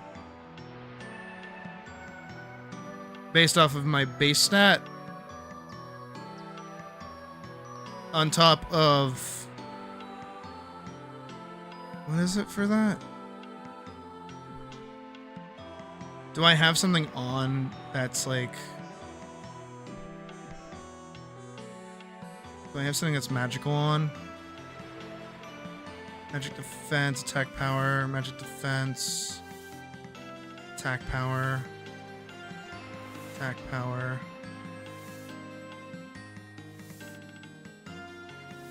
I am curious to see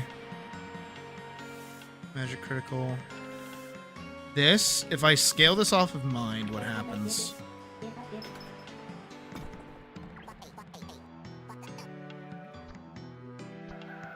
We're theory crafting right now. Do I have another Tome of Naivety just in case this goes south? I do. Good. Okay. Alright. Now we have one mind. I definitely don't have enough money for this. Let me double check.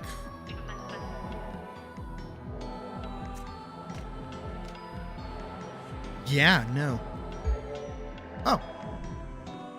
Okay, money is just for the enchantment. What is this now at? Oh. It does even worse, actually. What the fuck? So it's 46 to 73 damage now that's scaling off of mind.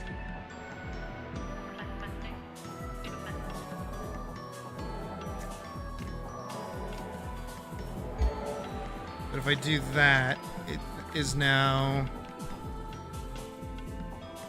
51 to 82. Okay. Maybe, just maybe, it's better if I just power dump stats into strength like I was doing before. I need this so I'm at least at 300 health. Yep. And then everything else in strength.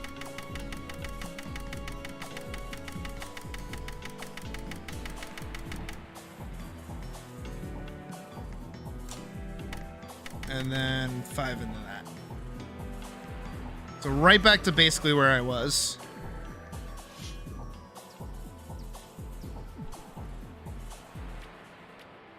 $55 to $90, and then if I use rage,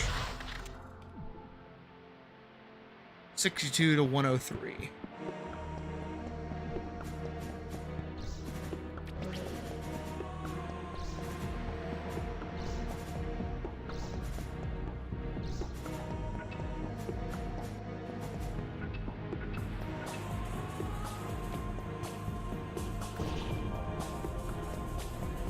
There's Frost.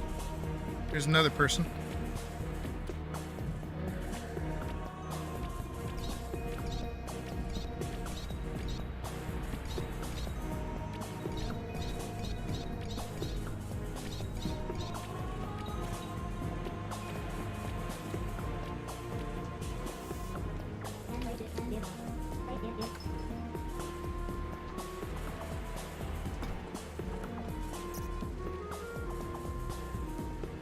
VC.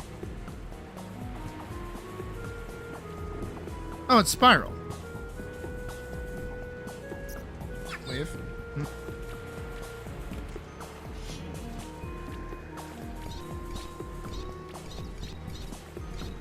As I learn. You found the name of the prisoner from the Sanctum Catacombs. You are obsessed with them. Go on.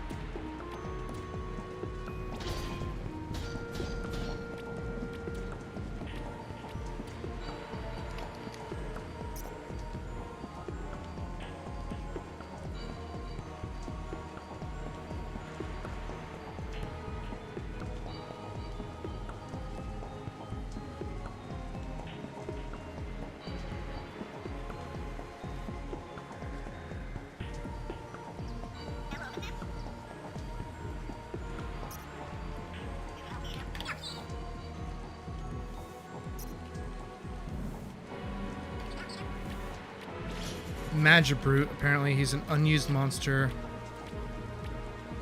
He was an unused monster. Ah. Well, actually, so I mentioned it earlier. I was looking into some of Kissaf's old art because I would like seeing art around ATLYSS, like in general. I got curious, like, where is it all posted? Don't go looking for it. I'm just gonna say that. It's very good. But I, as a creator, cannot I do say the $25 too. They make a lot adult stuff, basically, is most of their older art. And even some of the stuff around like baser ATLYSS is pretty oof. But I went back and I first went through their whole like old Twitter posts, because that's where most of their devlog has been. And a lot of the characters in ATLYSS are just reused models from their older games. Like one of the first iterations of Poon Quest, which was like the second variant of ATLYSS, because there was an ATLYSS, then they changed the name to Poon Quest. And then they made another game.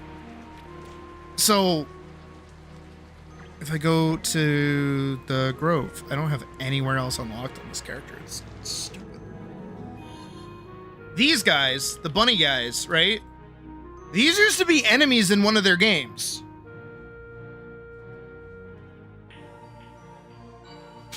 That's why they're fucking creepy. Is because they were just designed to be enemies.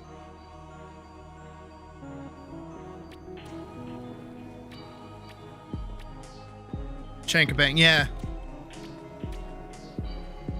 Like, a lot of this game, like, I don't want to say is reused assets, but a lot of it is kind of reused assets. But I fuck with that because they put a lot of work in. You might as well.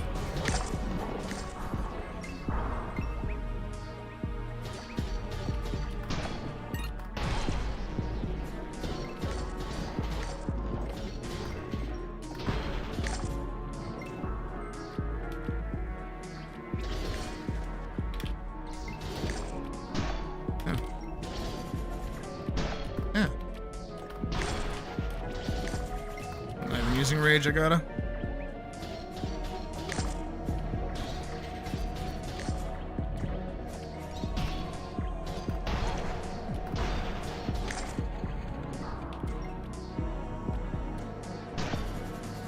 Okay, touching it broke me.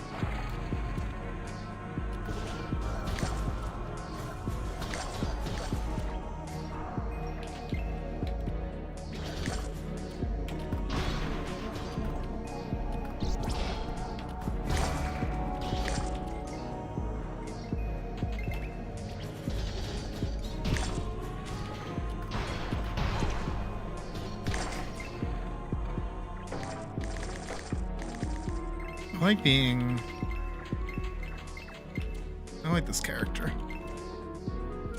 I feel strong.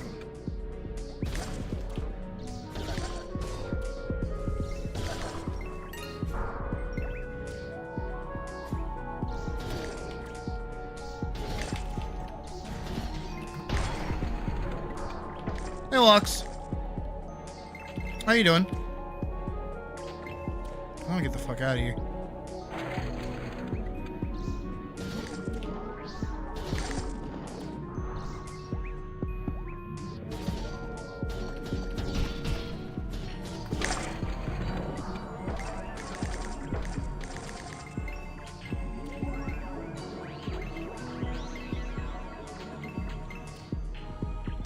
Am I free?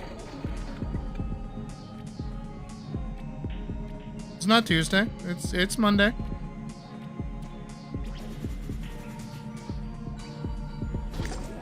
I guess I don't have this teleport point.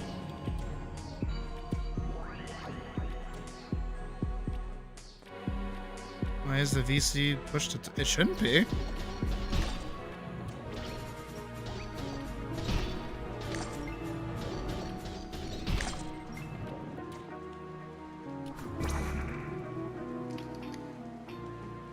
Whole reason I'm here. I didn't realize my mining was already at level 8. That's called time zones.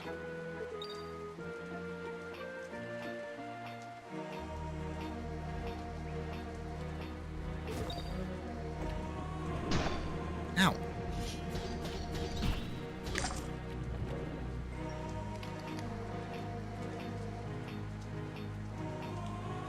I actually don't even need these. I need the, Oh yeah, I actually don't get level for mining these anymore.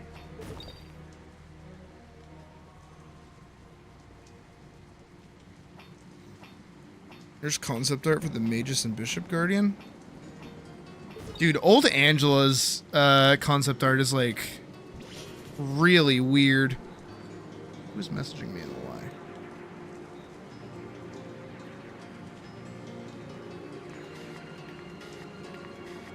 Hold on, I got you guys. What the fuck is with that?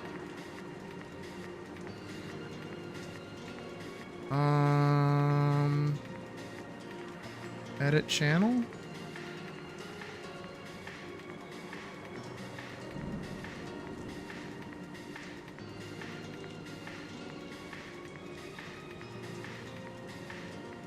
Permissions? Speak?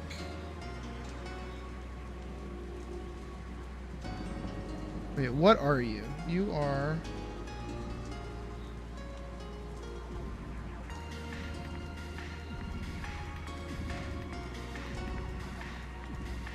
What are you?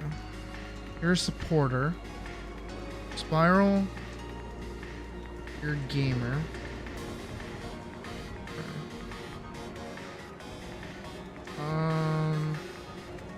something to do with the permission?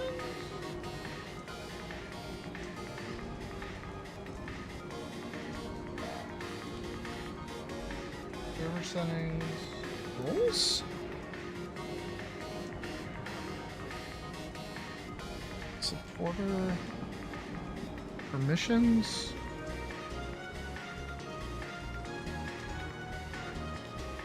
Hold on.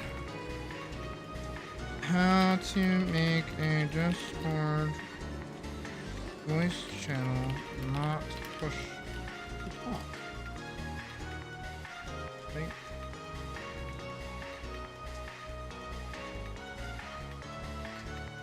To the user or role. Voice channel's permission.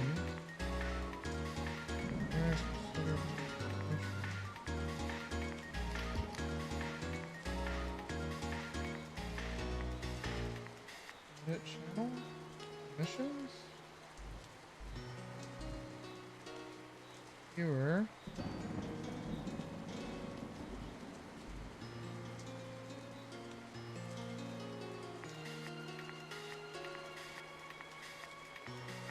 By simply talking.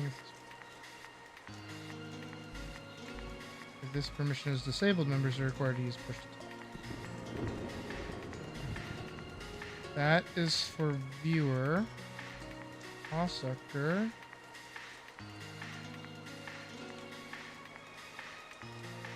There. Did that fix it? That was weird.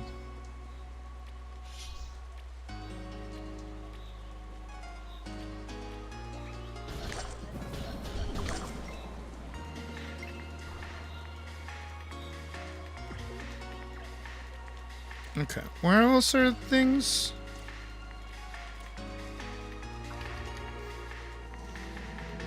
Well, good morning, Bearkill. This is Crescent Road.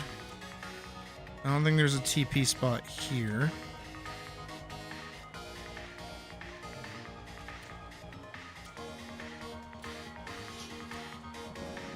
Where does this go?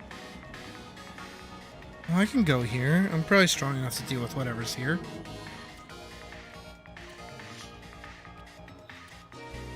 Yeah, these things are level 18. Yeah, I'm fine.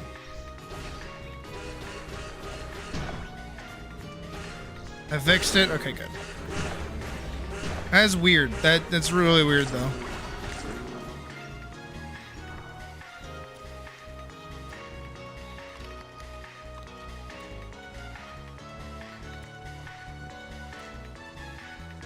This place is pretty, at least.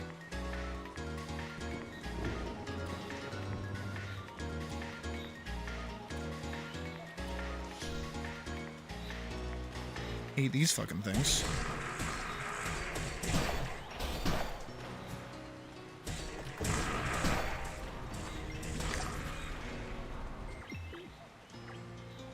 Oh, they drop sug shrimp.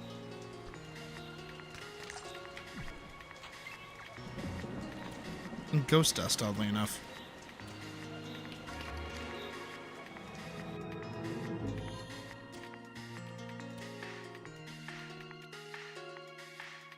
Yeah. Well, there's most of the mysteries done this way done.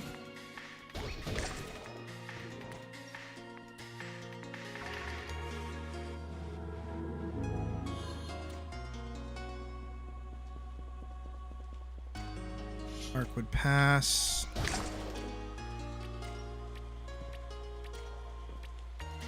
Is this a new spot? Nope, same one. Okay. I think there's one in Tool Valley, and then I think that's it.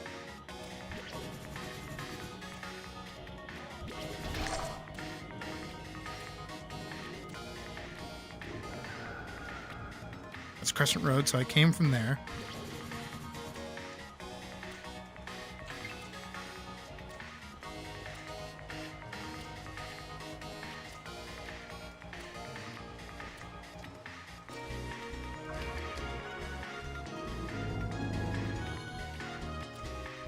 Oh, also I have to do the bit.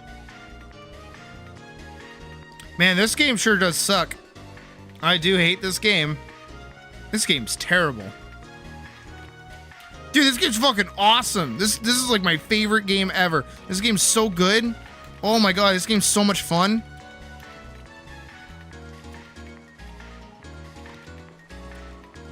Wait, what if that's why I'm not finding it?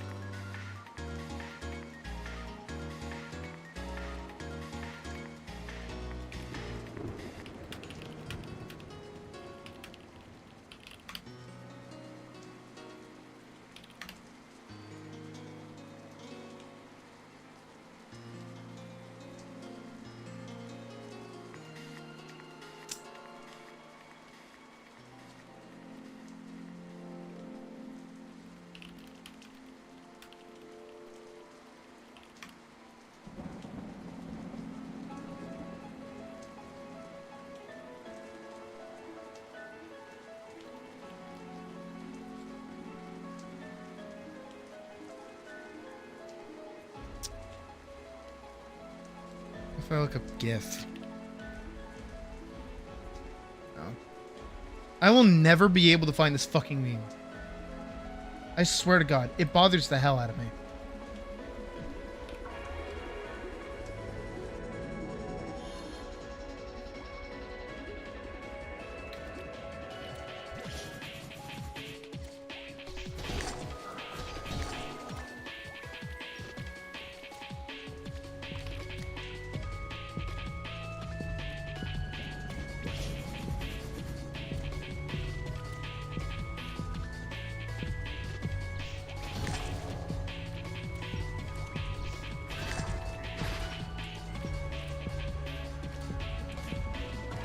I do like my little setup though. I think I look pretty good. Oh. Sparrow got DC'd. I assume. Considering they just hit level 5.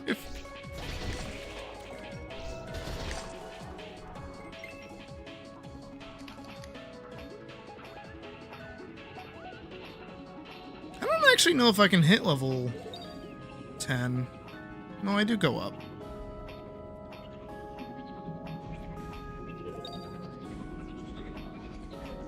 I do want the full sapphire set though. It does take a little bit of work to get there though. But I definitely noticed that the timing is a little bit different. Oh, also I found this. Not that it's really that crazy, but it's a little statue of Angela. The Divine Guardian watches all, providing knowledge and life to the weary. Which is interesting that this is like out here. I guess not that interesting, because like it would make sense that the magic heavy place would have her.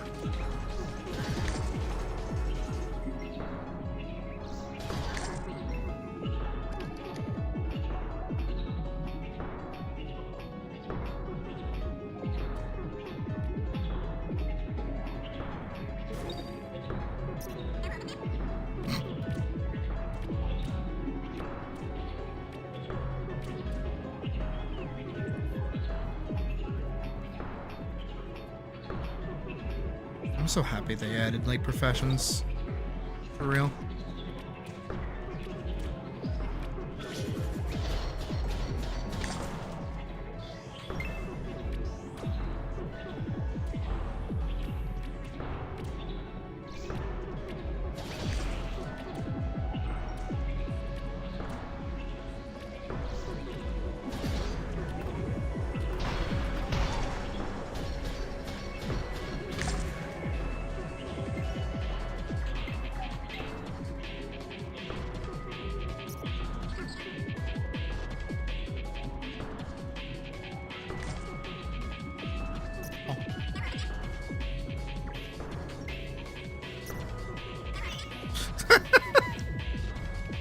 Not even a drop in the bucket, I bet, for you. Holy shit. And that's gonna go poof in seconds. I swear.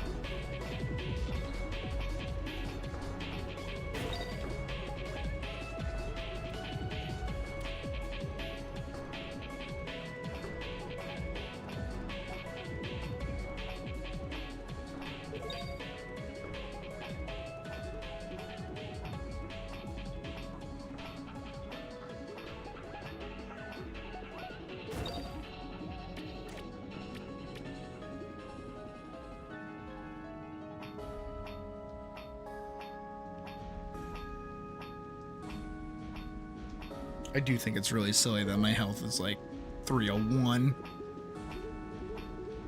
Being suspiciously wealthy again? Yeah. I don't think they ever stopped.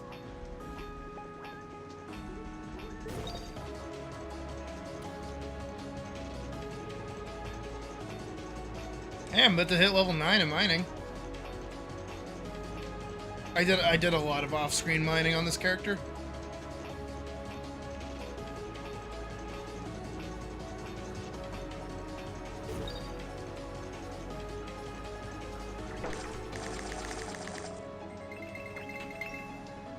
A lot of money. Yeah, this one should take me over. Or not. This one should do it. Yep, there we go.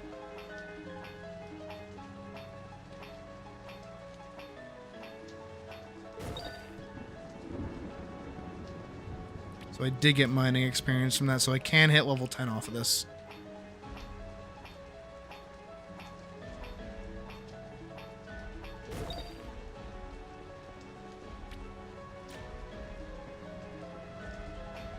Alright, hold on.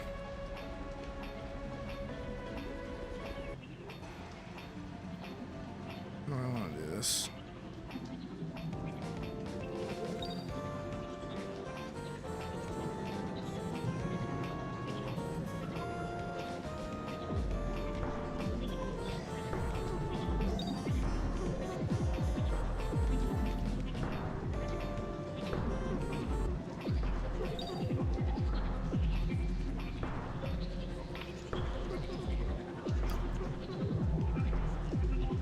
I wasn't done.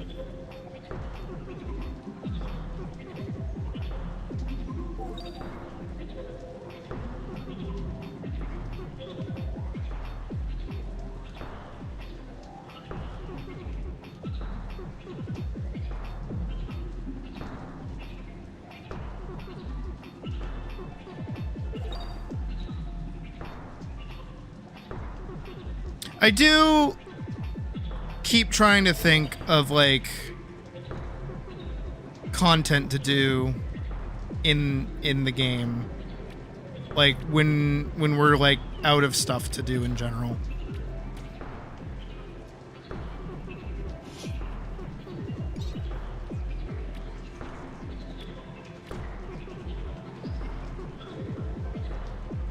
I can't go wherever this place takes me.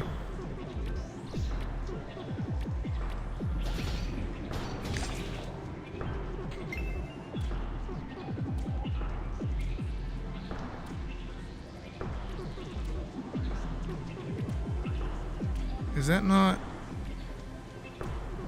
Oh, over here works. Where does this place take me? Tool Valley. There we go.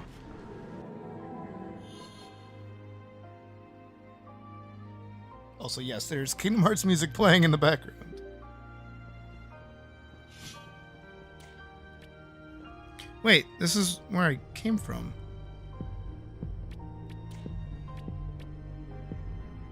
Tool Enclave.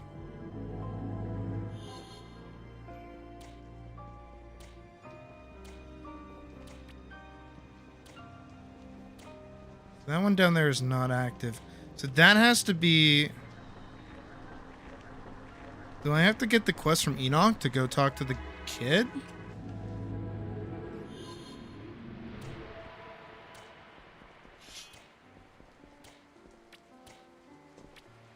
Set competition? I don't know, I just think it, I'm trying to think of the best way. Oh, finding Amagon. There it is. I'm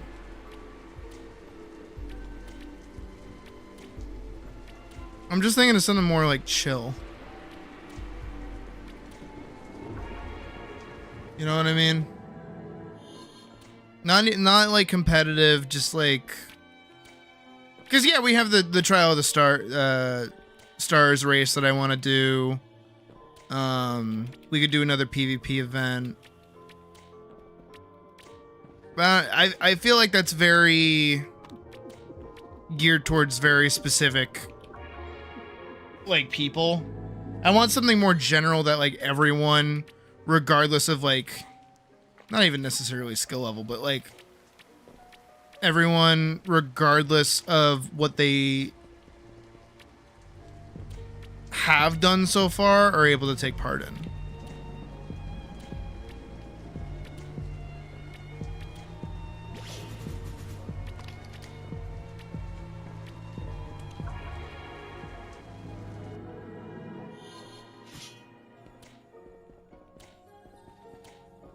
Okay, that teleport point should be active now. It is, okay.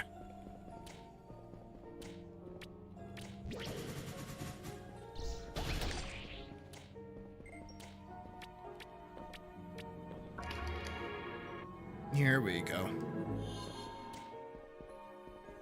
Ular Fortress.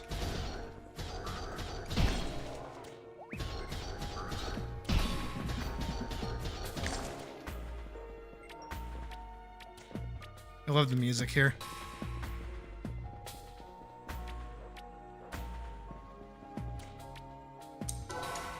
I love the whole zone, actually.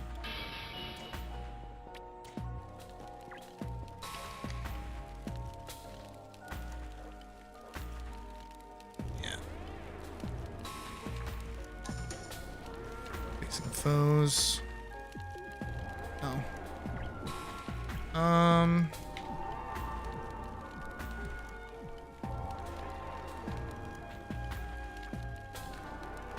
This one I can abandon. What else can I talk to you about? Get ahead is Bular Fortress. It was a kingdom thriving of our kind, but an evil witch appeared shortly before the world shattered. The witch performed vile acts of dark magic, nothing like we've ever witnessed in our lives. Before I knew it, surrounding me were my companions, formed into primal beast-like monsters with huge weapons on their head. Thankfully, I was spared from her clutches and hid away as she continued her work with my brethren. It's likely that I am the only one who is spared. Perhaps, just maybe, there could be another Boris out there. I am more interested in purifying this place and keeping the numbers of these creatures low for the sake of their own peace. Metal!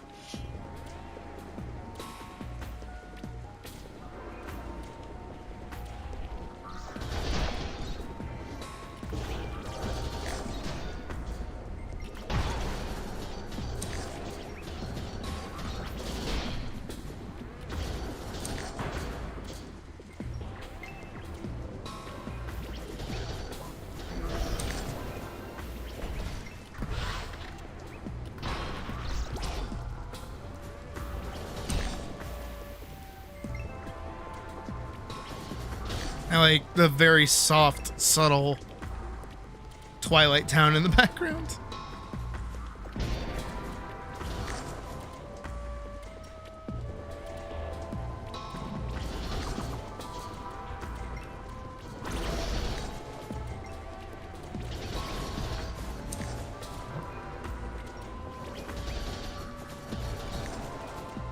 Is there mob tagging?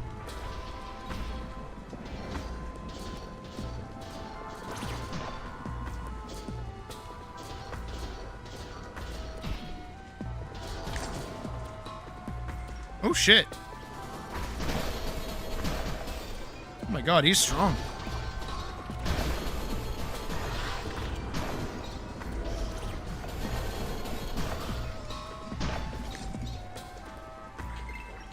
Cool.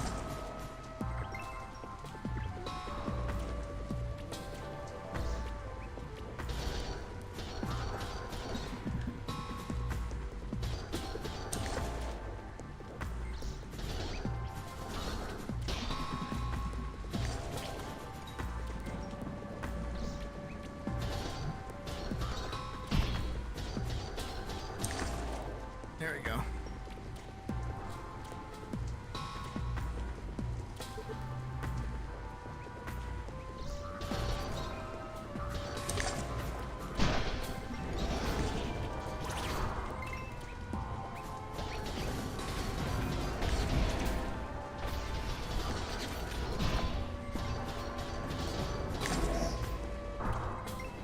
actually gonna pause the Kingdom Hearts music. It's a little dissonant.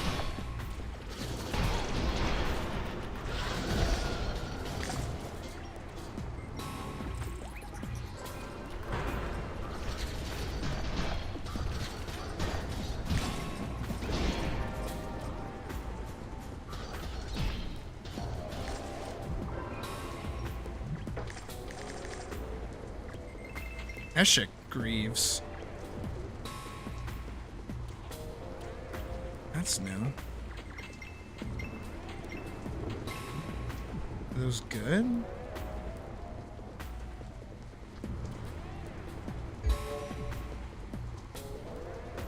I mean, they're red and they fit my top. Alright, if we're doing...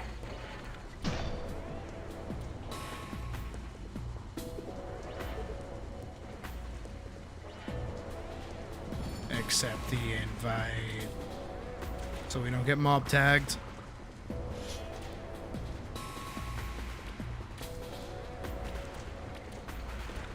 There you go.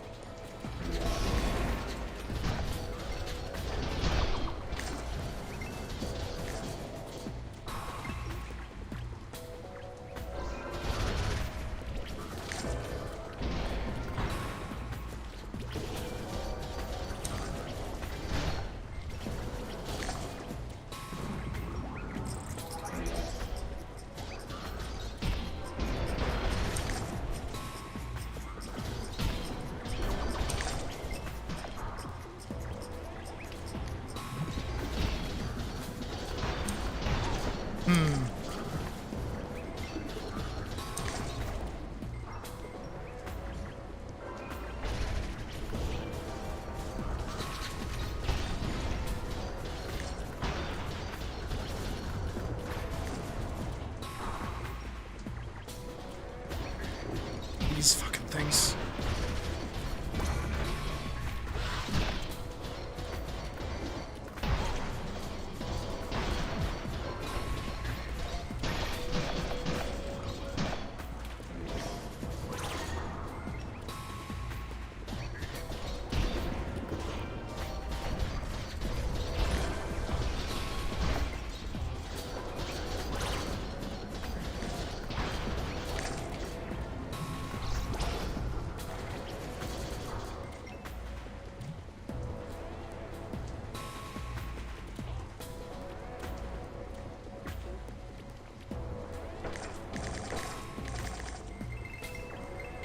Rudin Cape.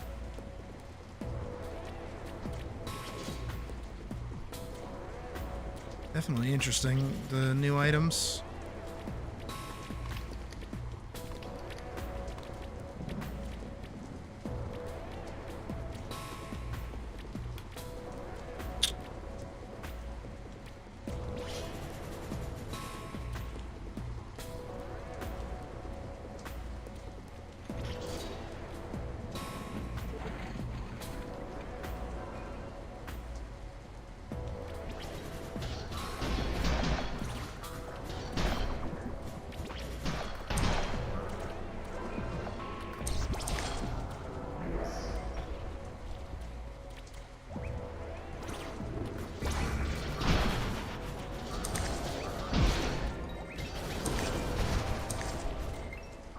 Sweet.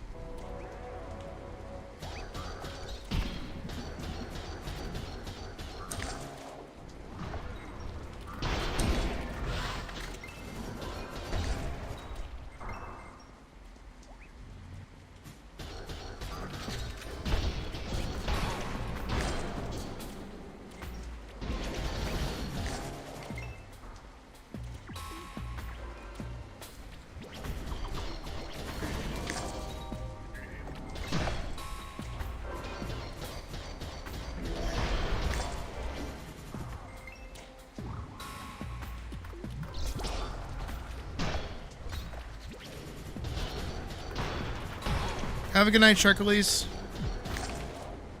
Hope you sleep good. Ow, ow, ow, ow, ow, ow, ow.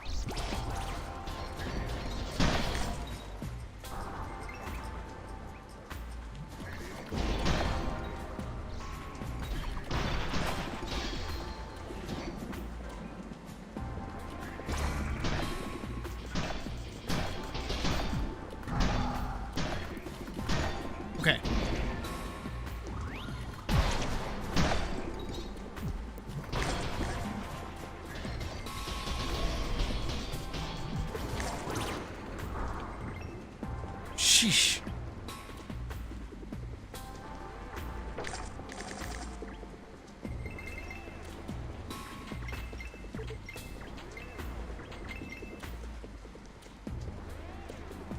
Oh, big boy.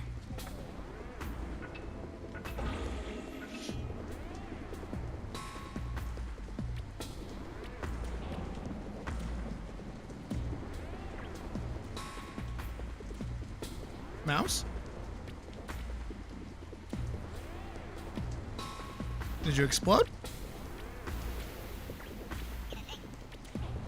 Oh, wait, there you are.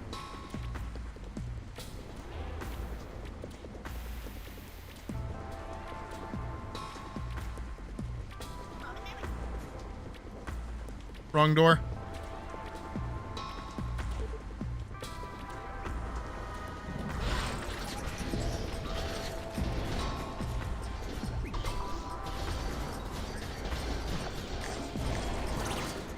Is that a badger?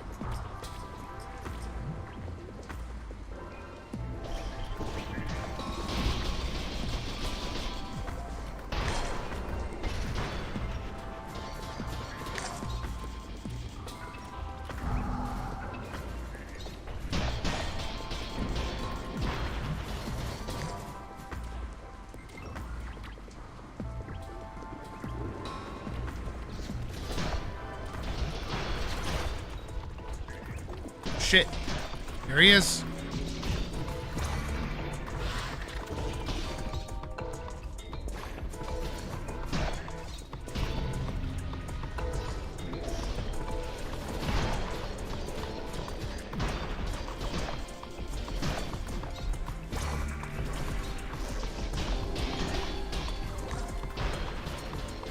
Oh, don't rest.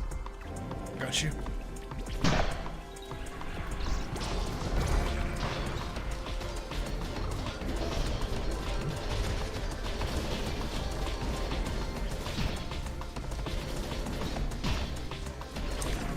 There we go. What do you drop? Ooh, what is that?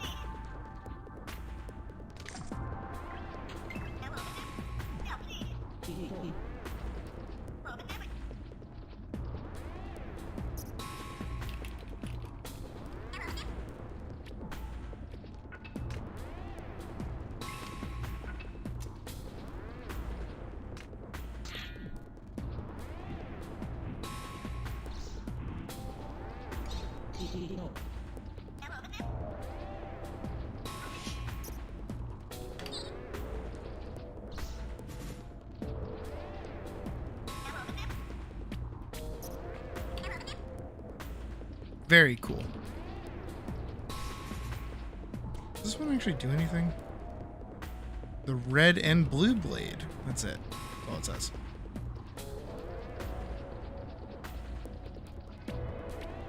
Valder blade.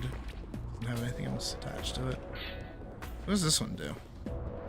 Kaiser Great Axe. That's it. Alright. Does this one even have an enchantment on it? It doesn't. Okay, I need to put killer on this like ASAP.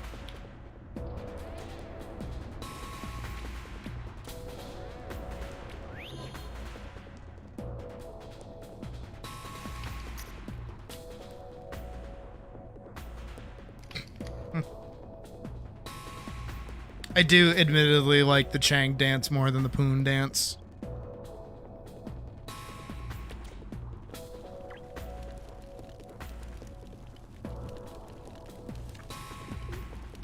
Equipment inventory full. Well,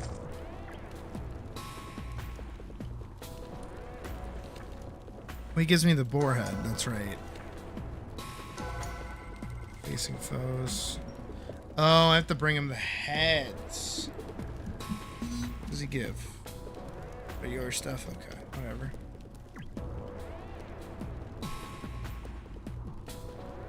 Now I get to be an Osuke. Leather Daddy.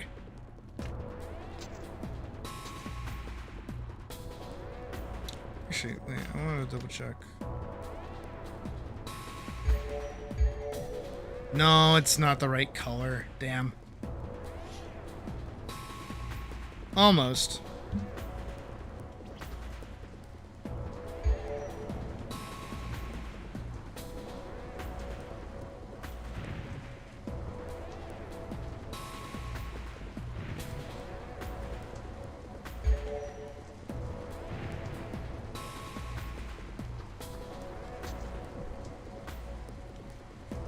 Running for 400. Holy shit.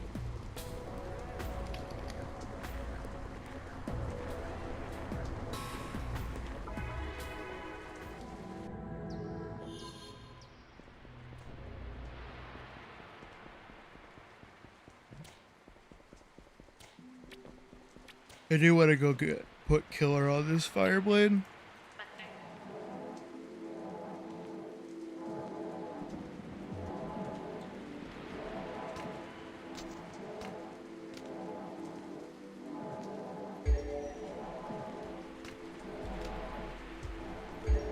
There we go. How much damage does that do? 94 when I am enraged. 106. Still? Put killer on it?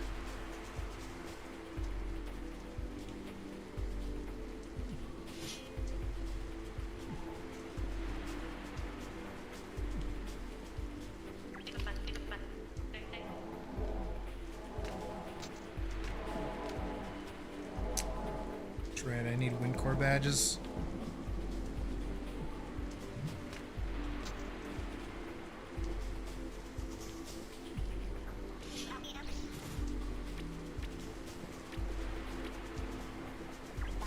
Alright, I need to sell stuff and get stuff out of my fucking inventory.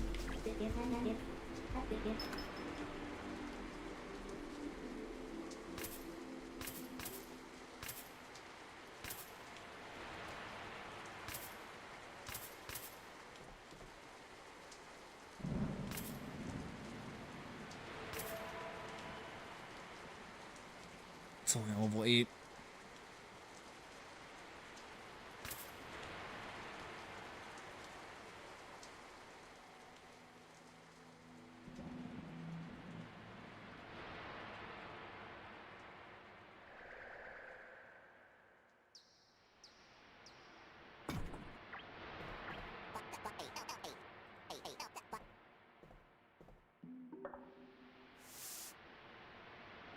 Did I ever put cape away? I must have done.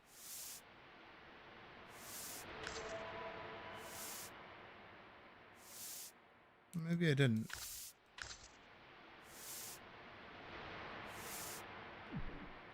Can I go make anything sapphire?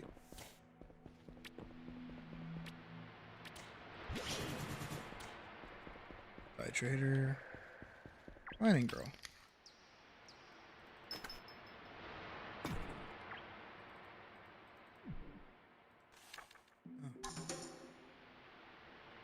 Huh. I forgot I have to, like, unlock them progressively through the quests. I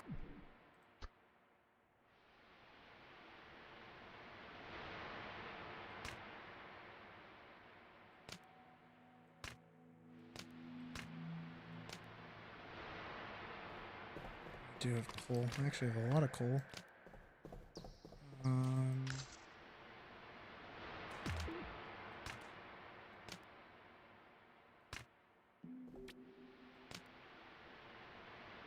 That's earth core. I want wind core.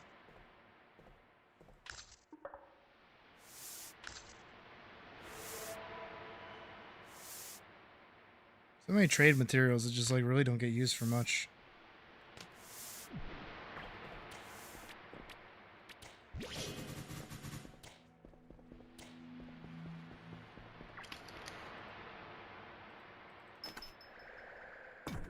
Want your quests.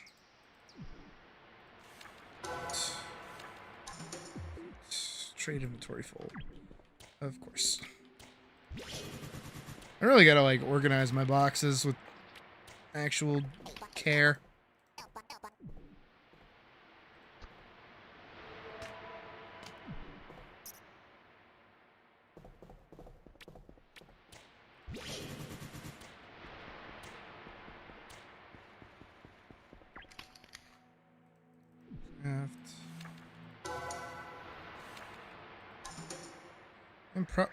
What?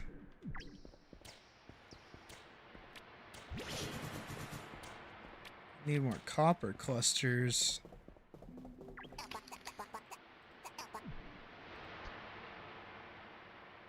I have plenty.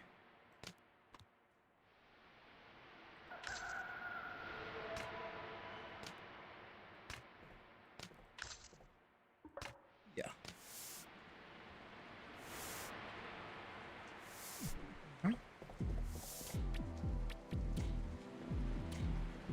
See, I knew I had plenty. Should be able to make the armor set now, I think.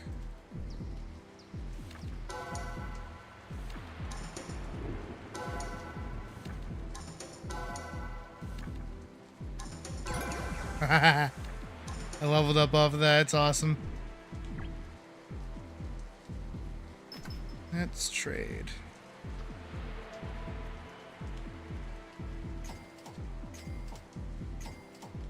I already have the shield.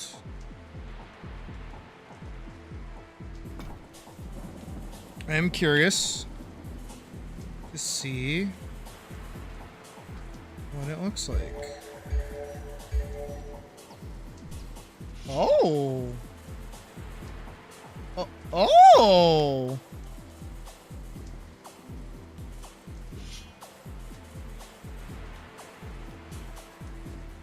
I actually really like this. I think the only thing I don't like is the hat.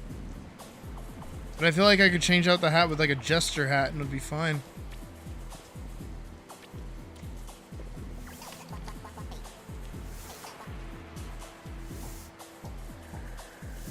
It is not affected by dye though. So that is good to know. I wonder if the carbuncle hat might work better actually.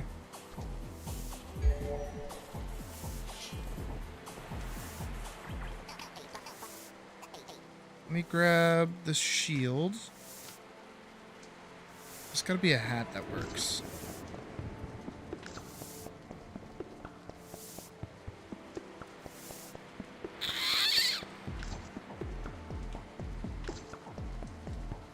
Maybe no hat's like the move.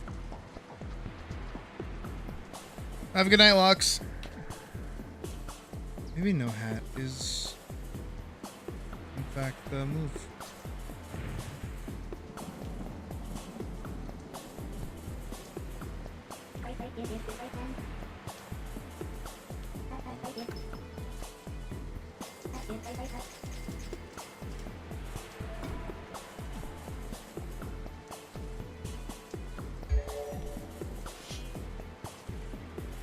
Woo!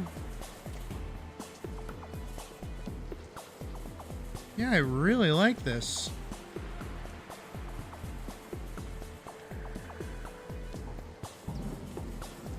Yeah, I feel a little empty in the noggin department.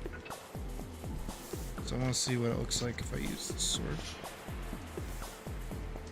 Ooh.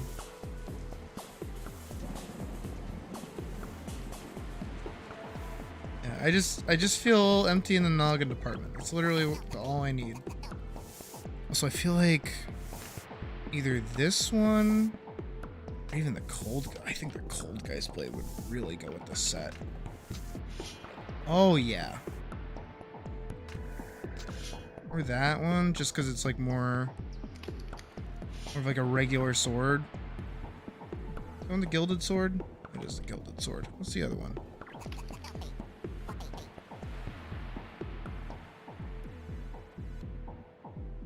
There's another sword like the gilded sword.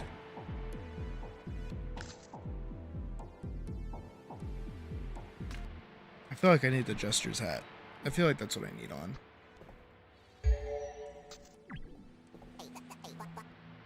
No, it's a bit too much. It's a bit too much. Honestly. Like even this hat is like a little too much.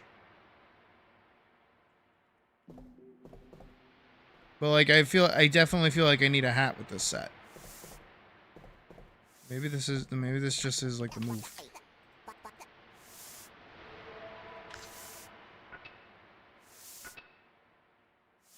I do feel like the Cold Geist Blade was, in fact, the sword to go with this set. I mean...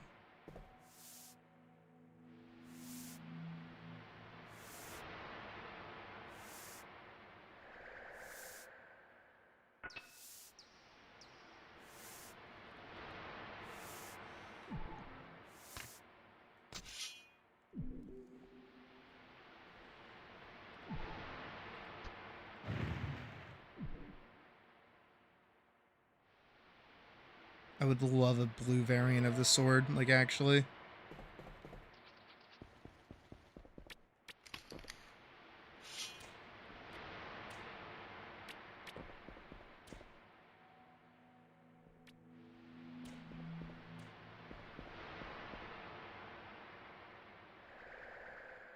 I actually really like the set.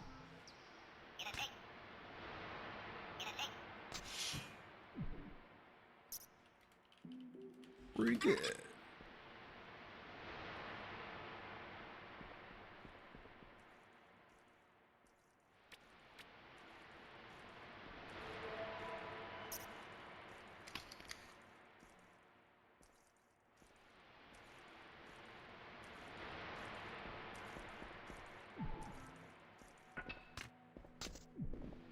Yeah, I definitely think the Gilded Sword is the better one for this. It's just got the right, like, color scheme for it.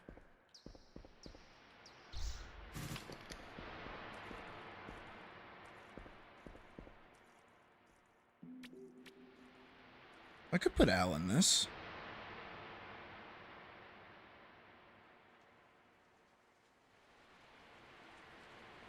Even got a space for the tail to poke through.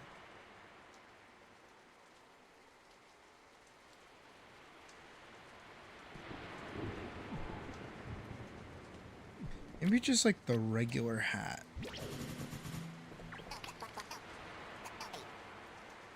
Do I just have the regular witch's hat?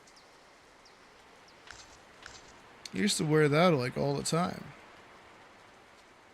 Yeah, wizard hat.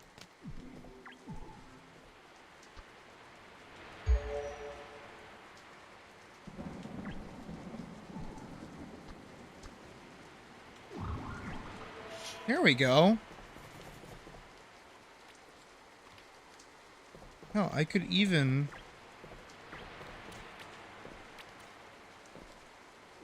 No, then why am I not just using the carbuncle hat? Because the carbuncle hat actually looks kind of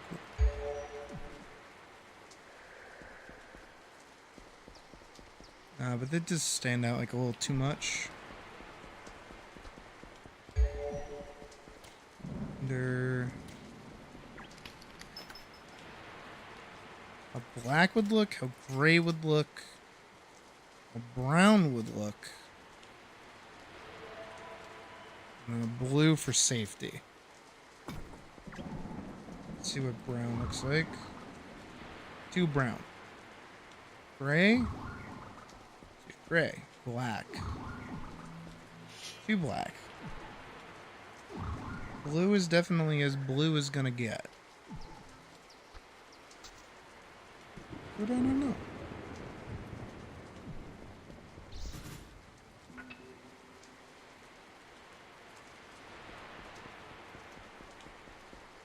Oh, I also get 3 more stats. I'm gonna dump strength. And, oh. You know, might as well learn everything else that I can.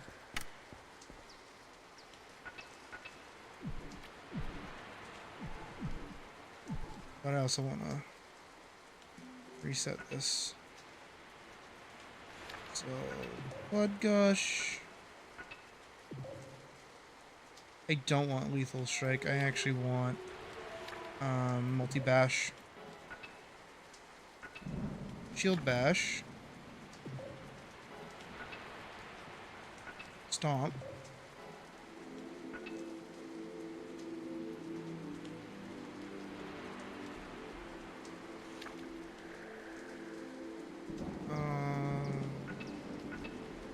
Oh.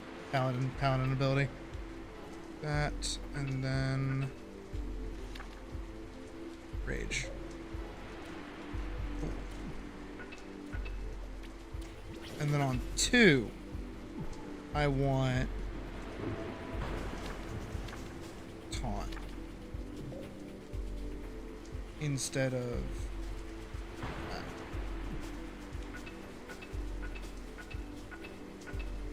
That makes more sense to my brain. It was a high spirit. I'm having fun. Are you having fun?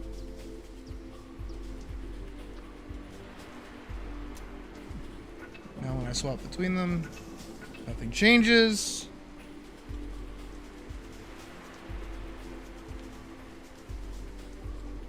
Probably change that too. Actually, just gonna. I should dump. I should storage dump everything.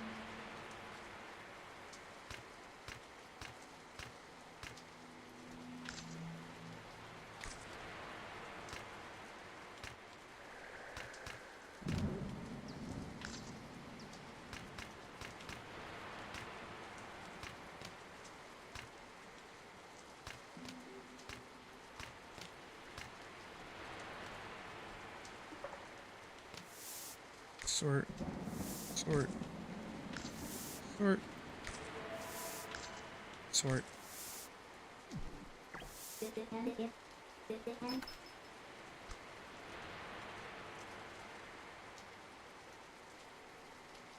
Oh, Sally, I have so many things.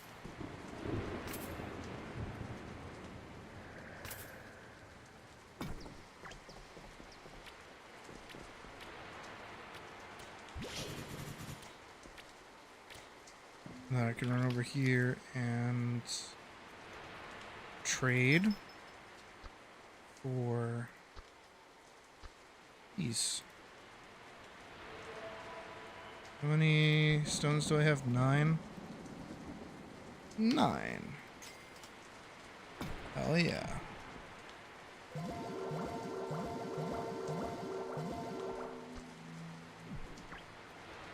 Why didn't you give me the other ones that I asked for? 4. Okay. Hell yeah.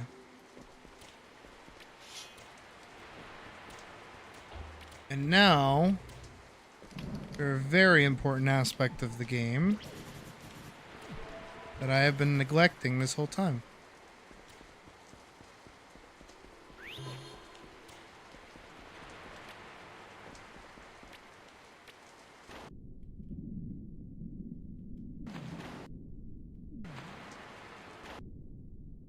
I wish we could, like, float.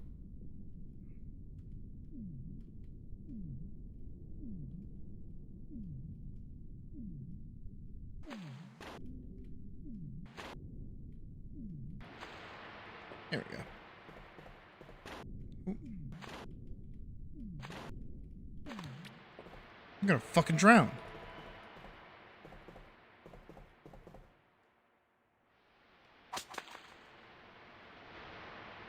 Ah. And now we chill.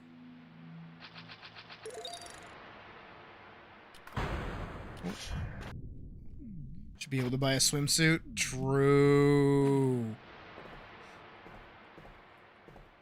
Oh, Spirit, too many things to list. The patch notes were 250 lines long. Plus.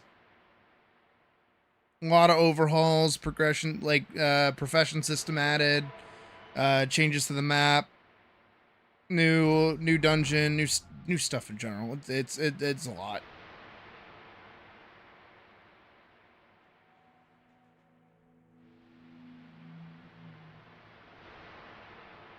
Just a fishing. Stop. What? I hit F3.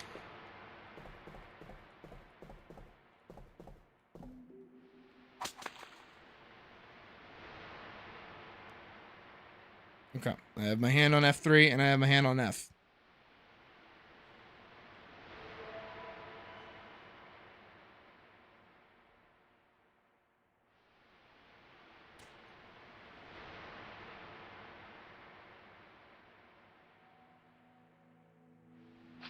There we go. F3. See?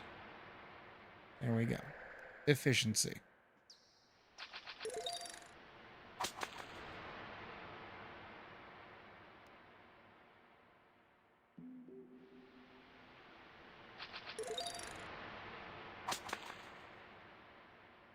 This is nice. This is pretty chill.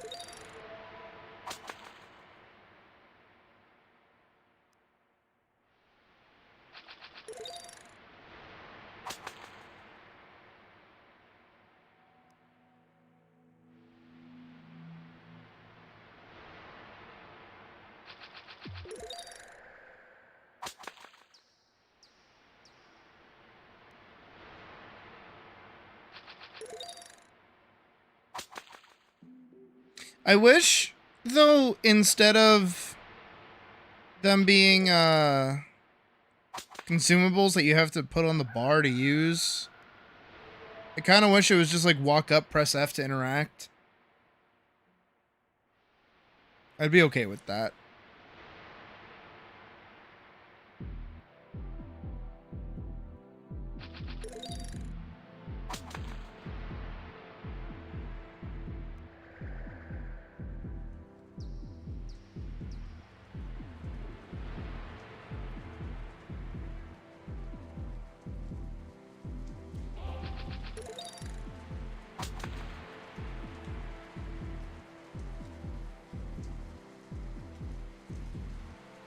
Look at my face.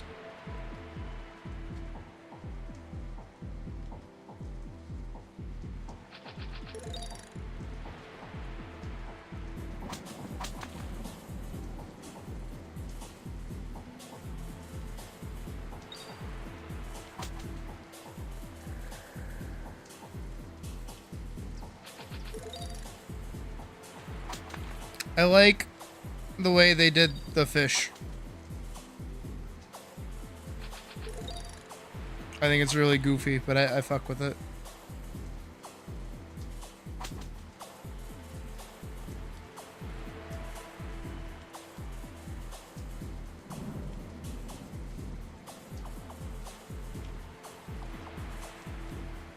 Come on, I'm almost fishing level 2.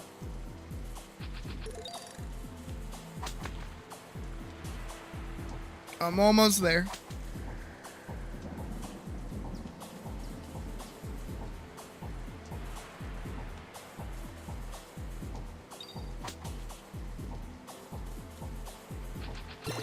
Let's go.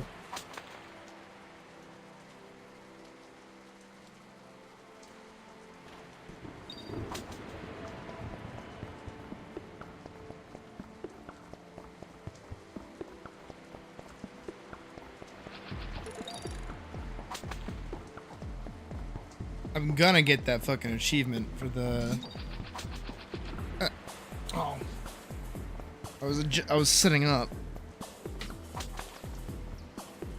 I'm gonna get those fisherman overalls.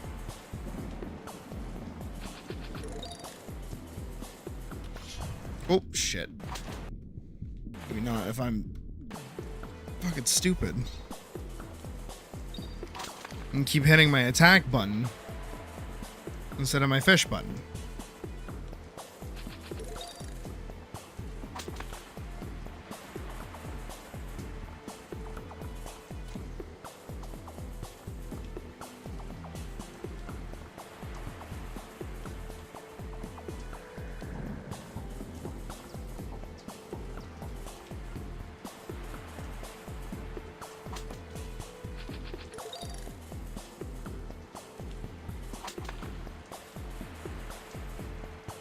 I wish we could also sit while fishing too.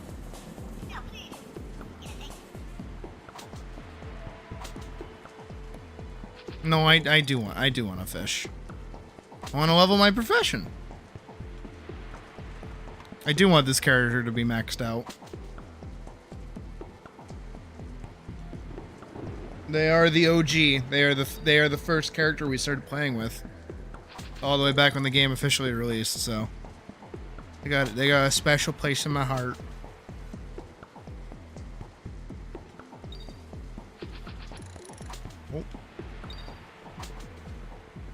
I can trade stuff with you, right?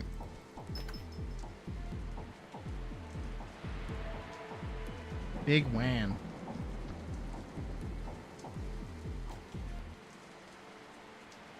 Squangfish.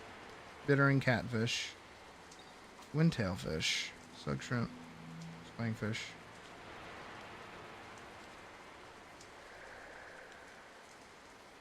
Wait, so I...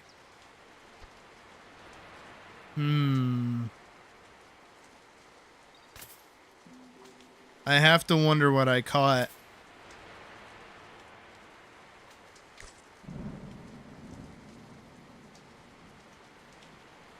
Because I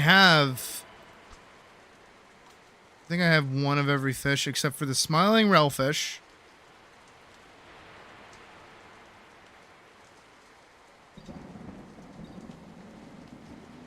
Yeah, I have every fish except for the big wan.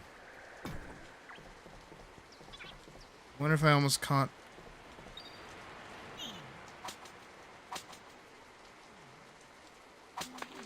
I wonder if I caught an old boot.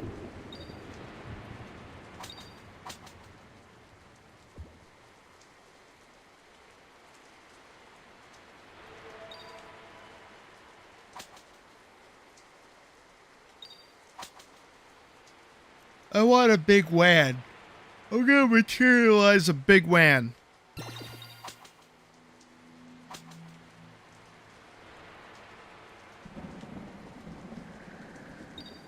Holy shit, am I actually fishing? It's like nothing. Windtailfish. That took fucking forever.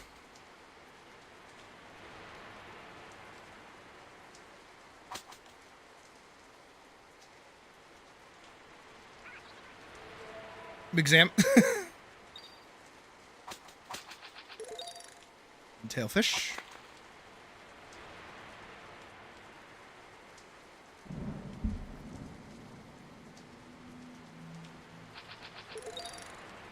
Smiling railfish.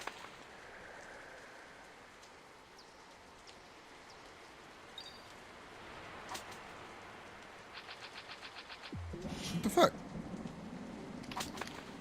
I hit the catch button.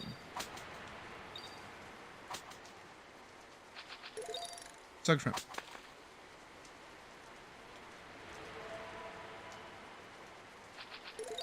Sug shrimp.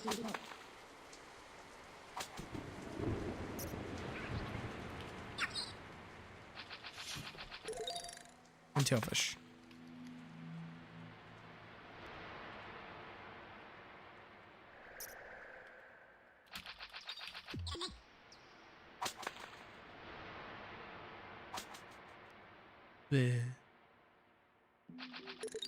I got an old boot. Sorry, my bad. Smacking my microphone around. Psh, psh.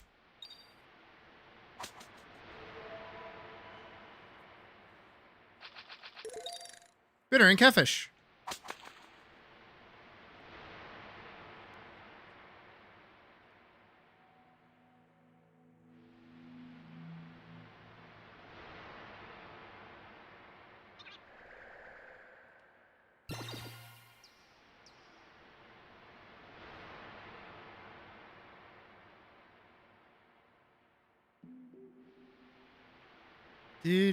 Do.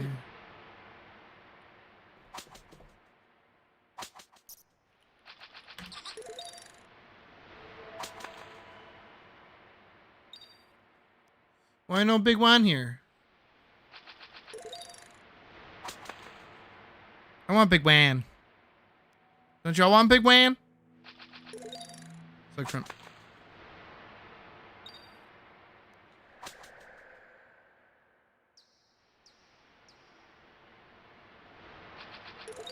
Like shrimp.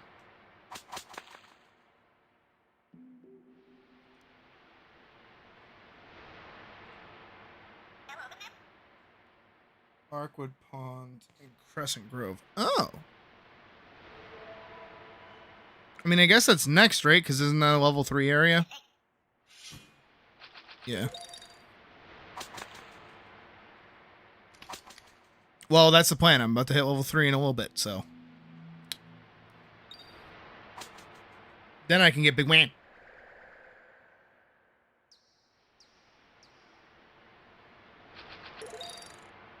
Do you think it's called Big Wan because it's supposed to be the big one? But it's just called Big Wan.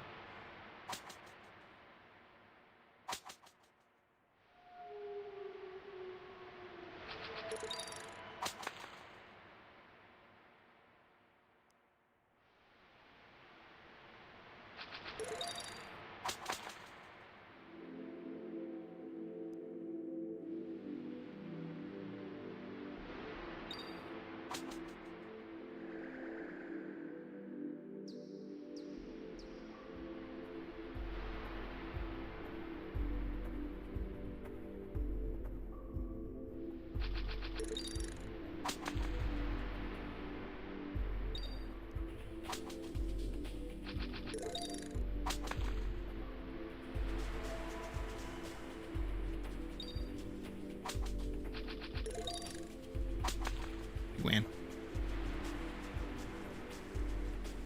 I'm a simple cat. I see the word Big Wan, I say Big Wan. Can I get some Big Wans in chat? Squangfish! I swear Christoph has like the same naming convention as like Rick and Morty does. The plumbus goes into the snooper board. And then the bingo does a schnee.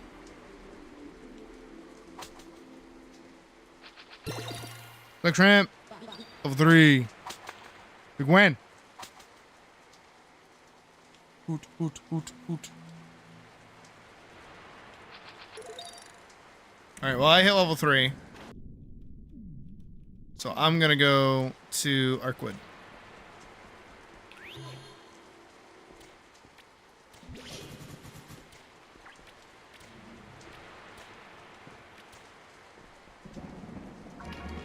I really like this armor set, actually.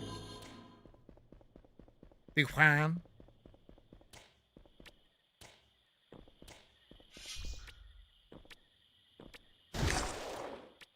Big Wham.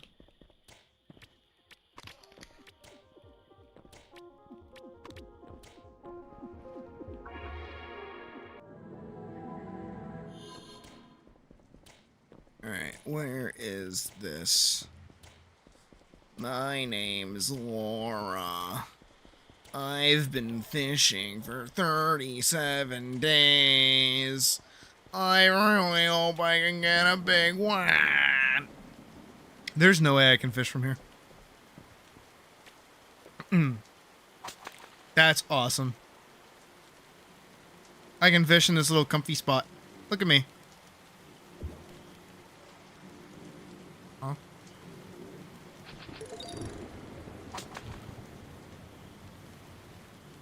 Isn't this nice?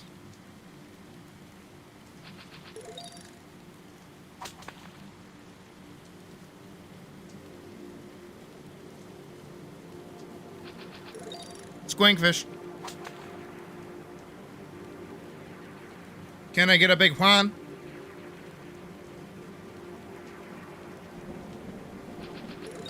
Squankfish.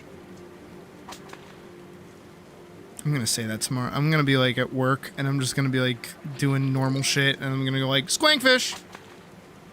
Like a fucking freak.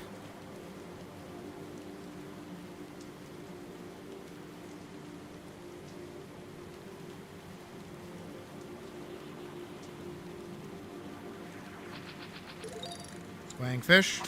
What's squankfish?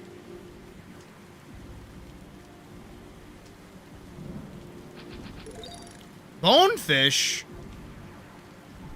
I don't want a bonefish. Ew.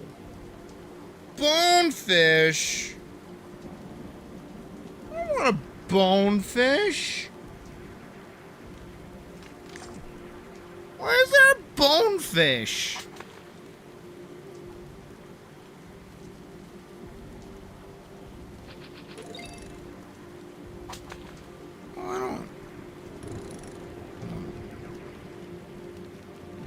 allow me to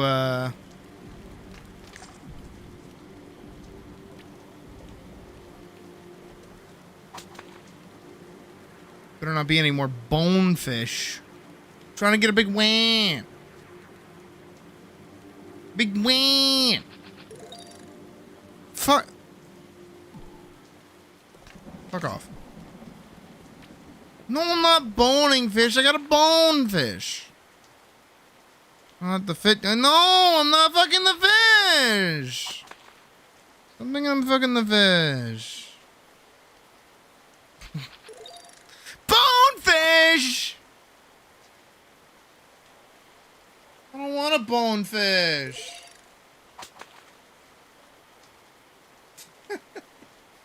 Don't we just have a time?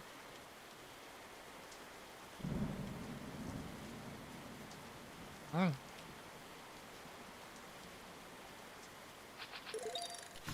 Bonefish! That's what I think of bonefish.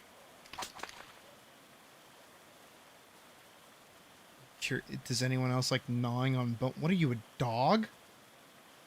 Oh, you are a kobold. Then that does actually track, yeah. You would be a dungeon meshy kobold.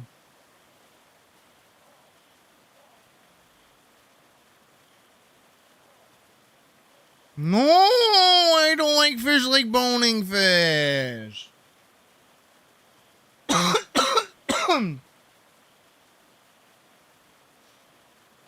I could hurt all of you right now. I hope you know that.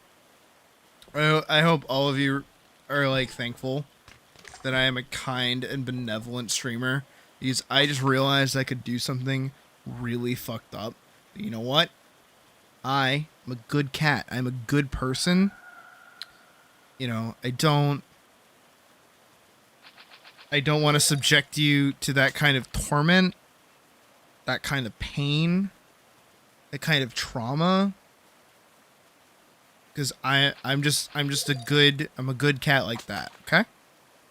So I want all of you to know that and sit that with yourselves in your heart. Just know that in this moment, seconds ago, I could have done something that would have upset you. What did I catch? I don't even see what I caught.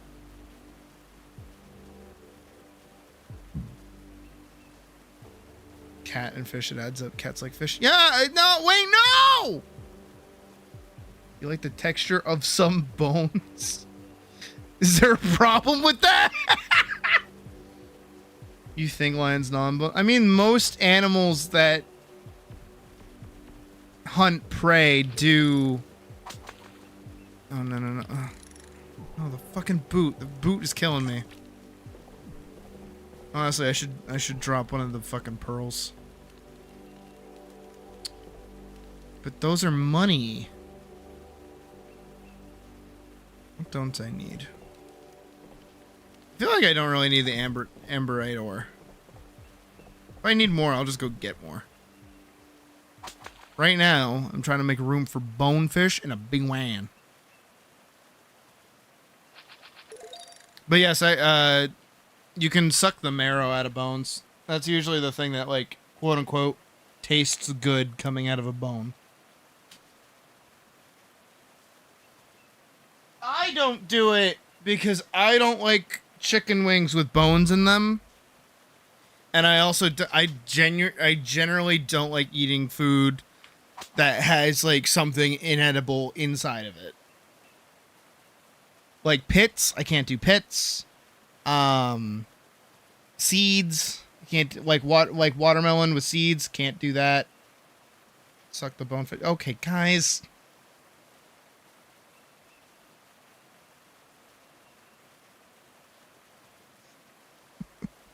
I'm so nice. I'm so nice. I'm so nice.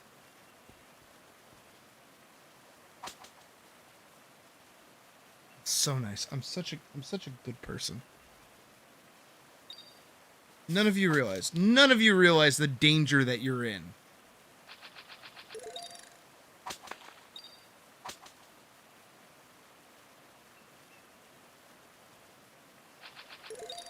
Bonefish.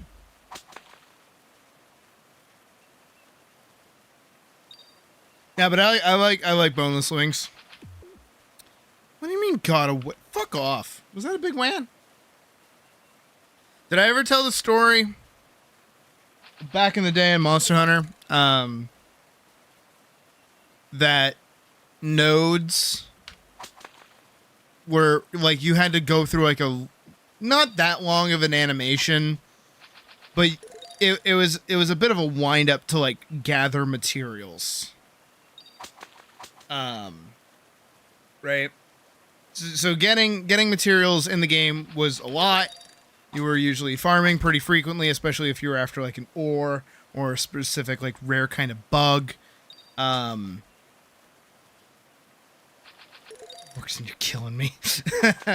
And there was this one time I was playing with my old buddy, Mike. He's actually the one that got me in it like properly into Monster Hunter because I was playing it.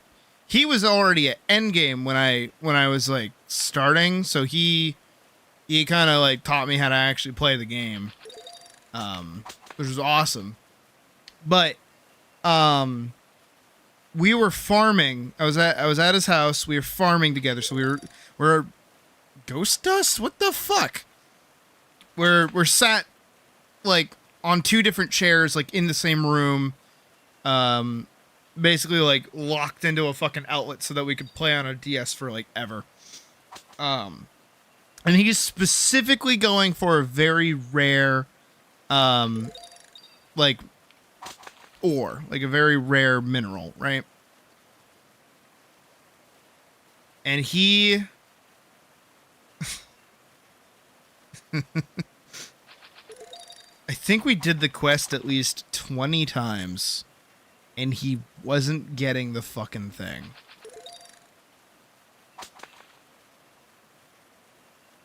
And then have a good one, Badger. Back in the day, monsters, like little small monsters, could just rock up and punch you in the face, and it would eat a chance at an ore. It's a long-winded story to basically get to the point that he was so angry and fed up that he's like mining the same nodes over and over again because there's a percent chance to drop, and he's like he goes for like one final swing and he knows it's the final swing on the one, and a Jaggy hits him with its tail, and it knocks him out of the animation, and the ore disappears, and he just screams, and he's like, "That was probably the one! Fucking Jaggy!" And that has lived rent-free in my mind as the funniest shit, watching my buddy lose his shit over getting smacked by a Jaggy in Monster Hunter. And, I gotta say, honestly, same. If I was playing Monster Hunter and a Jaggy hit me out of my fucking ore, and I've been mining that shit for like hours, it's over. It's just over. I am sad though that Jaggy hasn't been added to any of the more recent games. Like he's been missing from the past 3 games that have come out. I think even 4 games. I don't think he was in Generations. I like the Great Jaggy. Honestly, I think the Great Jaggy is one of the best introductory like monsters for Monster Hunter because it is just a dinosaur.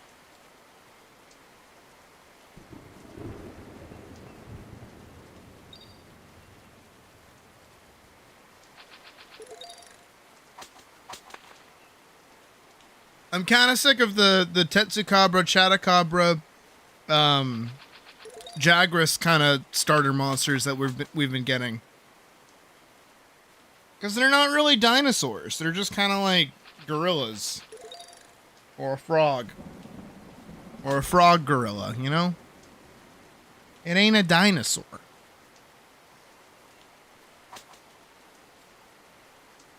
But then it's funny that the flagship for, well, not flagship, but like the main marketing monster in Monster Hunter World is just a dinosaur. It's like somehow they took the coolest aspect of Monster Hunter and toned it down. It's like I Hate World or something. I like how sometimes things stay consistent.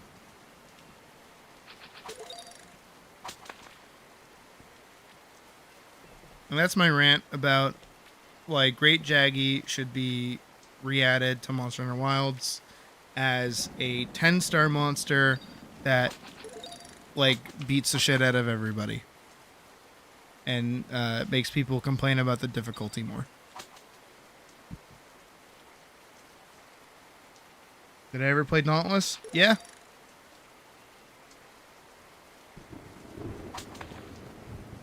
Do I gotta pull up the part of the Monster Hunter video?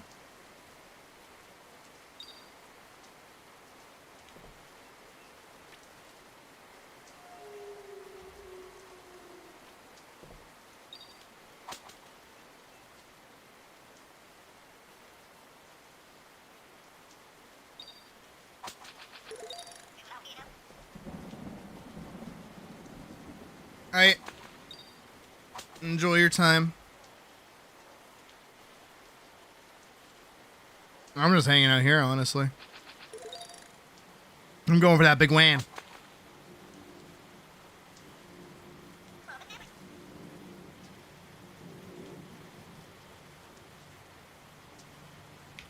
Alright, I'll pull it up. I got you.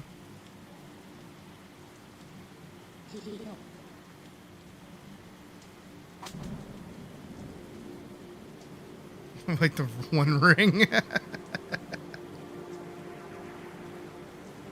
I would too. It's just like, I don't know. It's a little bit of a slog. And I haven't hit, this is going to sound worse. I haven't hit a point where I feel like I need legendary gear. When I feel like I need it, then I'll go, okay, I will farm for it. And then I'll feel good. I believe that I'll get it. I just don't, I don't know. Where's my Monster Hunter video? There it is.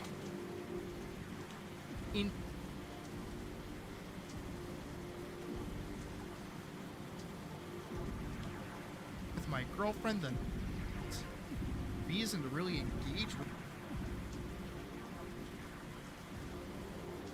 There it is. When it was brand new, I just couldn't find anything.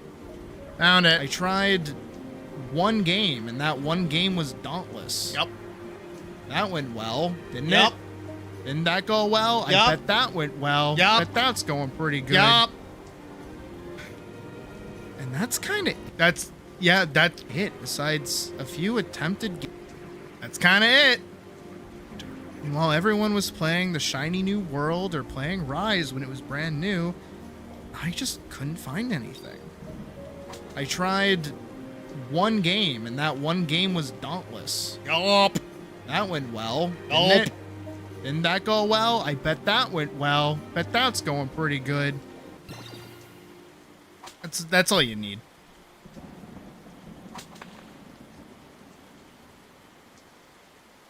Hold on. New dungeon is rough, but we're like 10 days in BP till level 60 gear. True. I don't know, maybe I should. Maybe I should just, like, roll, and try to farm legendary stuff. Bonefish. Wait, what? What'd you get? Oh. Is that, like... What? What the fuck is that?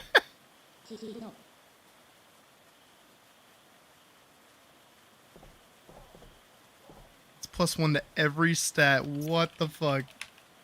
That's awesome.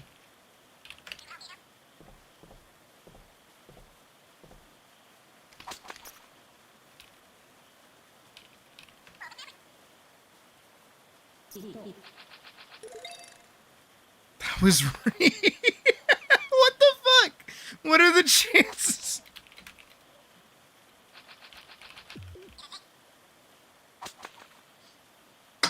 Okay, no, I can't. I can't tonight. I want to, but I can't. Because I do have plans with Puck. And we're gonna do stuff at 11:30.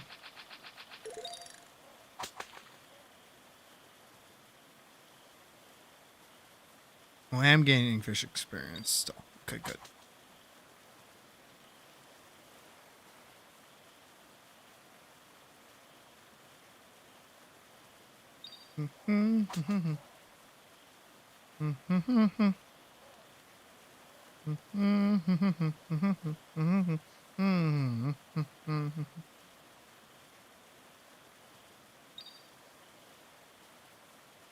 I had a crafting quest regarding the ring. How many sug shrimp am I at? It is actually kind of wild that like not even seconds after you make that joke, it like you fish it up. I mean, it makes I guess it does make sense as like a meme, considering, you know, that's where it's found is Smeagol and his brother are fishing.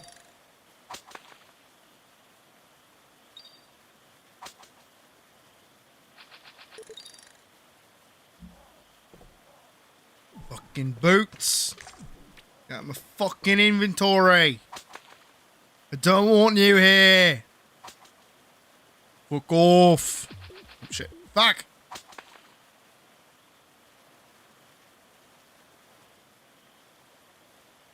I actually can't get over this set. I really like it.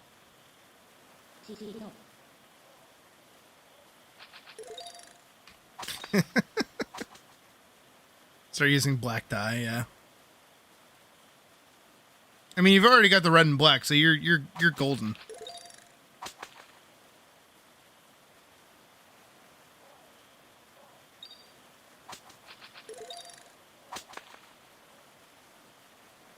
I should get Puck to buy this game.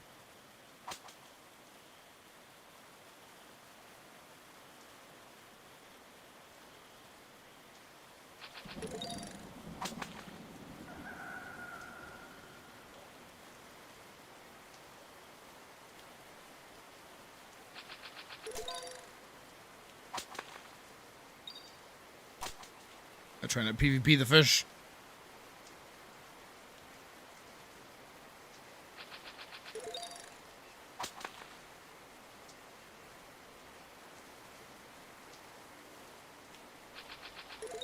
Sug shrimp.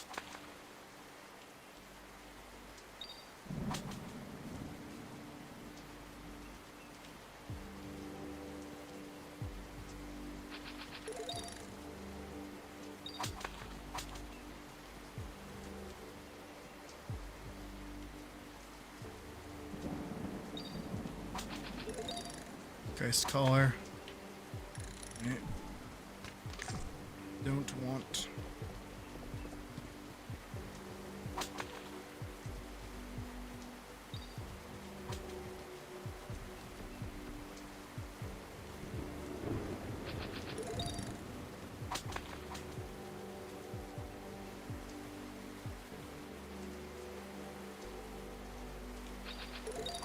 Bonefish. Do have to wonder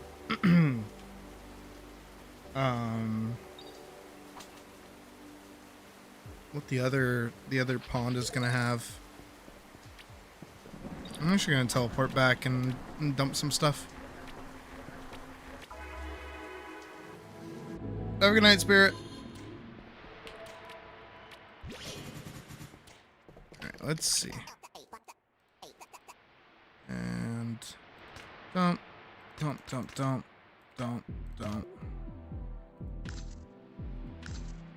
much. Dump. Take. I do want to take all my sugfish, though. I actually have a good chunk of them.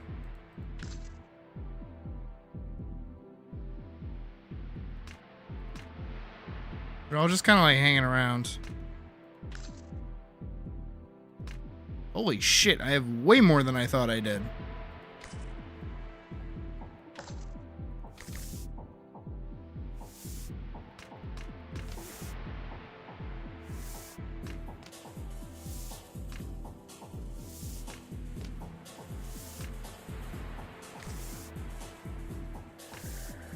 New.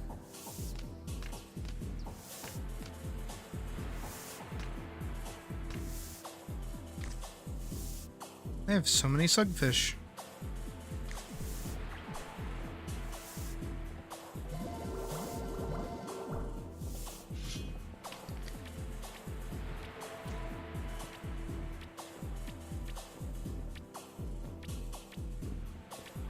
Alright, now my other question is, where in Crescent, is it Crescent Keep or is it somewhere else that there's a fishing pond?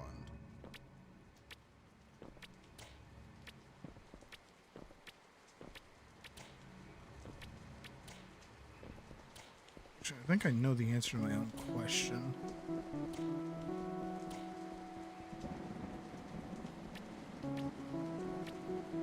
That's mining.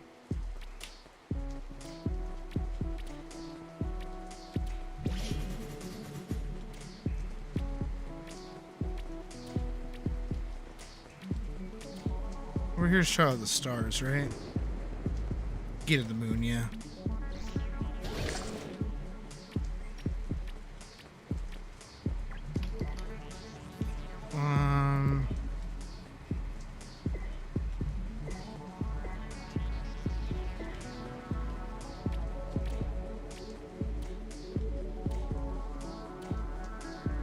I think it's where those crab things are. I think.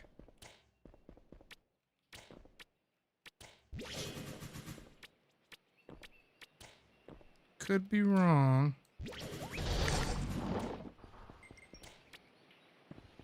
Yeah, right over here.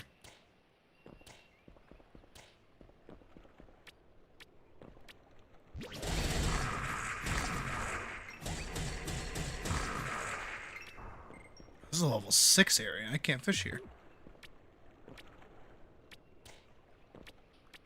So where's the level 5 area then?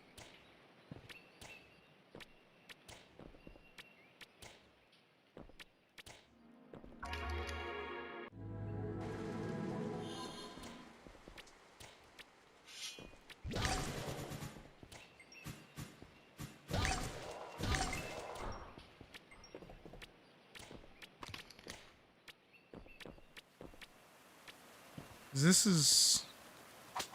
this still give experience?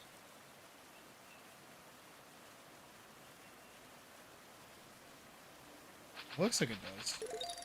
Okay, it does. Okay. So I just gotta fish here for a while more. That's okay. I'm getting sug shrimps out the butt.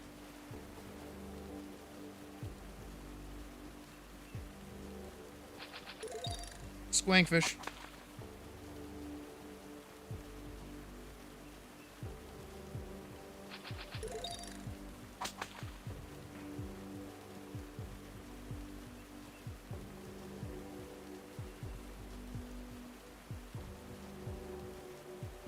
I see mouses fighting. Dying.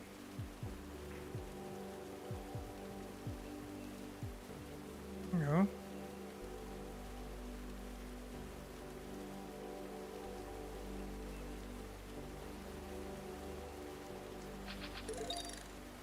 Fish.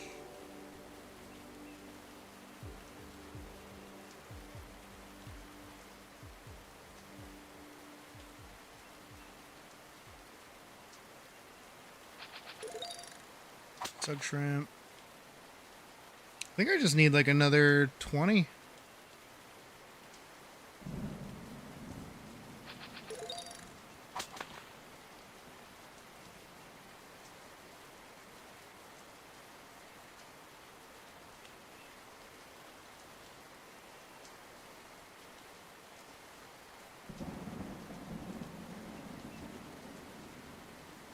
The atmosphere is just nice, you know? It's the rain, the canopy, the, like, sounds of birds. It's just nice.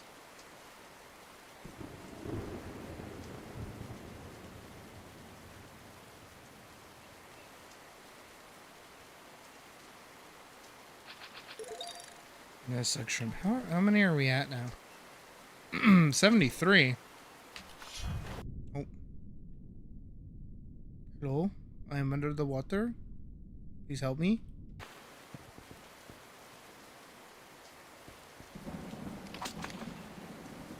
You know what else? You know what else we should add?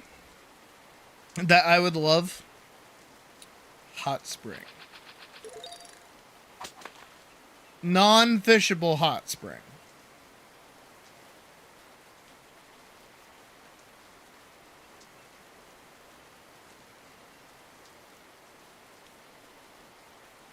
And you should have a little designated like swimming animation for it.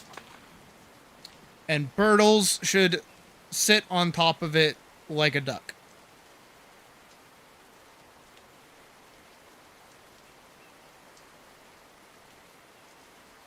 That would be pretty awesome.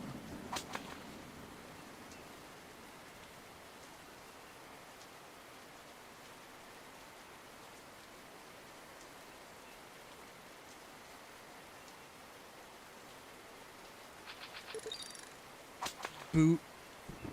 Stop giving me boots.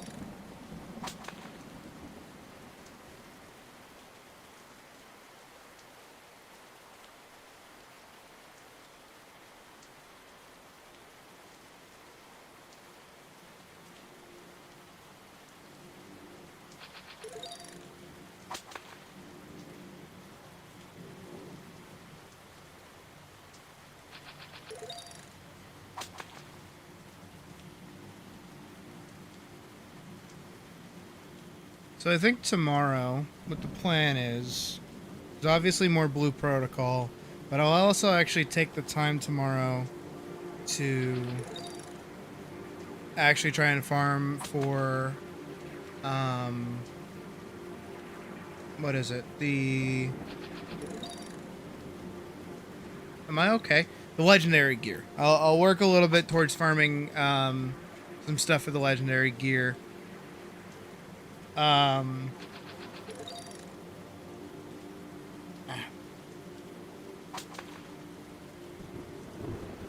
And then I'll swap gears and we'll start working on the first couple of pages of the comic. And then yeah, we'll go from there.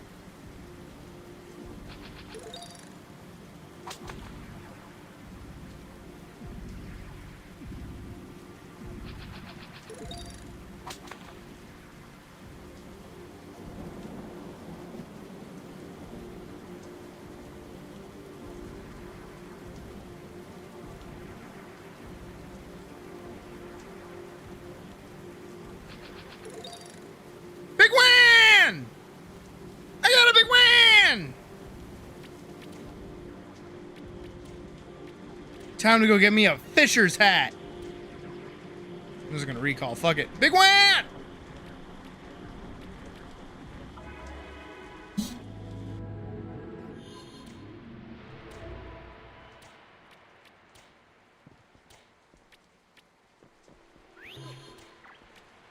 Big win. Big win. Big win. Big win. Big win. Big win. What else can I turn in Big Win for?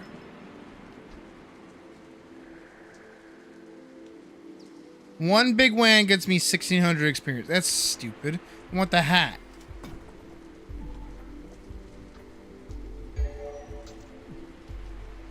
Oh, fuck yeah. Big win, big win, big win, big win, big win.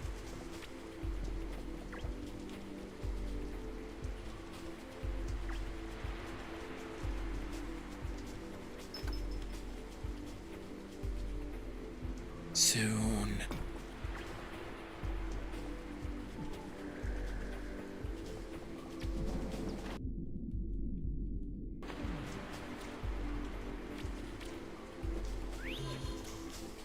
Big win, big win, big win. All right, back to farming.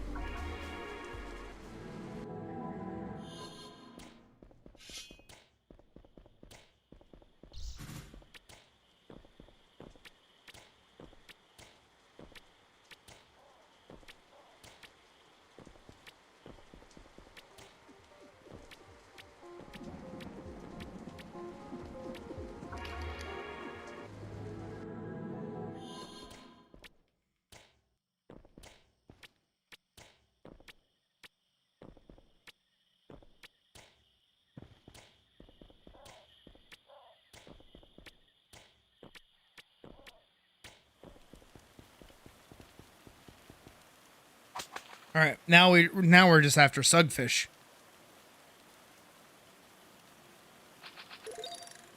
Or sug shrimps. My bad.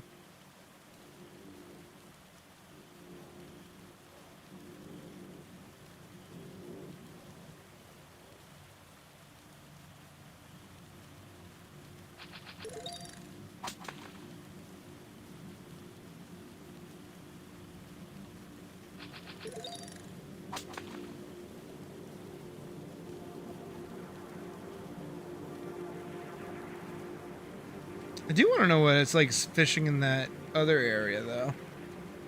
The sketchy one. With, like, the monsters, like, actively patrolling the area.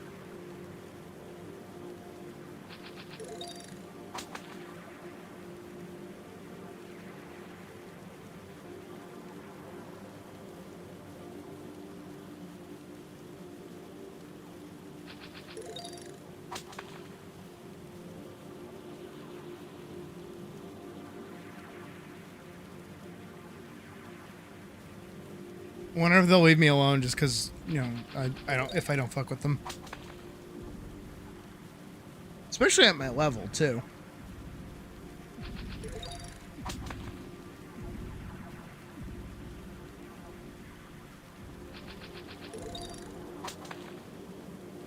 One can hope.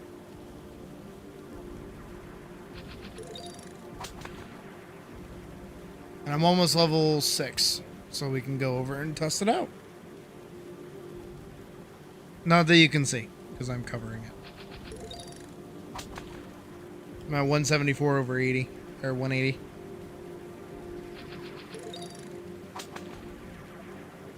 This next one might get it. Oh, next one for certain. Has to be. Come on.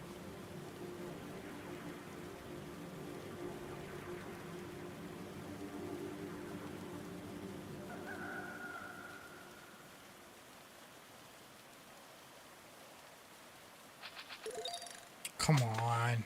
Keeps giving me 1 experience point.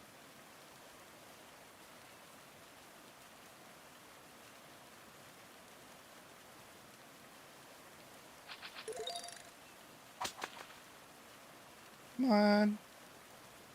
I guess 2 more then? Or that. Okay, I'll shut up. My bad. Sorry for talking.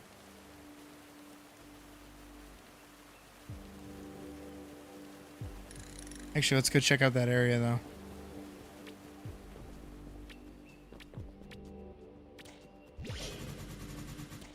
Should be through here, right? Yeah.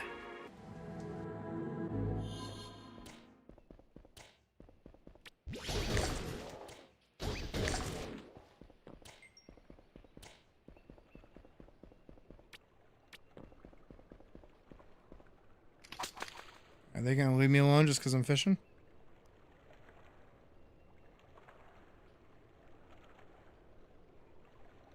You want to leave me alone. Another bonefish. Y'all are getting a little too close.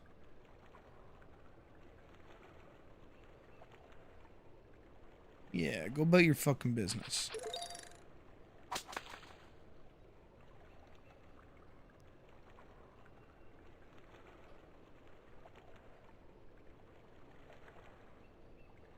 I mean, really, I'm still just here for sug shrimp, so.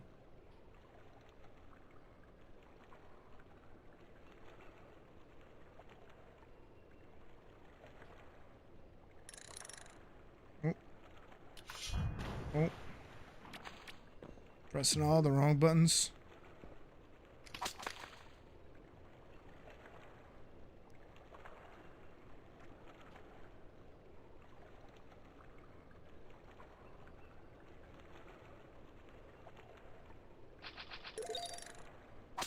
Nice. No, leave me alone. I'm here fishing.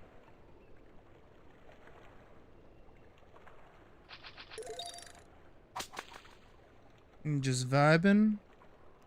I'm just fishing. Leave me alone. Stop looking at me.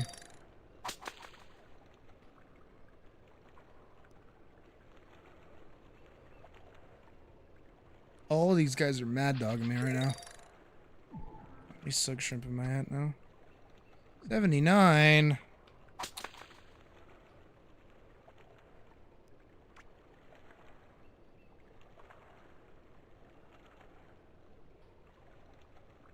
No, stop it. Stay. Soul pearl. I thought those were supposed to be taken out of the loot pool.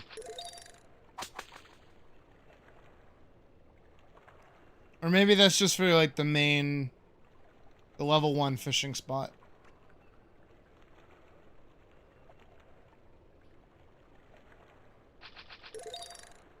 Swang.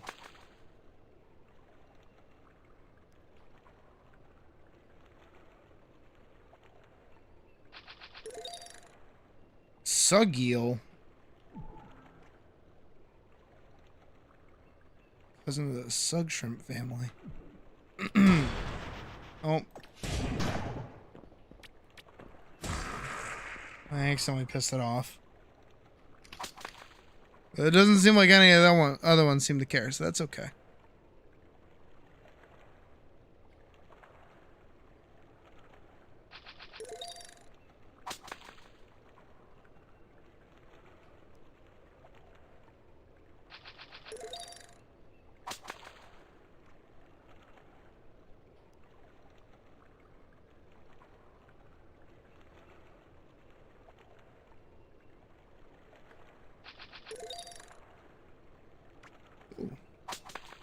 Okay, catching soul pearls actually gives me a lot of XP.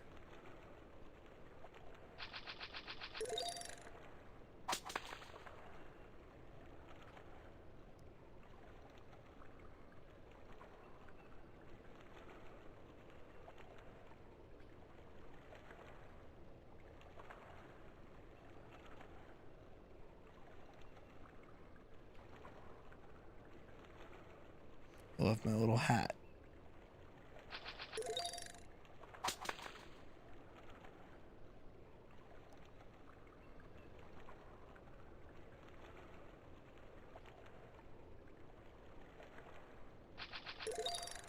Alright. I'm gonna head back. Wow. Sitting up. And I do believe... Is it just me? Yeah, it's just me. I do believe we can actually call it a stream. I think we did quite a lot today, actually. Way more than I'm used to. Usually we're not bouncing around this much. So we definitely were a little bit everywhere. But I think tomorrow will be a little more structured. We'll start with Blue Protocol. We will work on getting our gear and do some legendary like farming, junk stuff like that. Hopefully Barrakiel and Frost can tune in and help out with that. And then after, some time with that, once I start getting a little burnt out of that, we'll swap over and we'll start doing the comic work that we have do and are supposed to be doing. Other than that, this week is going to be pretty bog standard. Just a quick reminder that this weekend I do plan on doing a movie night on Saturday, probably starting around 5:30 p.m. Eastern Standard Time.